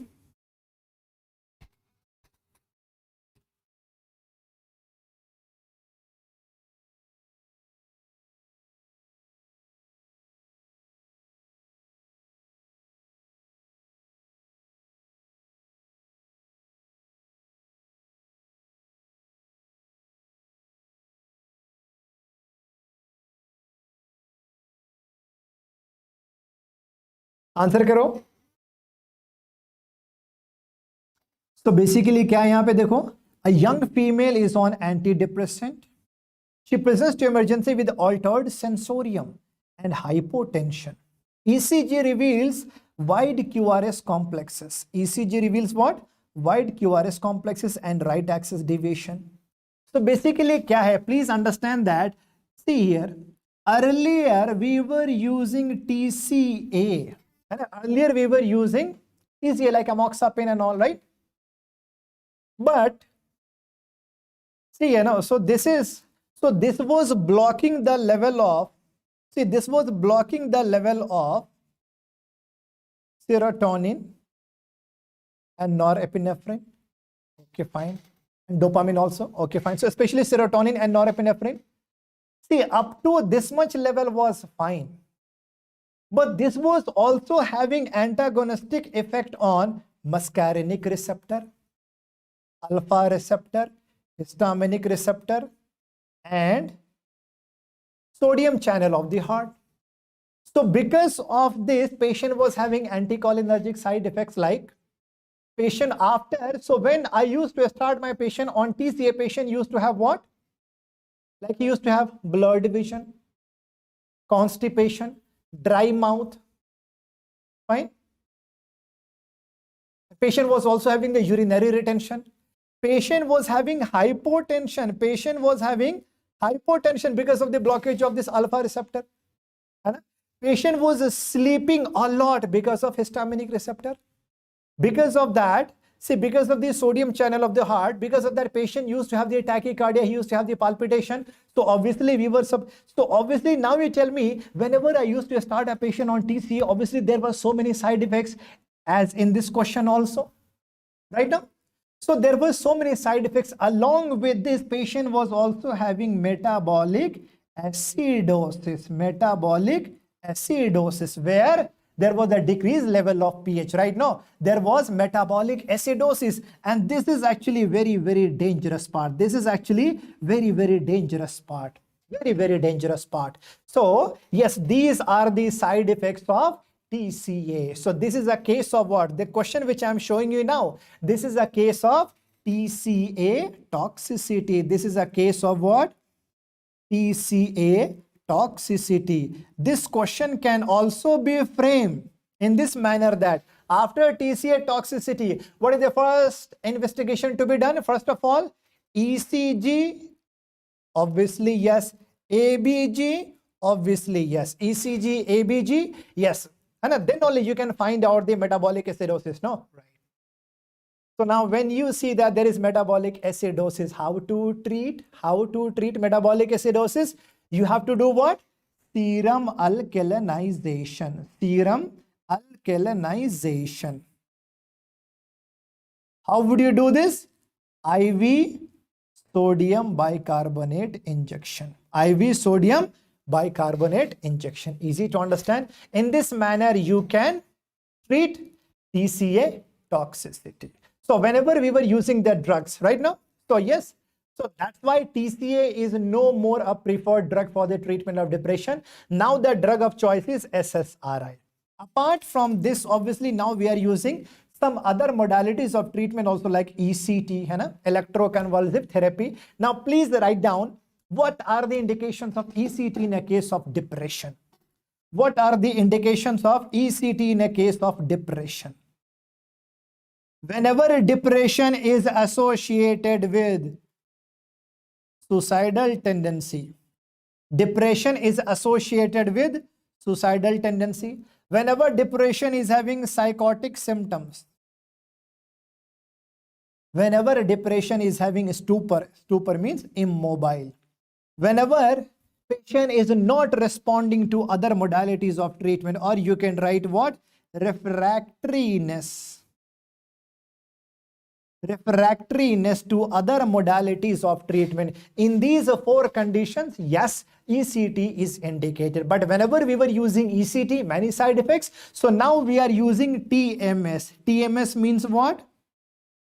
Transcranial magnetic stimulation, where we are using magnetic field to stimulate. Right now? Right? Transcranial magnetic stimulation. That's it. Now, very, very important part here. See this question, please.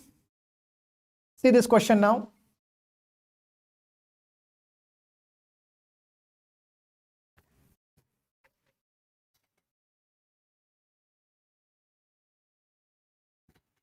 Mood disorder after delivery is very common.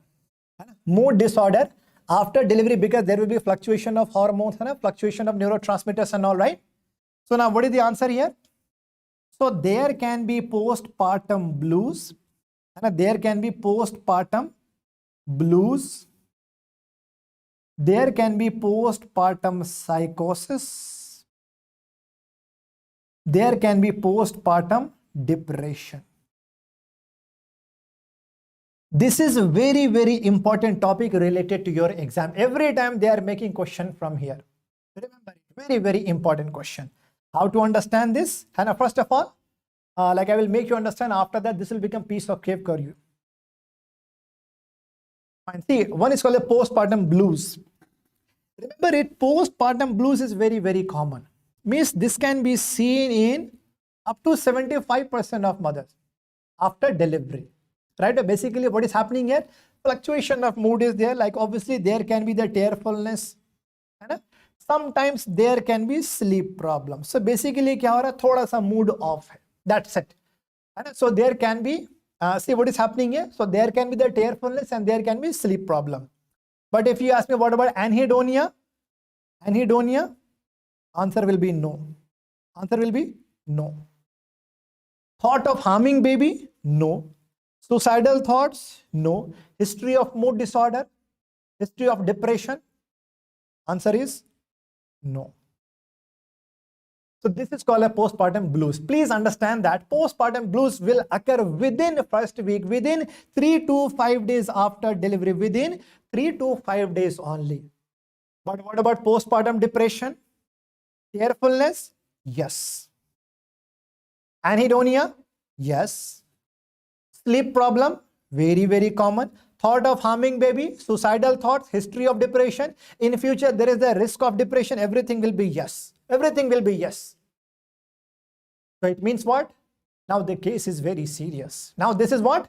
Depression. This is a case of postpartum depression where mother wants to kill her own baby. She can have suicidal tendency. This is less common. This will be seen among 10 to 15% of mother, right? Easy to understand. So now postpartum blues, how to help the mother? Only supportive therapy, basically only love and affection to mother. That's why as per Indian culture, first delivery should always be done at her own mother's house, not at in-laws house, right?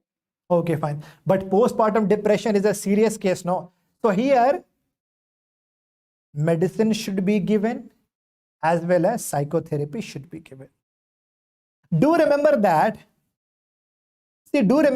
all signs and symptoms of depression with delusion and hallucination will be considered as a case of postpartum psychosis. But duration is different. I have taught you that postpartum blues will be seen within 3 to 5 days. Postpartum depression within 3 months. Within 3 months. So remember how to remember it. Postpartum blues will occur within rule of 3, like in a manner to remember. Postpartum blues will occur within 3 days. Postpartum psychosis within 3 weeks. Postpartum depression within 3 months. Remember like this. You cannot do any mistake anywhere. Very, very important. Very, very important. See, there was the question. There was actually a case also. A female, a mother who has history of two stillborn child, and basically dead born. Okay. Now, third time also she had a stillborn child. Now this time in-laws and husband, they thought that if she comes to know about a stillborn child, she can go into depression, she can have suicidal tendencies. So what they did? Secretly, they disposed the dead body of a stillborn child. And they took the mother from hospital to home. When mother was asking, where is my baby? Where is my baby? In-laws were saying that, no, baby was not healthy. So baby is in ICU. After a few days, we are going to take the baby home. So now you have to rest. Now you have to rest. In-laws thought that we are going to inform her after a few days when she will become normal. But what happened? Exactly at 19th day after delivery, she started having anhedonia, tearfulness. She wanted to harm herself, insomnia. And when she was brought to OPD of psychiatry, she was claiming that she was blaming her husband. She was accusing her husband that my husband has stolen my baby from my womb. Nihilistic delusion. Now psychotic symptoms within 19 days. Now what is the diagnosis here? Postpartum blues, psychosis or depression. What is your answer now? Now your answer is what? Postpartum psychosis. See, this table is extremely important. You are not going to forget it. Rule of 3. Very, very important for your exam. Remember it, please. Remember it. Okay? Remember it. Solve this question now. A 23-year-old man has presented with increased alcohol consumption, increased sexual activity, irritated, lack of sleep, and not feeling fatigued even on prolonged periods of activity. All these changes have been seen for last 3 weeks. What is your diagnosis?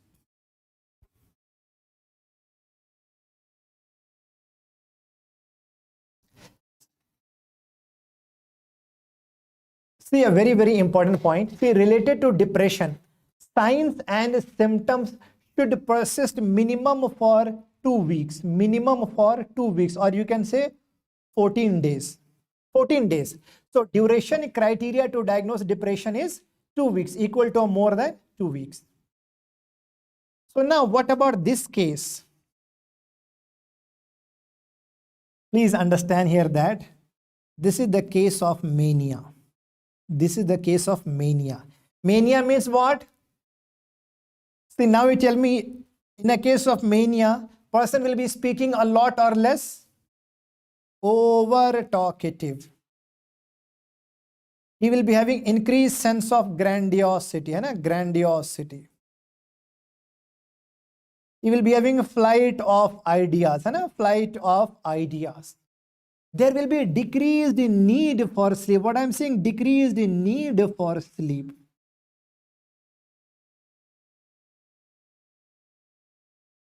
Decreased need for sleep. What does that mean? Even patient is sleeping only for 3 hours or 4 hours. He will be hyperactive.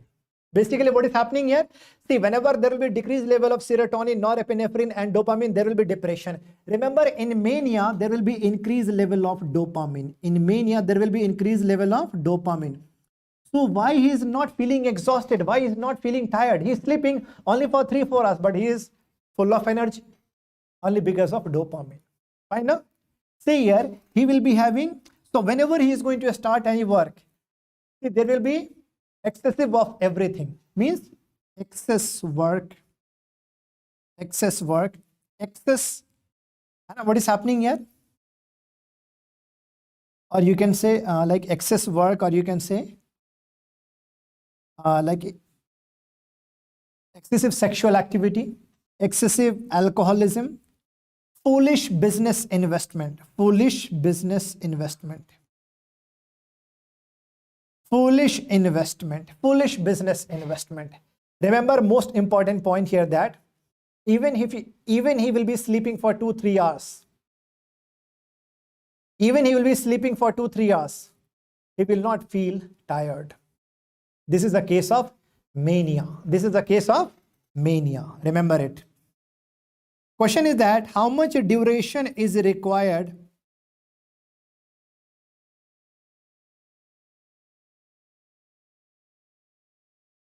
See, overall, how much duration is required to diagnose the case of mania? Answer is 7 days. Answer is 7 days.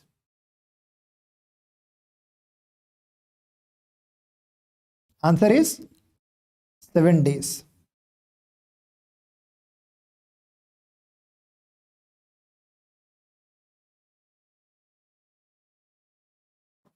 It's not working.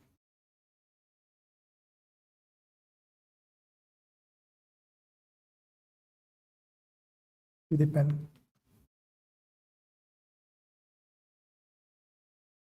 Yeah, so overall, how much duration criteria is required for this? For mania, 7 days. For mania, 7 days, right? And for depression, 14 days. So in this question, answer will be B only. Answer will be B. See this question now.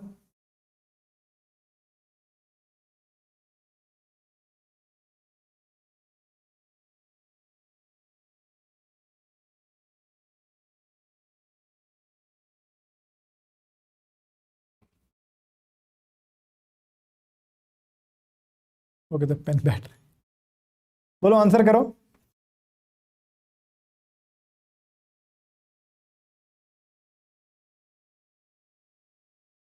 Very good doctor Farhad Nazneen. Doctor बो answer करो. नहीं, इसमें गलती कैसे कर सकते हो बताओ. See always remember that. See देखो, one rule is there. See, one rule is there. See, there is a rule. Depression can occur alone. But even after that, even if there will be one episode of mania, no, he will be considered as a patient of, bipolar disorder. He will be considered as a patient of bipolar disorder. Remember here, if I have a patient of bipolar disorder for last 2-3 years, now actually there were no symptoms. Now suddenly if there will be depression, no, never start monotherapy of only antidepressant. Remember it. I know. In this question, now patient is having depression, but there is history of mania also now. So you always have to, first of all, you have to give what? Antidepressant Along with that, you have to add one mood stabilizer. You have to add what? Never ever give only antidepressant. Always combine mood antidepressant with mood stabilizer like lithium, valproate, whatever. Right? Easy to understand. So answer will be D here. See this question now.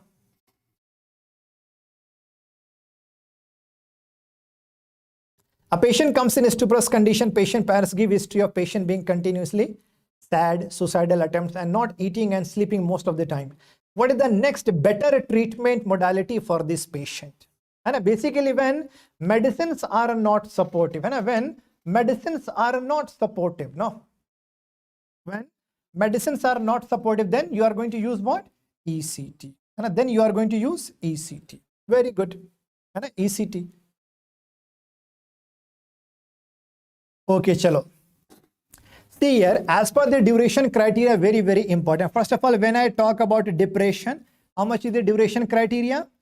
14 days, equal to or more than 14 days. When I talk about mania, equal to or more than 7 days. When I talk about hypomania, 4 days symptoms, more than enough. More than enough. What is the meaning of double depression? What is the meaning of double depression? When a patient who was suffering from dysthymia, he was suffering from dysthymia, now suddenly there is attack of what? Major depression. So sandwich of dysthymia and major depression is called as double depression. Double depression. Now what about rapid cycling? See here, if there will be equal to or 4 times attack of bipolar disorder in 1 year. In 1 year. 4 time attacks of bipolar like mania, hypomania or depression, it will be called as what? Rapid cycling. See, remember the duration criteria, very, very important. How much is the duration criteria to diagnose schizophrenia? Equal to more than 6 months. Equal to more than 6 months. Less than 1 month, symptoms like schizophrenia will be considered as acute psychotic disorder. Now, sexual disorder. देखो sexual disorder में first of all we are learning what? Gender identity disorder. What does it mean? Suppose if a boy is not happy with his genital organ, he is saying that I don't like this hanging garden. So basically, he does not like his genital organ. Suppose if a female child is there, a 5-year-old girl is there, she is saying that no, my brother is having something extra, I want that. So basically, they are not happy with their genital organ. Basically, they are not happy with their genital organ. You can say what? They are suffering from what?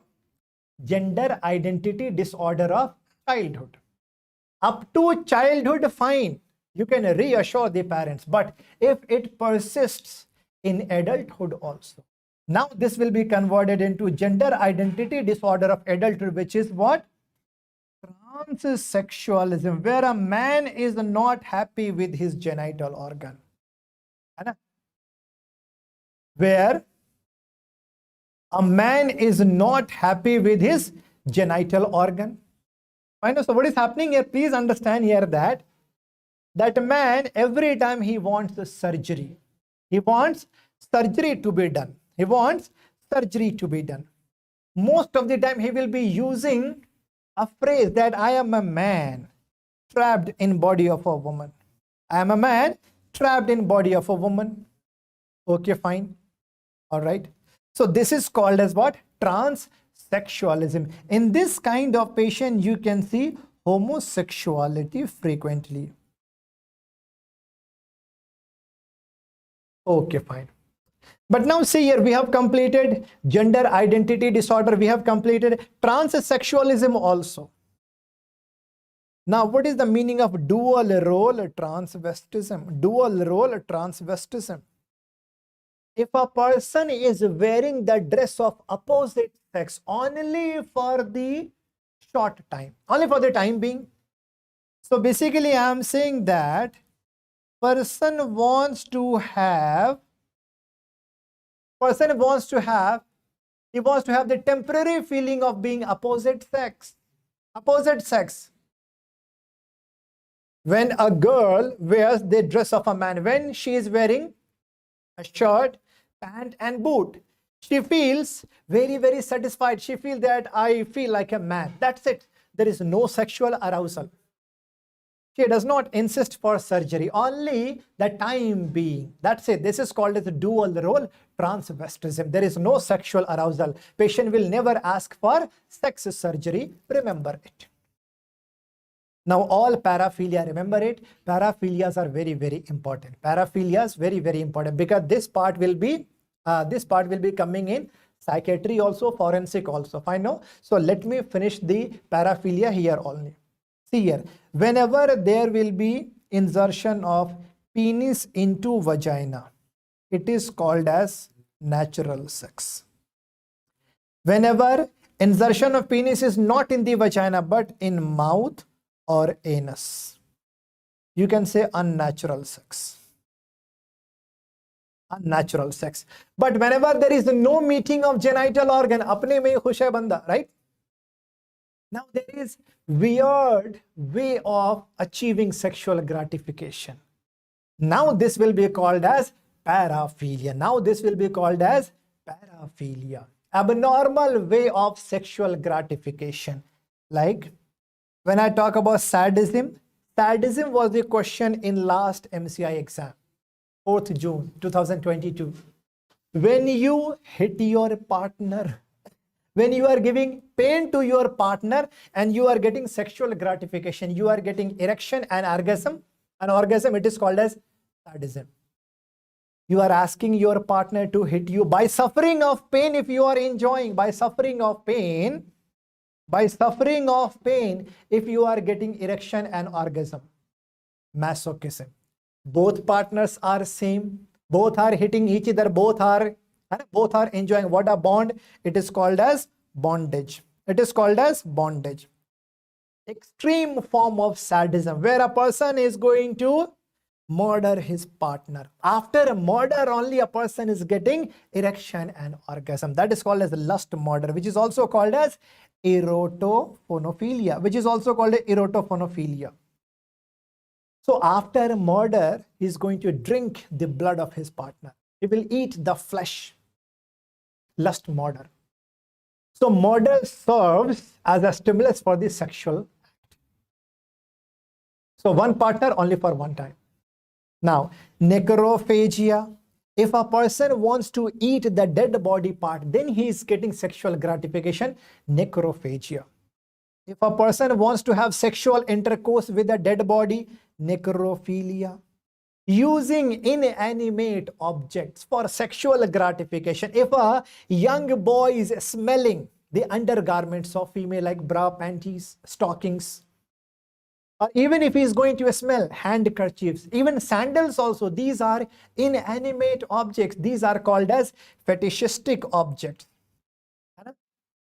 So this kind of gratification is what? So basically after smelling the fetishistic object, he will be having erection and then orgasm. Fetishism. Okay. Now after wearing the dress of opposite sex, if a person is getting orgasm.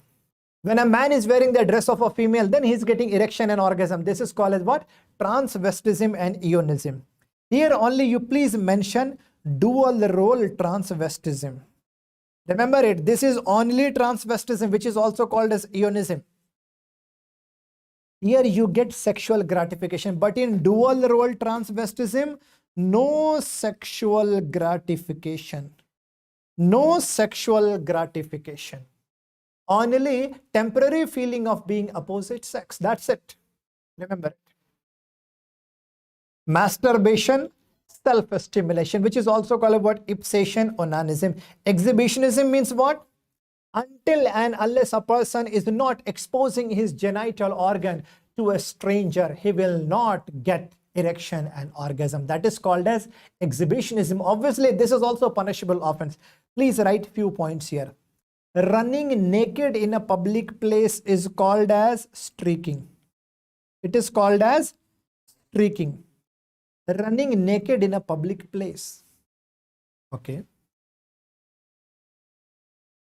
exposure of genital organ only for a short span of time. After that he is going to cover it. Flashing. It is called as flashing. Only momentary exposure of genital organ. Showing buttocks, showing butts by bending down and removing the underwear. After removal of underwear, if a person is bending down, he is showing his butts to a stranger, then he is getting gratification. It is called as mooning. It is called as mooning. Showing double moons by bending to strangers, it is called as mooning, right? Remember, these are type of what? These are the types of exhibitionism. Now, voyeurism. Voyeurism means what? By watching the act of sexual intercourse by other people. Suppose what is happening here, suppose in a room, if a husband and a wife, or if a partner, suppose if a person, and if they are having sexual intercourse, and if a young boy is watching the act, basically is peeping into the privacy, this is called as peeping Tom. This is called as peeping Tom, also called as scotophilia. This is called as voyeurism. Voyeurism. Suppose if a female is undressing herself, and if a young boy or if a person is watching her undressing, and then he is getting gratification, this is called as voyeurism. Is this a punishable offense? Yes. Which IPC? Which IPC? Answer me, please. Please mention IPC number 354A, B, C, and D. IPC number 354A, it defines punishment for what? Sexual assault. A for assault. IPC number 354B, using your power to disrobe a female. IPC number 354C, it defines voyeurism. IPC number 354D, stalking. Stalking. What is the meaning of stalking? Without the knowledge of a female, if a man is following her online or offline, this is a punishable offense, right? Remember it. Frotteurism, rubbing against the person in a crowd for sexual gratification. Metro train is overcrowded. Metro train is overcrowded. If a person is rubbing against the person in a crowd for erection and orgasm, it is called as frotteurism. Urinism, by the sight or a smell of urine of the partner, there is a sexual gratification. That's why it is also called as golden shower. Golden shower. Coprophilia. Coprophilia, by the sight or a smell of a fecal matter of partner. Fecal matter of partner. A person is getting sexual gratification. Coprophilia. Sodomy means what? Sodomy, anal sex. Anal sex. See, every time one question from paraphilia, remember it. So you have to revise it at any cost. Anal sex, also called as Greek love. Also called as Bagheri. Sodomy. So obviously in anal sex there will be two partners. One will be active, one is active partner, another will be passive partner. The partner who dominates, active partner. The passive, whose anus is being used. Whose anus is being used. He will be considered as passive partner. When passive partner is adult now, this will be considered as gerontophilia. But when the passive partner is a child, this will be considered as pederasty. In pederasty, adult active partner will be called as pedophile. But the child, it will be called as catamite. Catamite. This is a repeatedly asked question. This is repeatedly asked question, that the passive partner in pederasty or the child in pederasty is called as what? He will be called as catamite. Catamite, okay? Bestiality, having sex with animal. Having sex with animal. Right? So now, what is the meaning of having sex with a blood related person? Like son and mother, daughter and father, brother and sister. That will be called as what? Incest. Right? That will be called as what? Incest. Please mention. Incest means what? Sexual intercourse between blood related people is called as incest. So in between son and mother, daughter and father, and this can be in between brother and sister. Between son and mother, it is called as Oedipus complex. And it is called as Oedipus complex. Between daughter and father, it is called as Electra complex. Electra complex, mention it. Anna? Brother and sister, it is called a Parwan complex. Parwan complex. Remember it. Anna? Between son and mother, Oedipus complex. Daughter and father, Electra complex. Brother and sister, Parwan complex. Remember it. When both partners are female, it is called as lesbianism. This is also called as tribadism. Remember it, that active partner is called a dyke or butch. Be careful. This is BU, butch. Passive is feminine. In India, lesbianism is a punishable offense or not? Please understand that in India, lesbianism is not a punishable offense. This is not a punishable offense, but this is a valid ground for divorce. What about incest? What about incest in India? This is a punishable offense or not? In India, incest is not a punishable offense. Incest is not a punishable offense. Remember it. Now, fellatio means what? Okay, before fellatio, please mention oral sex. Oral sex means what? Buccal coitus. Buccal coitus. This is also called as sin of Gomorrah. Sin of Gomorrah. Oral sex, right? So what is the meaning of fellatio? See, oral stimulation of male genital organ. Oral stimulation of male genital organ is called as the fellatio. Oral stimulation of female genital organ is called as the cunnilingus. Oral stimulation of anus is called as anilingus. Anilingus. And we already have learned the Bobbitt syndrome, where a female is going to cut the male genital organ. This will be associated with which type of delusion? Delusion of infidelity, right? Othello syndrome. Now see here, there is a special man who is inducing his wife to have sexual intercourse with other man. He will watch the act, then he will get erection and orgasm. Special man, obviously. This is called as royalism. Now, phonic sex. Using obscene language on phone. This was the question in FMGE 2019 or 20. This is called a telephonic scatologia. Scatologia. Now, remember it. Using enema for sexual gratification. It is called as what?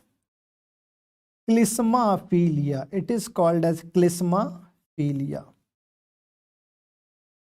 Watching the pawns. This is called as what? Pornographomania. Pornographomania. So all these paraphilia you have to memorize. Excessive sexual desire in female, nymphomania. Excessive sexual desire in male, it is called as satyriasis. So how to remember it? Remember it, there is a boyish name here. There is a boyish name. So remember, satyriasis and nymphomania. Now related to neurotic disease, stress related and somatoform. See here, please understand here that anxiety attack. So actually here we are going to learn about OCD, anxiety, phobia, PTSD, everything we are going to learn. First of all, we are learning, see, there are different types of anxiety disorders. First of all, always remember that anxiety is the response to an unknown threat. Anxiety is a response to an unknown threat. Where a person does not know this,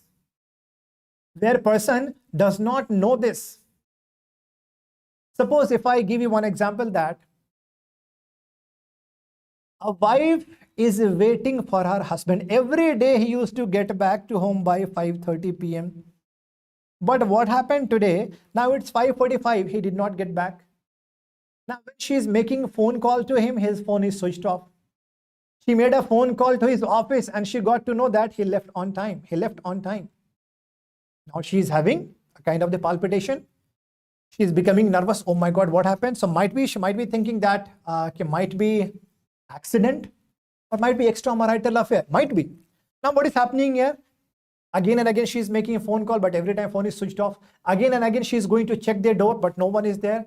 Okay, now she is not able to sit at one place. Now she is very much nervous. Okay, now there is tachycardia also.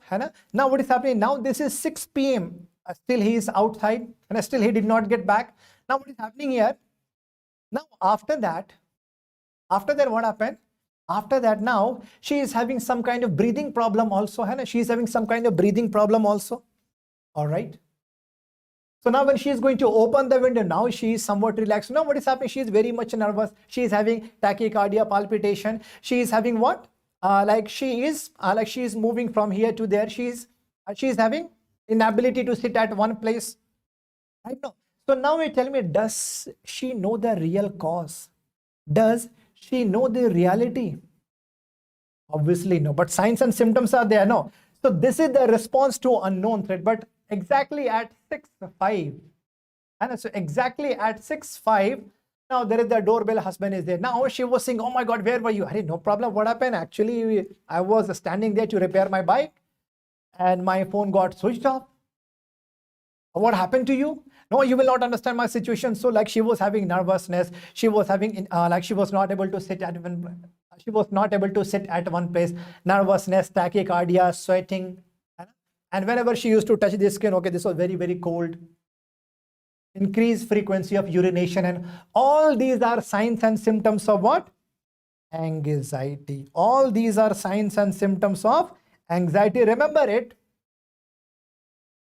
Nervousness, tachycardia, palpitations, and after that, you can say inability to sit at one place, urination. There can be diarrhea also, cold skin, sweating. All these are signs and symptoms of anxiety. Along with the symptoms of anxiety, if there will be symptoms like heart attack,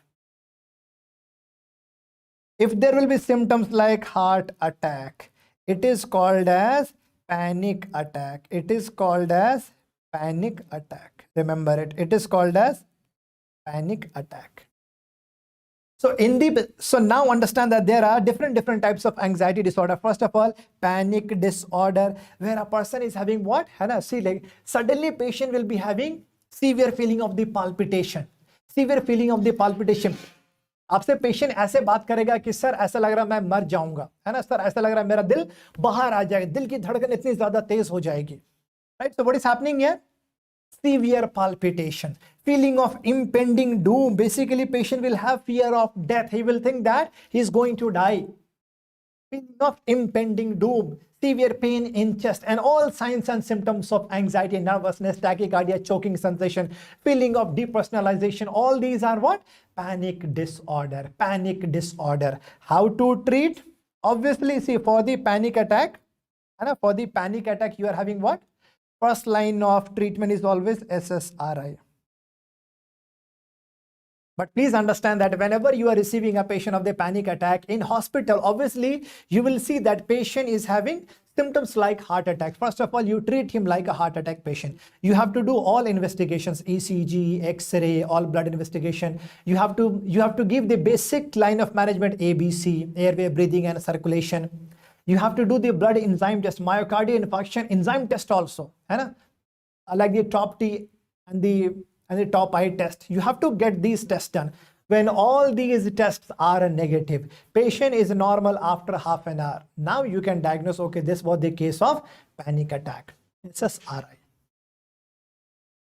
Agoraphobia. See, first of all, a specific phobia. What is the meaning of a specific phobia? Suppose if a person is having fear of dog, cynophobia, fear of height, specific phobia. But agoraphobia is a general term. Fear of places from where escaping is difficult. From where escaping is difficult. It can be closed space. It can be open place. Or even if you ask the patient to go somewhere alone, he will be uncomfortable. That is agoraphobia. After that, generalized anxiety disorder. Remember it, this is called as free-floating anxiety. So let's understand here that, see, the phobias are very, very important. So just have a fast revision of all the phobias. See, phobia easily we can memorize everything. All phobias are compound words. Arachno spider, fear of a spider. Ophidio, I hope you have learned in forensic medicine. Ophiotoxemia, ophidiology, right now? Like study of a snake. Fear of a snake, ophidiophobia. Aeroplane, aerophobia, fear of flying. Glosso, actually tongue. Glossophobia, fear of public speaking. Okay, fine. Ornitho means bird. Ornitho means birds, fear of birds. Ornithophobia, fear of needles. Please understand. Trypano. Hemoglobin, hemophobia, fear of blood. Veho, vehicle. Veho, fear of driving. Iatrogenic injury means what? Any injury done by a doctor. Iatrogenic injury. Iatrophobia, fear of doctors. What is the meaning of nosocomial infection? Hospital acquired infection. Nosocomophobia, fear of hospital. Phasma, spectra, ghosts. Astra,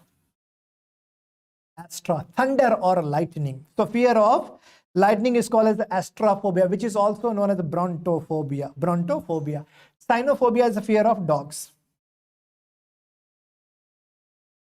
Fear of dogs.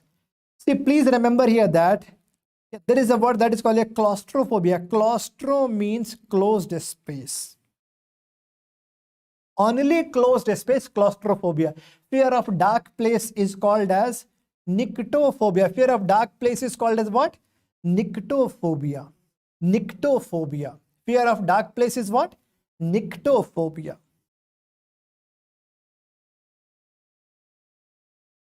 Okay, fine. Now, xeno. What is the meaning of xeno? Like when we talk in surgery, isografting, allografting, autografting. Xenografting means what? What is the meaning of xenografting? When you are getting one organ from another species whom actually you don't know, or actually who is not who does not belong to your species, basically a type of a stranger, no? Xenophobia, fear of a stranger.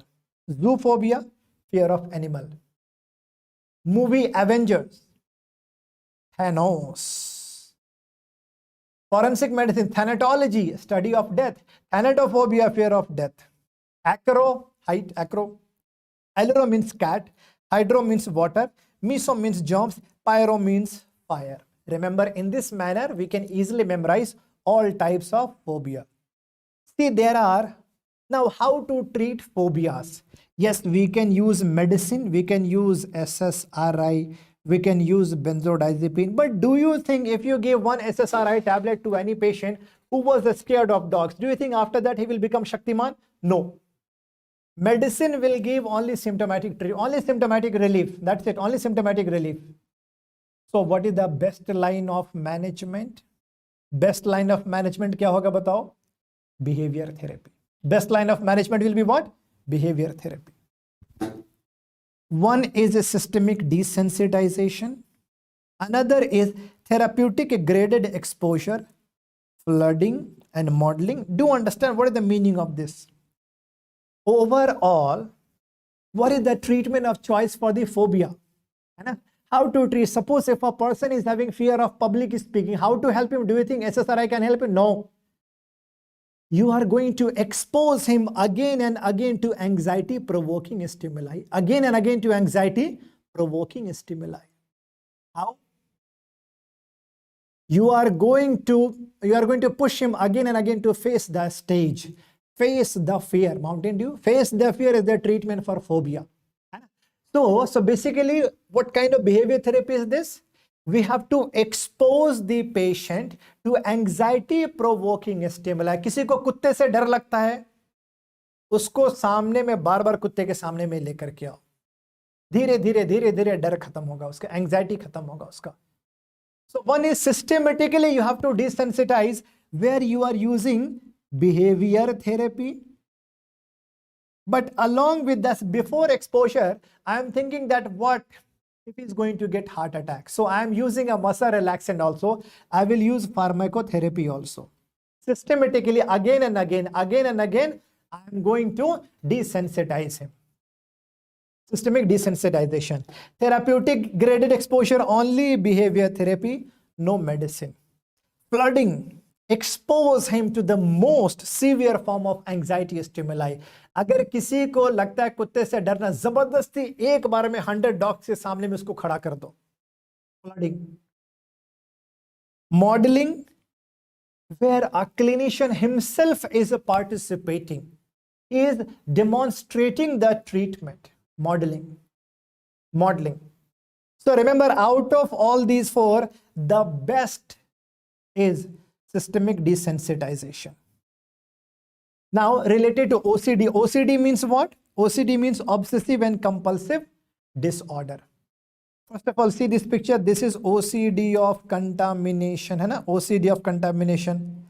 So first of all, 4 types of OCD we are going to see. First of all, OCD of contamination. Second, OCD of symmetry. Third, OCD of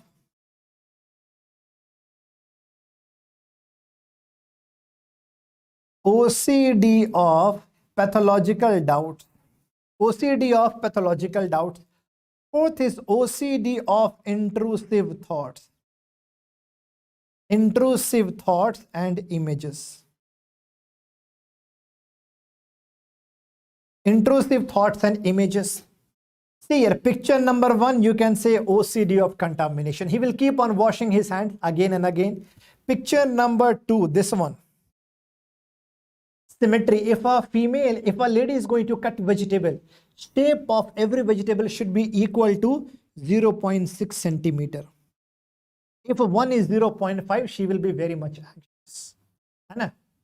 Fine, easy to understand. What about OCD of pathological doubts? If you are living on a 15th floor, you have locked your door before leaving. When you reached ground floor, after that you are thinking, I did not lock my. Again you will go and check. Right now? Again and again you are rechecking. This is pathological doubt. Now, OCD of intrusive thoughts and images. Suppose if a person is thinking that he is having sex with the God. Oh my God. See, a person cannot think like this, no? Means, suppose if a person is having this kind of thought, oh my God, I'm having sex with the God. After that, he will be having severe anxiety. How could I think like this? So these are what? OCD. Remember it. For OCD also, duration criteria is equal to or more than 2 weeks. Remember that. What is happening here? Suppose if a person is having OCD of contamination, every day he is spending so much of time in washing his hands, so much of time, so much of energy, so much of money. Now, he knows that these thoughts are irrational. These thoughts are weird. Because of that, he's going into depression. So remember, along with OCD, which other psychiatric illness is seen? It is depression. And both should be treated at the same time. How to treat? Okay, medicine, SSRI. Why? Because Even in OCD also there will be imbalance of serotonin. But overall, what is the treatment of choice for OCD? Behavior therapy, exposure and response prevention. Now, in ICD, some OCD type of disorders are added. One is hoarding disorder. A person keeps on accumulating old substances, old stuffs. A person is accumulating his 15 years old underwears, 15 years old books, everything, because he is having this kind of OCD that he might lose something important. पुराने हर चीज इकट्ठे किए जा रहा है वो. Hoarding disorder, है ना? I think hoarding disorder को हिंदी में कहते हैं ना गबन करना है, गबन, है ना? Hoarding disorder. Okay. Olfactory reference syndrome. If a person is thinking that he is emitting foul smell, so whenever he is going to meet someone, every time he will become very, very cautious. So even if he is going to talk someone, or like either he is going to apply a face mask over the face, or he will avoid a meeting. Basically, he is having this kind of OCD that he is emitting foul smell. Olfactory reference syndrome. Body dysmorphic disorder is added in OCD type disorder, where a female or where any patient is having this kind of disorder, this kind of OCD that, okay, my nose is ugly, my face is ugly, my nose is distorted. Body dysmorphic disorder. Now, okay, one question. A 17-year-old boy who went airport to receive his parents. He's waiting at airport, sir. Now he could see that flight is about to land. He got very excited. He was very, very happy. Now suddenly he saw that during landing there was plane crash. He was allowed to go inside. He could see separated head of his father from the body. Now you tell me what will happen to him. Right? See, after this accident, after this incident, do you think he will be having normal life? After this, do you think he will be having flashback and nightmare every time? Yes, flashback and nightmare. Flashback and nightmare every time. Obviously, he will be having insomnia. He will not be able to maintain the sleep. Do you think he will be having normal speech? No. He will be having slurring of speech. He will be having slurring of speech. Slurring of speech. He will be having anhedonia. Do you think he would like to go back to airport again? No, he will never go there again, because this will remind him all these symptoms, all the symptoms there, right? So there will be avoidance. So there will be what? Avoidance. Avoidance. Obviously, there will be what? Numbness. Emotional numbness. Emotional numbness. All these are signs and symptoms of what? PTSD. PTSD means what? After the trauma, post-traumatic stress disorder. Remember, these are the signs and symptoms of PTSD. This is also a disorder of youngsters, only mostly in second decade, right? PTSD and a PTSD. So obviously this will be more common among female, right? PTSD. So what is the first line of management? This is always SSRI, but overall the treatment of choice is behavior therapy. Remember it, symptoms should persist for more than 1 month to diagnose. But if symptoms like PTSD is less than 1 month, this is called as acute stress disorder, which can happen after loss in exam, after loss in family members, loss in business. But symptoms will persist only for, I can say, less than 1 month. Okay. See, there is a treatment that is called as EMDR. This technique is having good response in the treatment of PTSD, eye movement desensitization and reprocessing. Now you tell me, when a person is having flashback and nightmare, do you think like he is always having flashback? Yes. He is having the nightmare? Yes. Do you think he's living in past or the present? Obviously in past. Do you think his past memory is working or the immediate memory is working? Past memory. So I have to reprocess his memory by the, and so with the help of eye movement, I have to desensitize him and reprocess his memory. Eye movement and desensitization and reprocessing. So what I'm doing here, the patient is here. After that, I'm going to keep a pen in front of his eyes. I'm going to move it. I will be asking him, please look at the pen, and you have to keep on informing me what happened to you. Okay? A type of EMDR. Yeah. Now, somatoform related disorder. You might have seen some patient that there is actually no sign and symptom. There is no symptom. No, actually, symptoms are there, but there is no pathology. Patient keeps on visiting the doctor. Patient keeps on consulting the doctor. In spite of negative results, in spite of reassurance by the doctor, patient keeps on coming to the doctor. Doctor, please dekh lo na, please dekh. Doctor, pure body ka X-ray kar do yaar. So this is what unexplained disorder is, somatoform disorder. So I have patient A, patient B, and patient C.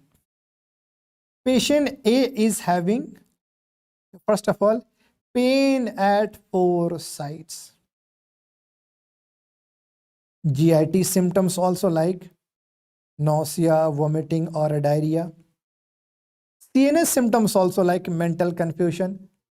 Sexual problem also like lack of libido.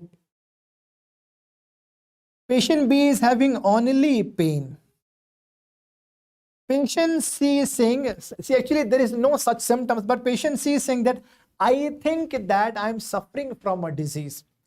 Patient is having only idea. Patient is having only idea that I'm suffering from a disease. Only idea. That's it. Remember it.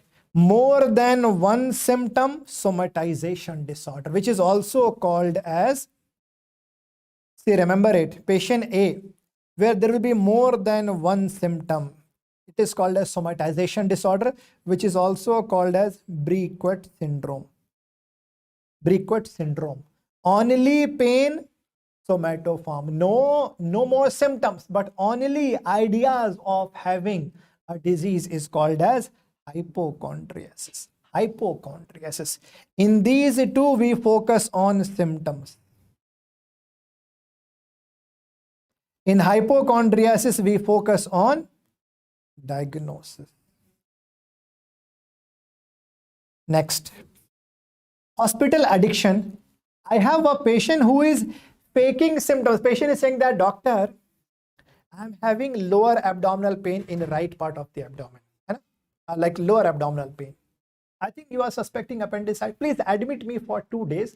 Do all investigations. What is happening here? Patient is faking symptoms to get hospital admission. He what?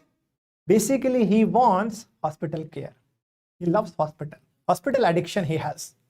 This is called as Munchausen syndrome. When patient is faking symptoms, it is called as Munchausen syndrome. It is also called as factitious disorder. But a 55-year-old male doctor is there who does not have any baby. In his department, a baby patient is there. He loves to play with that baby. Now, clinician is faking the symptoms. Now, clinician is faking the symptoms. Now, clinician is faking the symptoms. He's asking the parent, no, I have to do more investigation. She should be admitted for more number of days. When clinician is faking the symptoms, it is called a Munchausen syndrome by proxy. What is happening here basically in factitious disorder? Patient is faking symptoms to get admitted in hospital. Hospital addiction. Solve this question now and then you will be having all clarity. Sudden onset of breathlessness, anxiety, palpitation, feeling of impending doom, fear of death. Where we have seen, see, flashback and nightmare, PTSD, feeling of impending doom, panic attack, right? Panic attack. Next.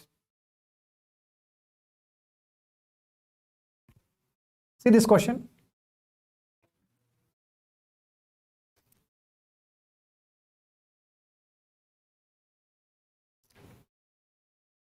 A 40-year-old male is uncomfortable in using closed lift, being in crowded place, traveling alone. Which of the following is the best line of management? So do you think he's suffering from claustrophobia or the agoraphobia? Claustro means only closed. He's suffering from agoraphobia, right? He's suffering from agoraphobia. So phobia के लिए best line of management क्या था बताओ? Behavior therapy. Behavior therapy, only behavior therapy? Systemic desensitization was the best, no. Behavior plus pharmacotherapy.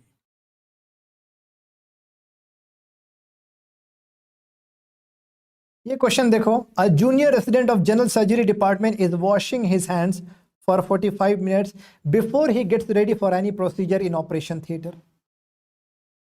Many a times he got scolded by his seniors for wasting so much time.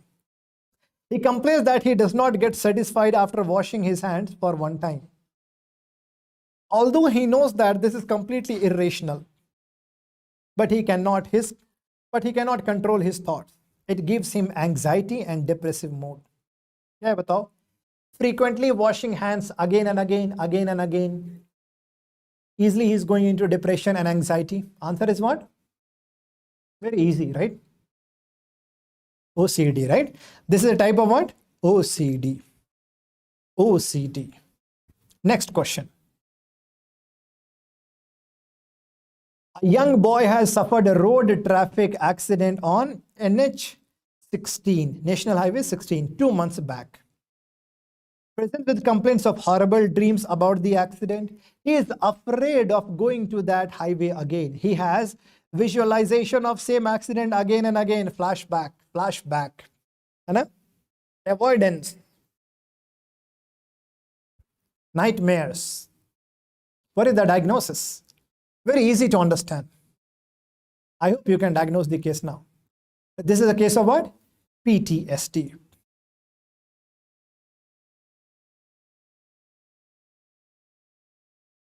A middle-aged female complains of headache for the last 6 months. She has consulted many physicians for the same complaint. All investigations are in normal range and no pathology could be found. In spite of reassurances by the physicians, she keeps on insisting that there is something wrong in her head and seeks another consultation. What is this?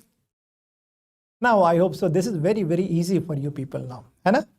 See, even if you solve these questions, no, this will be more than enough to solve MCI questions, I'm telling you. And you know one thing, even in the NEET PG, they frame this kind of question. All these questions, what I'm asking here, these are old questions only. These questions are already asked. Now, I hope that you have clarity to solve these questions. Your answer will be what? Hypochondriasis. Obviously, very easy to understand, right? Hypochondriasis. Now here, a 40-year-old lady presented to physician with complaints of hematuria. RBCs were found in urine, but no cause was found. She has gone to many doctors and with the same complaint. What she is doing here, she would prick her finger and mix blood in her urine sample. Basically, she is faking symptoms and she is doing what? She is doing what? She demands what? She demands inpatient care. Faking symptoms for hospital admission. It is called as what? Factitious illness. It is called as factitious illness, or you can say Munchausen syndrome. When patient is faking symptoms, it is called as Munchausen syndrome. When clinician is faking symptoms, it is called a Munchausen syndrome by proxy. What about this question? A 24-year-old girl present with complaints of pain in abdomen and legs, headache, nausea and vomiting for last 3 months. Sometimes she appears to be mentally confused. On a physical examination, she was normal. Further clinical investigations were completely normal. Which of the following condition can be the best for her diagnosis? अब बताओ क्या है भाई ये? See here, first of all, pain at multiple sites, GIT symptom, she has nausea, vomiting. She has CNS also, no, more than one symptom. This will be called a somatoform pain disorder or somatization disorder. Symptoms are there for real, right? No, so this will be what? Somatization disorder, which is also called as Briquet syndrome, which is also called as Briquet syndrome. Briquet syndrome. Psychoanalysis. Who is he? He is Sigmund Freud. He is known as father of psychoanalysis. He coined the term id, ego, superego. He introduced cocaine in medical world. He gave a structural theory of mind. He gave topographical theory of mind. He divided mind into conscious, preconscious, and unconscious. He explained about dreams. He explained about psychosexual stages of development. These are some of the important contributions of Sigmund Freud. See here, whenever a clinician is doing psychotherapy to a patient, there can be exchange of emotion. When patient is developing feeling for the doctor, it is called as transference. But if patient is beautiful, or if because of the condition, what is happening here, if clinician has developed some feelings for the patient, it is called as counter transference. Easy to understand? When patient has developed some feelings for the doctor, it is called as transference. But when doctor has developed some feeling for the patient, it is called a counter transference. Remember it. Now, a structural theory of mind. See here, suppose, see, now you are in the same phase. After 3 weeks only, you are having FMGE exam. But one part of your mind is saying, I want to enjoy. But another part of your mind is saying, no, you cannot enjoy. You cannot enjoy. You have to study. Okay, fine. You cannot enjoy. So what is happening here? So now the part of mind which is asking you to enjoy, that is called as id. And the part of mind which is saying that you cannot enjoy, you have to study at all. You have to study at any cost. That is superego. That is superego. Now, don't you think id and superego, they are fighting here? Obviously, they are fighting. Now, what is happening in your mind? Both things are going at the same time. Now, the fight will be going on, or there will be anxiety for sure. So suddenly, in between, ego comes. Ego will balance the fight. He will say, okay, fine, don't worry. Okay, don't fight. You like, since you have exam after 3 weeks, you study for 4 hours. After that, you watch movie for 1 hour. Again, you study for 4 hours. Again, you watch movie for 1 hour. Easy to understand?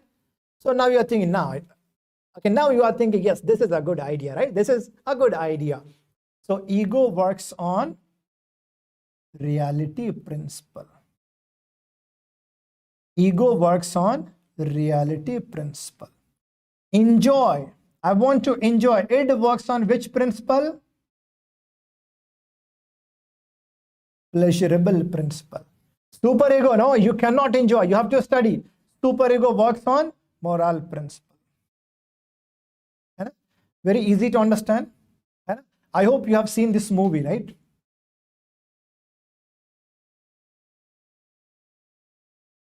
They want to enjoy every time id, but Anusashan, Pratishtha, you cannot enjoy. है ना? इस गुरुकुल में मोहब्बत नहीं कर सकते, right? क्या था वो? Super ego. After that, Shahrukh Khan will come, Raj will come, and to spread love, ego. कि भाई मोहब्बत भी करो, पढ़ाई भी करो. Balancing. This is what? Ego. Fine now? I hope this is clear to all of you. Please understand that id part, which works on pleasurable principle, this is completely in unconscious domain of mind, 100% unconscious. Ego has unconscious as well as conscious domain. Superego also has unconscious as well as conscious domain. Remember it, ego will always come in between to reduce the fight between id and superego. Basically, in the form of defense mechanism, defense mechanism, right? So I can say that all defense mechanisms are played by ego, and all defense mechanisms are played by the unconscious domain of ego, except one, that is called as suppression. Remember, only one, suppression. See, now it is not so much important, so I'm not going to explain all the defense mechanism. See, but as per the examination, what I anticipate, like this much is more than enough to memorize from psychoanalysis topic. Okay, fine. Now see here, Sigmund Freud said that there are 5 stages of psychosexual stages of development. Earlier, it was the thought process that only adults can enjoy this sex. Only adults can have pleasure out of sex. Sigmund Freud said, no, even a 1-year-old child also derives sexual pleasure, but behavior is different. So he divided into 5 phases of stages of development. 1, oral, after that anal, after that phallic, and then latent, and then genital, and then genital. He said that in between 0 to 1.5 year of age, there will be oral stage of psychosexual stages of development. What does it mean? When a child is going to bite, like he will get the sexual feeling, the kind of pleasure, basically. Or you can say that whenever, so basically child derives pleasure by biting, cutting and chewing. He also said that, okay, up to 1.5 year, there will be oral stage. After that, there should be progression to anal stage. Basically, whenever mother is going to clean the toilet, he feels a sense of gratification. He feels the sense of gratification. Up to 3 years, fine. Anal stage. Anal part is the site of gratification. Sigmund Freud also said that there can be fixation at stages of development. There can be fixation at any developmental stage of sex, and this can result into some other mental illness in future. So what does it mean? Suppose देखो, up to 1.5 to 3 years, if a person is enjoying anal stage, fine. But if a 15-year-old boy, still he is fixed there only, still he is enjoying the anal part, it means what? Oh my God, fixation has happened at anal stage. It can result into OCD. Remember it.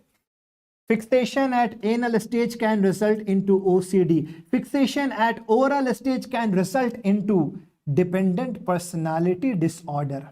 Dependent. It can also result into substance abuse like alcoholism. It can also result into mood disorder like depression. It can also result into schizophrenia. Next is phallic stage. Phallic stage, okay, fine. See, age duration is 3 to 5 years. Very, very important. During this stage, what is happening here? Male child, son, is having sexual feeling for his mother. Up to 5 years, it is normal. You might have seen a boy that every time he will be with his mom only. Even when father comes back from the office, he will do some he will make some excuses like, mom, I'm having abdominal pain. He will hold his mom, right? Okay.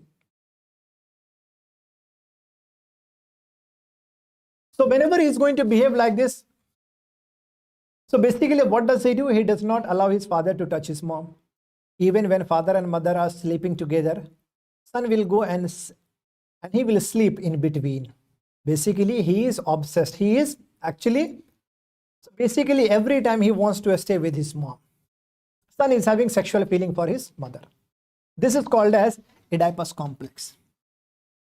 I have taught you in sexual disorder also there. So that Oedipus complex was son and mother. That was real sexual intercourse. Here, this is sexual feeling. Sexual feeling. Remember it. Okay. Up to 5 years, it's normal. But if a 15-year-old boy is there, if he is having sexual feeling for his mother, Now he will be having this kind of guilt. Oh my God, how could I think like this, man? How could I have sexual feeling for my own mother? He can have what? He can have anxiety, and he can have, like now what is happening here? So what does it mean? Fixation has happened during phallic stage. It can result into hysteria. It can result into hysteria. Fixation at phallic stage can result into hysteria. So in the same manner, a female child also develops feeling for her father. It is called as Electra complex. Remember it. Male child who is having sexual feeling for his mother, at the same time he is also scared of his father. If my father will come to know about this now, he will castrate me. So there will be castration anxiety. There will be castration anxiety. There will be castration anxiety. Female child will think that she was born actually with a penis, and she will hold responsible his mother for that she castrated me. This is called as penis envy. Penis envy. Now, latent stage, 5 to 12 years. In this stage, a child is a little sexually inactive. He will focus more on learning skills. Genital stage, more than the 12 years. Yes, now for both the sexes, the genital organ will be main source of attraction here. Fine. Okay, fine. So remember here, fixation at latent or genital, it can result into neurosis. So what kind of question they can frame? Please understand here that oral stage 0 to 1.5, anal stage 1.5 to 3 years, phallic stage 3 to 5 years, latent 5 to 12, more than 12 genital. Fixation at oral stage can result into dependent personality disorder, substance abuse like alcoholism, mood disorder like depression and schizophrenia. Fixation at anal stage can result into OCD. Fixation at phallic stage can result into hysteria. Fixation at latent or genital, it can result into neurosis. This kind of question they are framing. Okay, fine. Now, organic mental disorder, where we are going to learn about delirium and dementia. A 55-year-old man is admitted in hospital after third-degree burn with 70% of total body surface area. Read this question, please.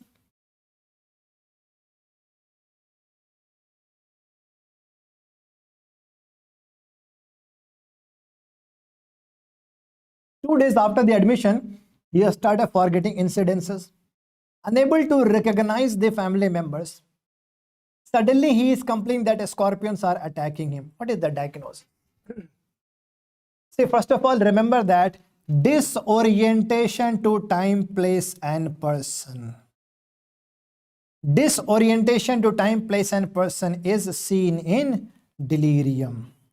Please understand that sudden onset of symptoms. Sudden onset of symptom, I can say acute onset of symptoms or a fluctuation of symptoms. Sometimes there can be a delusion and hallucination also, but only for short interval of time. I can say that only for brief time. Patient will be having what? Insomnia. Patient will be agitated, irritated. These are the signs and symptoms of what?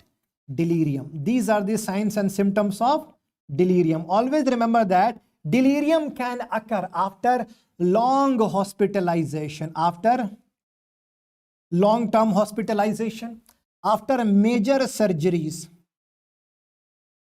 after severe burns. In all these conditions, yes, there can be what? Sudden onset of symptoms. See, for last few days he was normal, but suddenly he became disoriented to time, place, and a person. He is saying that scorpions are attacking him. Basically a type of what?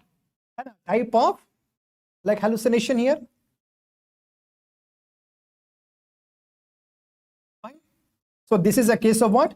Acute delirium. But delusion and hallucinations are also there. So something like schizophrenia. So what kind of question they are framing? How to differentiate delirium and schizophrenia? Remember it. Delirium, acute onset. Acute onset. Sudden onset. You can write what? sudden onset. But schizophrenia, not sudden onset. Schizophrenia, there will be what? Schizophrenia में क्या होगा?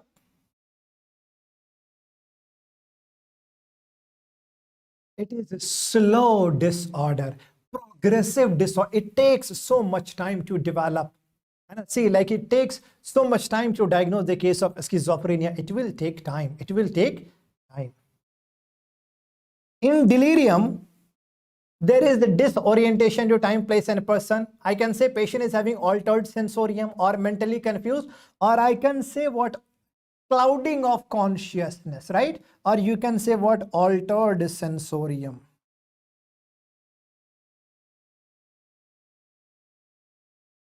But in schizophrenia, no altered sensorium. Patient will be oriented. Schizophrenic patient will be oriented. In delirium, we can see delusion and hallucination, but only for short interval of time. But delusion and hallucination in schizophrenia will be long and constant. Easy to understand? In this manner, they will frame the question to differentiate delirium and schizophrenia. In alcoholism, which type of delirium you see? In alcoholism, there will be delirium tremens. Very, very important. Alcoholism. Remember it. Next, see this question.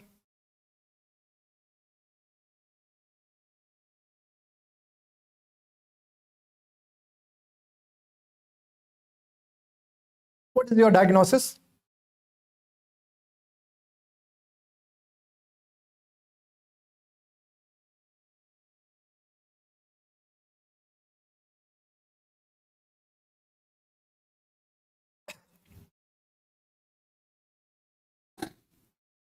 A 75-year-old man flown to America from Siberia to stay with his son. He's having nightmares and a flashback. Some of you might be thinking about PTSD. Okay. He was brought to hospital by son. It was informed that he's getting irritated, insomnia, easily forgetting incidences. In PTSD, do we forget the incidences? No. PTSD is a disorder of young, 75-year-old. This is a case of what? His MMSE score is 21. Mini mental status examination. See, how much is the maximum score of MMSE? Maximum score is 30. Equal to or less than 24. It means what? There is cognitive impairment. It means there is what? Organic mental disorder. Easy to understand. Basically, patient is disoriented to time, place, and person. There is impairment in cognition, right? Okay, fine. So, now what is the diagnosis? Obviously, now this is dementia. Dementia is a disorder of old age, where a person will start forgetting the things, right? Yeah, but in dementia, there will be personality changes also. Patient can become introvert, patient can become hostile, patient can have emotional outbursts, patient can have insomnia and all, right? All signs and symptoms will be there. So the question is that how to differentiate delirium and dementia? Delirium, first of all, acute onset. Dementia is never acute. Dementia is progressive. Remember, there is no loss of consciousness in dementia. There is no altered sensorium. There is no altered sensorium. But in delirium, obviously, yes. In this manner, we have to differentiate delirium and dementia. Remember, suppose if a patient is having delirium and dementia together, it is called as what? Beclouded dementia. That's it. Now, okay, now let's learn about pediatric psychiatry. A 5-year-old child is not able to pay attention in class, makes frequent mistakes in school activities, disturbs other kids. So if a child is hyperactive, if a child is having inattention, he is very, very impulsive. He keeps on roaming in the class. He is always disturbing. He's making more mistakes. So he is having what? Deficiency of attention. He's suffering from what? Attention deficit hyperactive disorder. He's suffering from attention deficit hyperactive disorder. Please understand that ADHD is a disorder of emergency. You have to treat the patient as soon as possible. So basically there is no attention. There is 100% deficiency of attention right now. 100% deficiency of attention. So what to do here? We have to stimulate the CNS. So that's why drug of choice is CNS stimulant. Like drug of choice is methylphenidate. Methylphenidate. Drug of choice is methylphenidate. But in some condition, because methylphenidate, which is CNS stimulant, which is having high addiction, in two conditions it should not be used. There we should use non-stimulant like atomoxetine. Atomoxetine, which is non-stimulant. It should be used if there is a family history of substance abuse. Family history of substance abuse. Or if child is having seizure with ADHD, don't use methylphenidate. You have to use atomoxetine or clonidine. Next. A 5-year-old child with history of birth asphyxia does not communicate well, has slow mental and physical growth, does not mix with the people, has limited interest and gets widely agitated. So basically whenever there will be a problem in social interaction, whenever there will be a problem in language, or you can say communication, when there is a stereotyped behavior.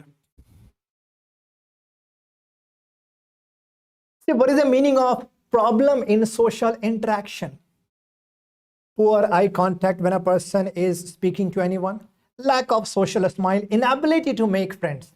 So this is what? Problem in social interaction.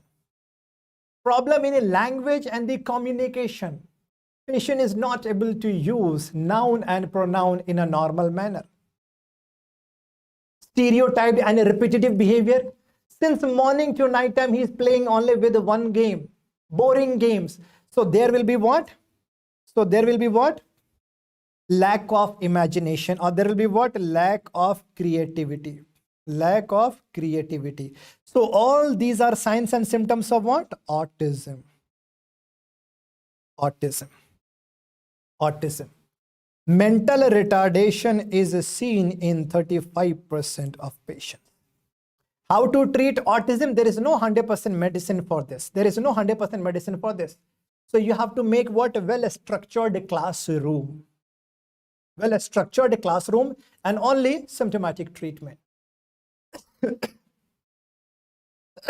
There is a questionnaire system to screen autism that is called as MCHAT. MCHAT. Remember it. That's it. Now see here. Whenever there is problem in social interaction, problem in language, problem in behavior, like stereotyped behavior, है ना? Stereotyped behavior. Okay, fine. So this is called as what? Autism. Autism. Okay. Along with the autism symptoms, there is a seizure.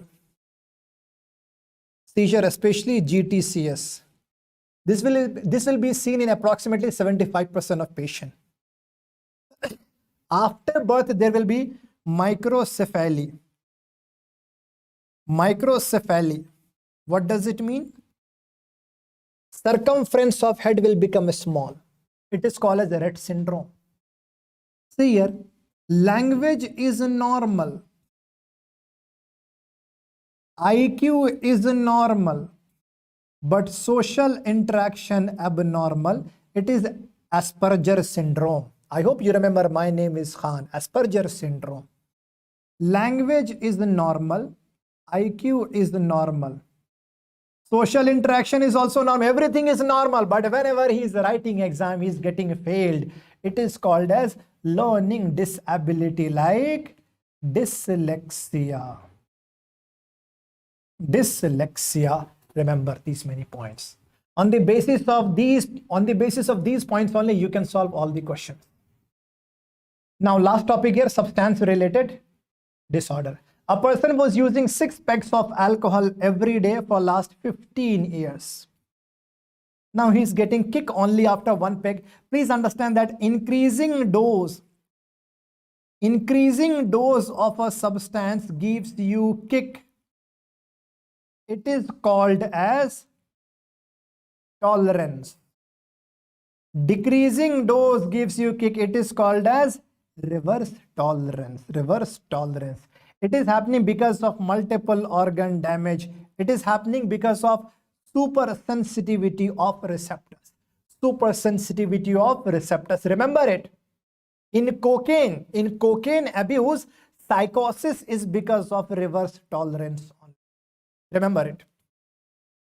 Now see here, a chronic alcoholic person presented to hospital with complaints of fearfulness, misrecognition, talking to self. On further evaluation, he has sweating and tremors. Family members informed that he had last peg of alcohol 3 days before. So basically all these are signs and symptoms of what? Alcoholic withdrawal symptom, no? And all these are what? Alcoholic withdrawal symptoms. So remember it, very easy formula I will give you. See, what are the alcoholic withdrawal symptoms? Remember it. First symptom, suppose if cessation of alcohol has happened 6 hours before. First symptom and most classical symptom will be what? This will be tremors, right? Remember it. Fine. So how to memorize all these symptoms as per the duration when he stopped taking alcohol? Remember it. If he had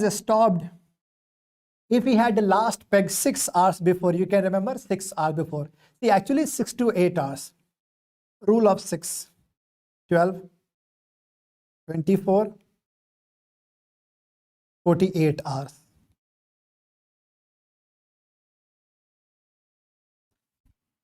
See, this is actually 6 to 8 hours.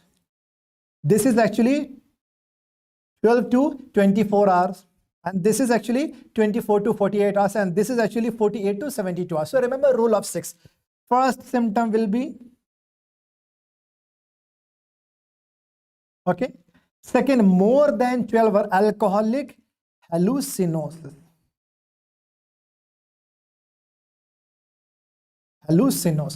More than 24 hours, there will be what? Seizure. So after taking alcohol, after taking rum, a person is having fits. No, it is called as what? Rum fits. More than 48 hours or 72 hours, there will be what? Delirium tremens. This is very, very serious. If you do not treat your patient on time, mortality rate will be approximately 20%. So what is happening in this DT? Patient will be disoriented to time, place, and person. Patient will be having hallucination, visual hallucination, tactile hallucination, auditory hallucination, right? See, remember it. When I talk about alcoholic hallucinosis, patient will be hearing the sound of, he will be hearing the noises of a small insect. He knows that he is hearing these voices because of alcoholism only. He knows that awareness is there. So this will not be real hallucination. This will be considered as pseudo hallucination.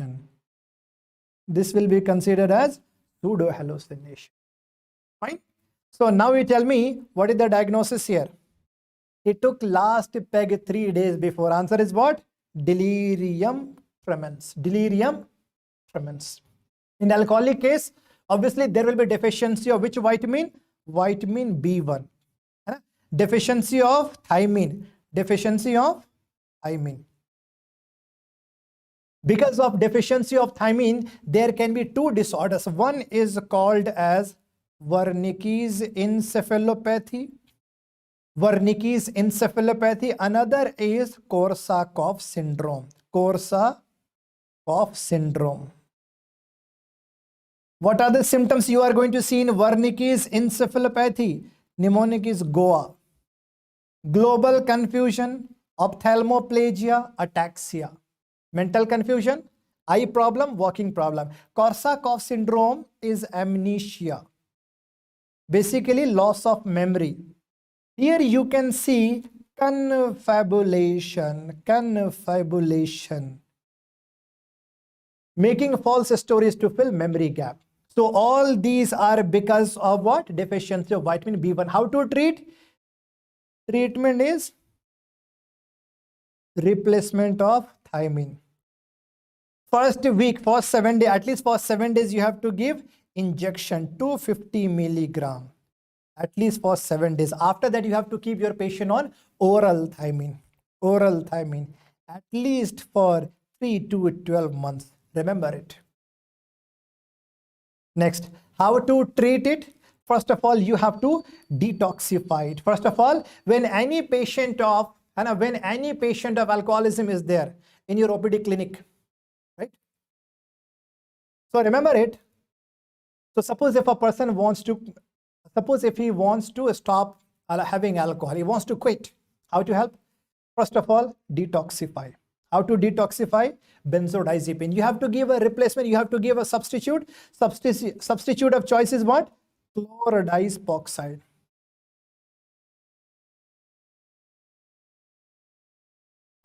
You have to give chlordiazepoxide. Why you are using this benzodiazepine? Because this is having long half-life. You could have used the diazepam also, but diazepam is having half-life of only 9 to 10 hours. You could have used alprazolam also. Alprazolam 4 to 5 hours half-life. So we are using chlordiazepoxide with thiamine.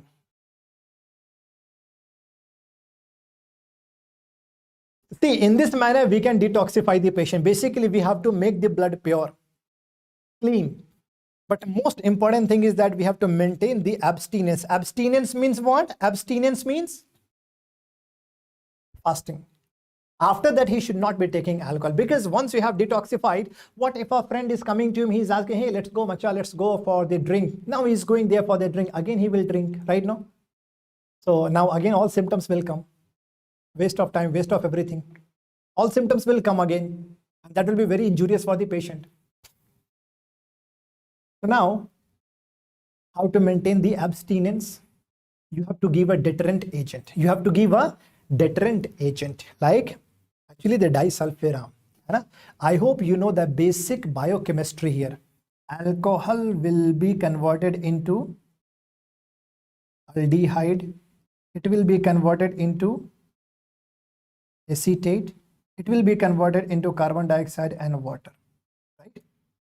In between, obviously, there will be one enzyme which is going to play a role, dehydrogenase. Here also there will be what? Dehydrogenase. Because of dehydrogenase enzyme only, there is 100% conversion of aldehyde into acetate. And then further metabolism will result into carbon dioxide and water. So it means like because of this, patient is safe. But what is happening here? Aldehyde, this aldehyde, this is an itching agent. This is an itching agent. It works on histamine receptor. If there is no enzyme, or if there is an enzyme blocker,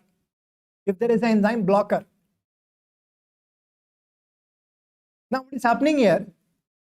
Because of aldehyde, patient can have what? Patient can have red rashes over his body, nausea and vomiting. He can have headache, right? He can have low BP. He can go into shock. So now, even if he is going to drink in front of his friend and he is already on disulfiram tablet, he is already on the disulfiram drug. Now, in front of his friend, he will vomit out. And in front of his friend, he will be having nausea, vomiting, red rashes, headache and all, everything. So now after that, he will never dare to take it again. Fine. So this enzyme will be blocked by which drug?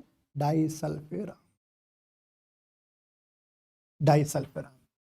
But if you have a high profile patient, high profile patient. He is asking that, "Ki, doctor, if you give me disulfiram, no, I'm actually the manager of 5-star hotel. I will be having so many clients, right? I will be having so many clients.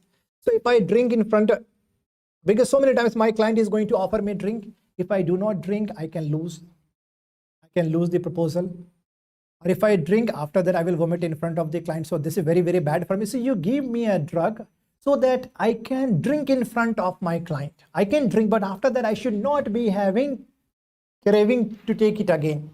Now you are going to give anti-craving drugs like naltrexone, acamprosate, topiramate, gabapentin, fluoxetine, and baclofen.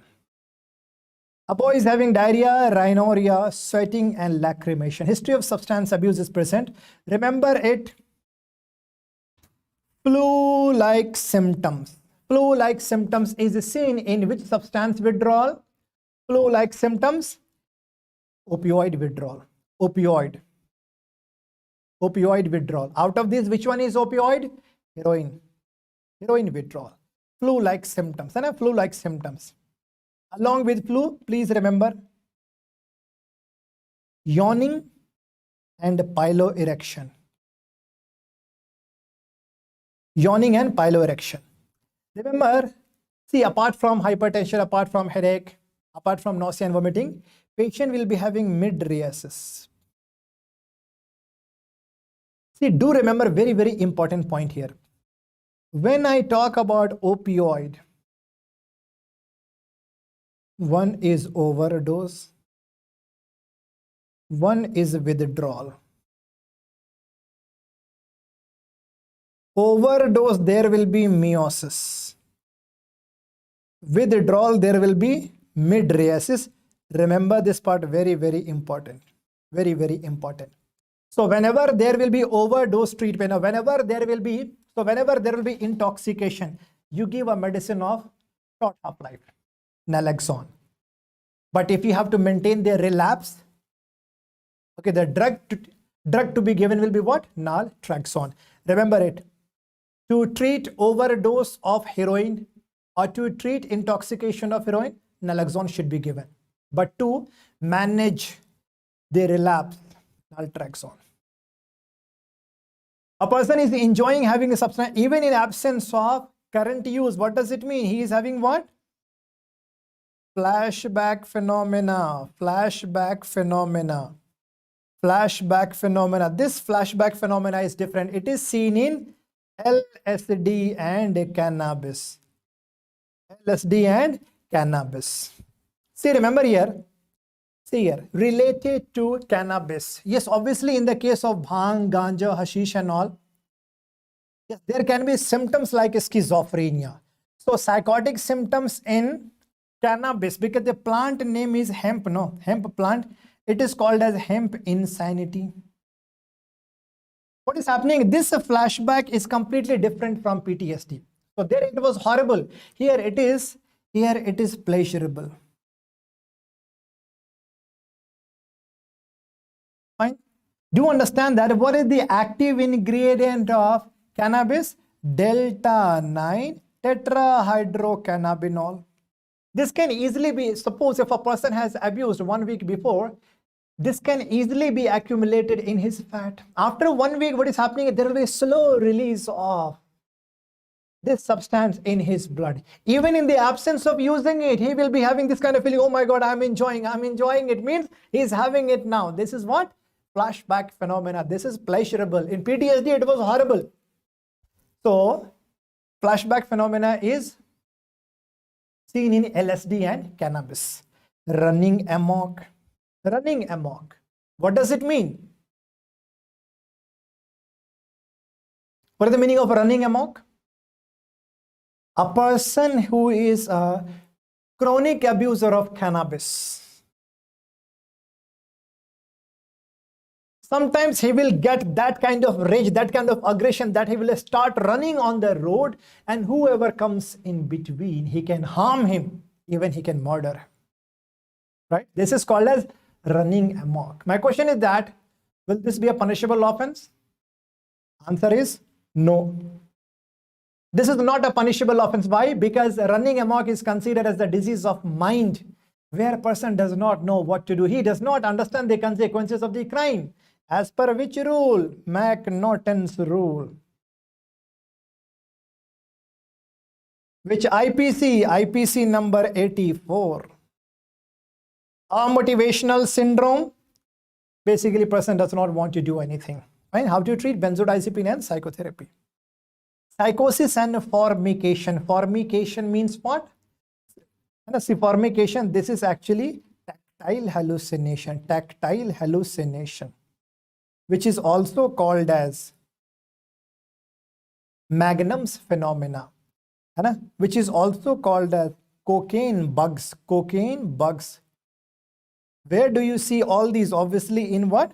Obviously you are seeing in cocaine intoxication. Cocaine intoxication. So remember it, cocaine will block all amines like, so when it is going to block all the amines, no, it is going to increase choline, it is going to increase the dopamine, it is going to increase the serotonin, it is going to increase norepinephrine. Because of increased choline, there will be good attention. Because of increased dopamine, there will be kick. Because of serotonin, there will be what? Happiness. Because of norepinephrine, there will be what? Alert, energy, and happiness. But he is getting kick. Psychotic symptoms will occur because of increased level of dopamine. Remember a few important points related to cocaine. Please remember here that cocaine can cause a seizure also. I know when you see, because see what is happening here, no, cocaine will do vasospasm of, it will do vasospasm. So when a person is snorting it, yes, there can be nasoseptal perforation. There can be nasoseptal perforation. You can see the tongue, black jet pigmentation of tongue. Substances which can cause symptoms like schizophrenia, LSD, cannabis, amphetamine, cocaine, phencyclidine, and other substances. Now last here, that is called the tobacco. See, this is going to stimulate what? So here you are going to see what? Actually nicotine. Nicotine. Nicotine will stimulate dopamine as well as acetylcholine. So whenever you smoke, because of the dopamine, you get the kick. Because of the choline, now you are having what? Good attention, good concentration. So overall, now what is happening here? If a person is going to stop taking cigarette, what will happen? There will be lack of attention, dullness, poor concentration, lack of judgment power. How to help the patient? Nicotine replacement therapy. Nicotine replacement therapy can be given through, see, like this can be given via gums, patches, inhalers, spray, but never through IV route. So anti-smoking drugs, very, very important related to your exam. We are giving bupropion and vernicillin, very important. See, bupropion is actually what? Noradrenergic dopamine reuptake inhibitor. Basically, this is going to increase the level of dopamine. Patient will be getting the kick. So patient will not be having desire for cigarette. So this is bupropion. We are also giving vernicillin. Because of this, there will be no kick and no craving. Good drug, right? We also use clonidine and nortrip. Anti-smoking drugs, very, very important for your exam. Now, last topic here, miscellaneous. A child increases cleaning his room to avoid scolding by her mother. Which type of operant conditioning is this? Please remember, this is very, very important. Operant conditioning. See, if you ask a child that you study for 1 hour, I will give you 1 chocolate. Child will say, I will study for 2 hours, give me 2 chocolate. This is the type of positive reinforcement. Remember, reinforcement means increasing the frequency. Increasing the frequency. So positive reinforcement is best. But what is negative reinforcement? Behavior will be increased to avoid negative consequences. Child cleans his room more time to avoid scolding by. Punishment and extinction. Behavior will be decreased. A child who was using a foul language, you have slapped him. After that, he is using less foul languages. Decrease in the frequency by punishment. Extinction. What is the meaning of extinction? A hard-working intern was there. No one was appreciating her. She stopped working hard. Extinction. So in punishment and extinction, behavior will be decreased. But in enforcement, behavior will always be increased. But what is the answer here? to avoid the negative consequences. No, a child has increased the behavior. It is negative reinforcement. It is negative reinforcement. Easy to understand. So in this manner, we have completed entire psychiatry. How much I have taught you? Please revise all these points with the help of questions, and this will be more than enough to solve the questions of upcoming FMGE exam and upcoming NEET exam. Fine. So I wish you all the best and thank you so much.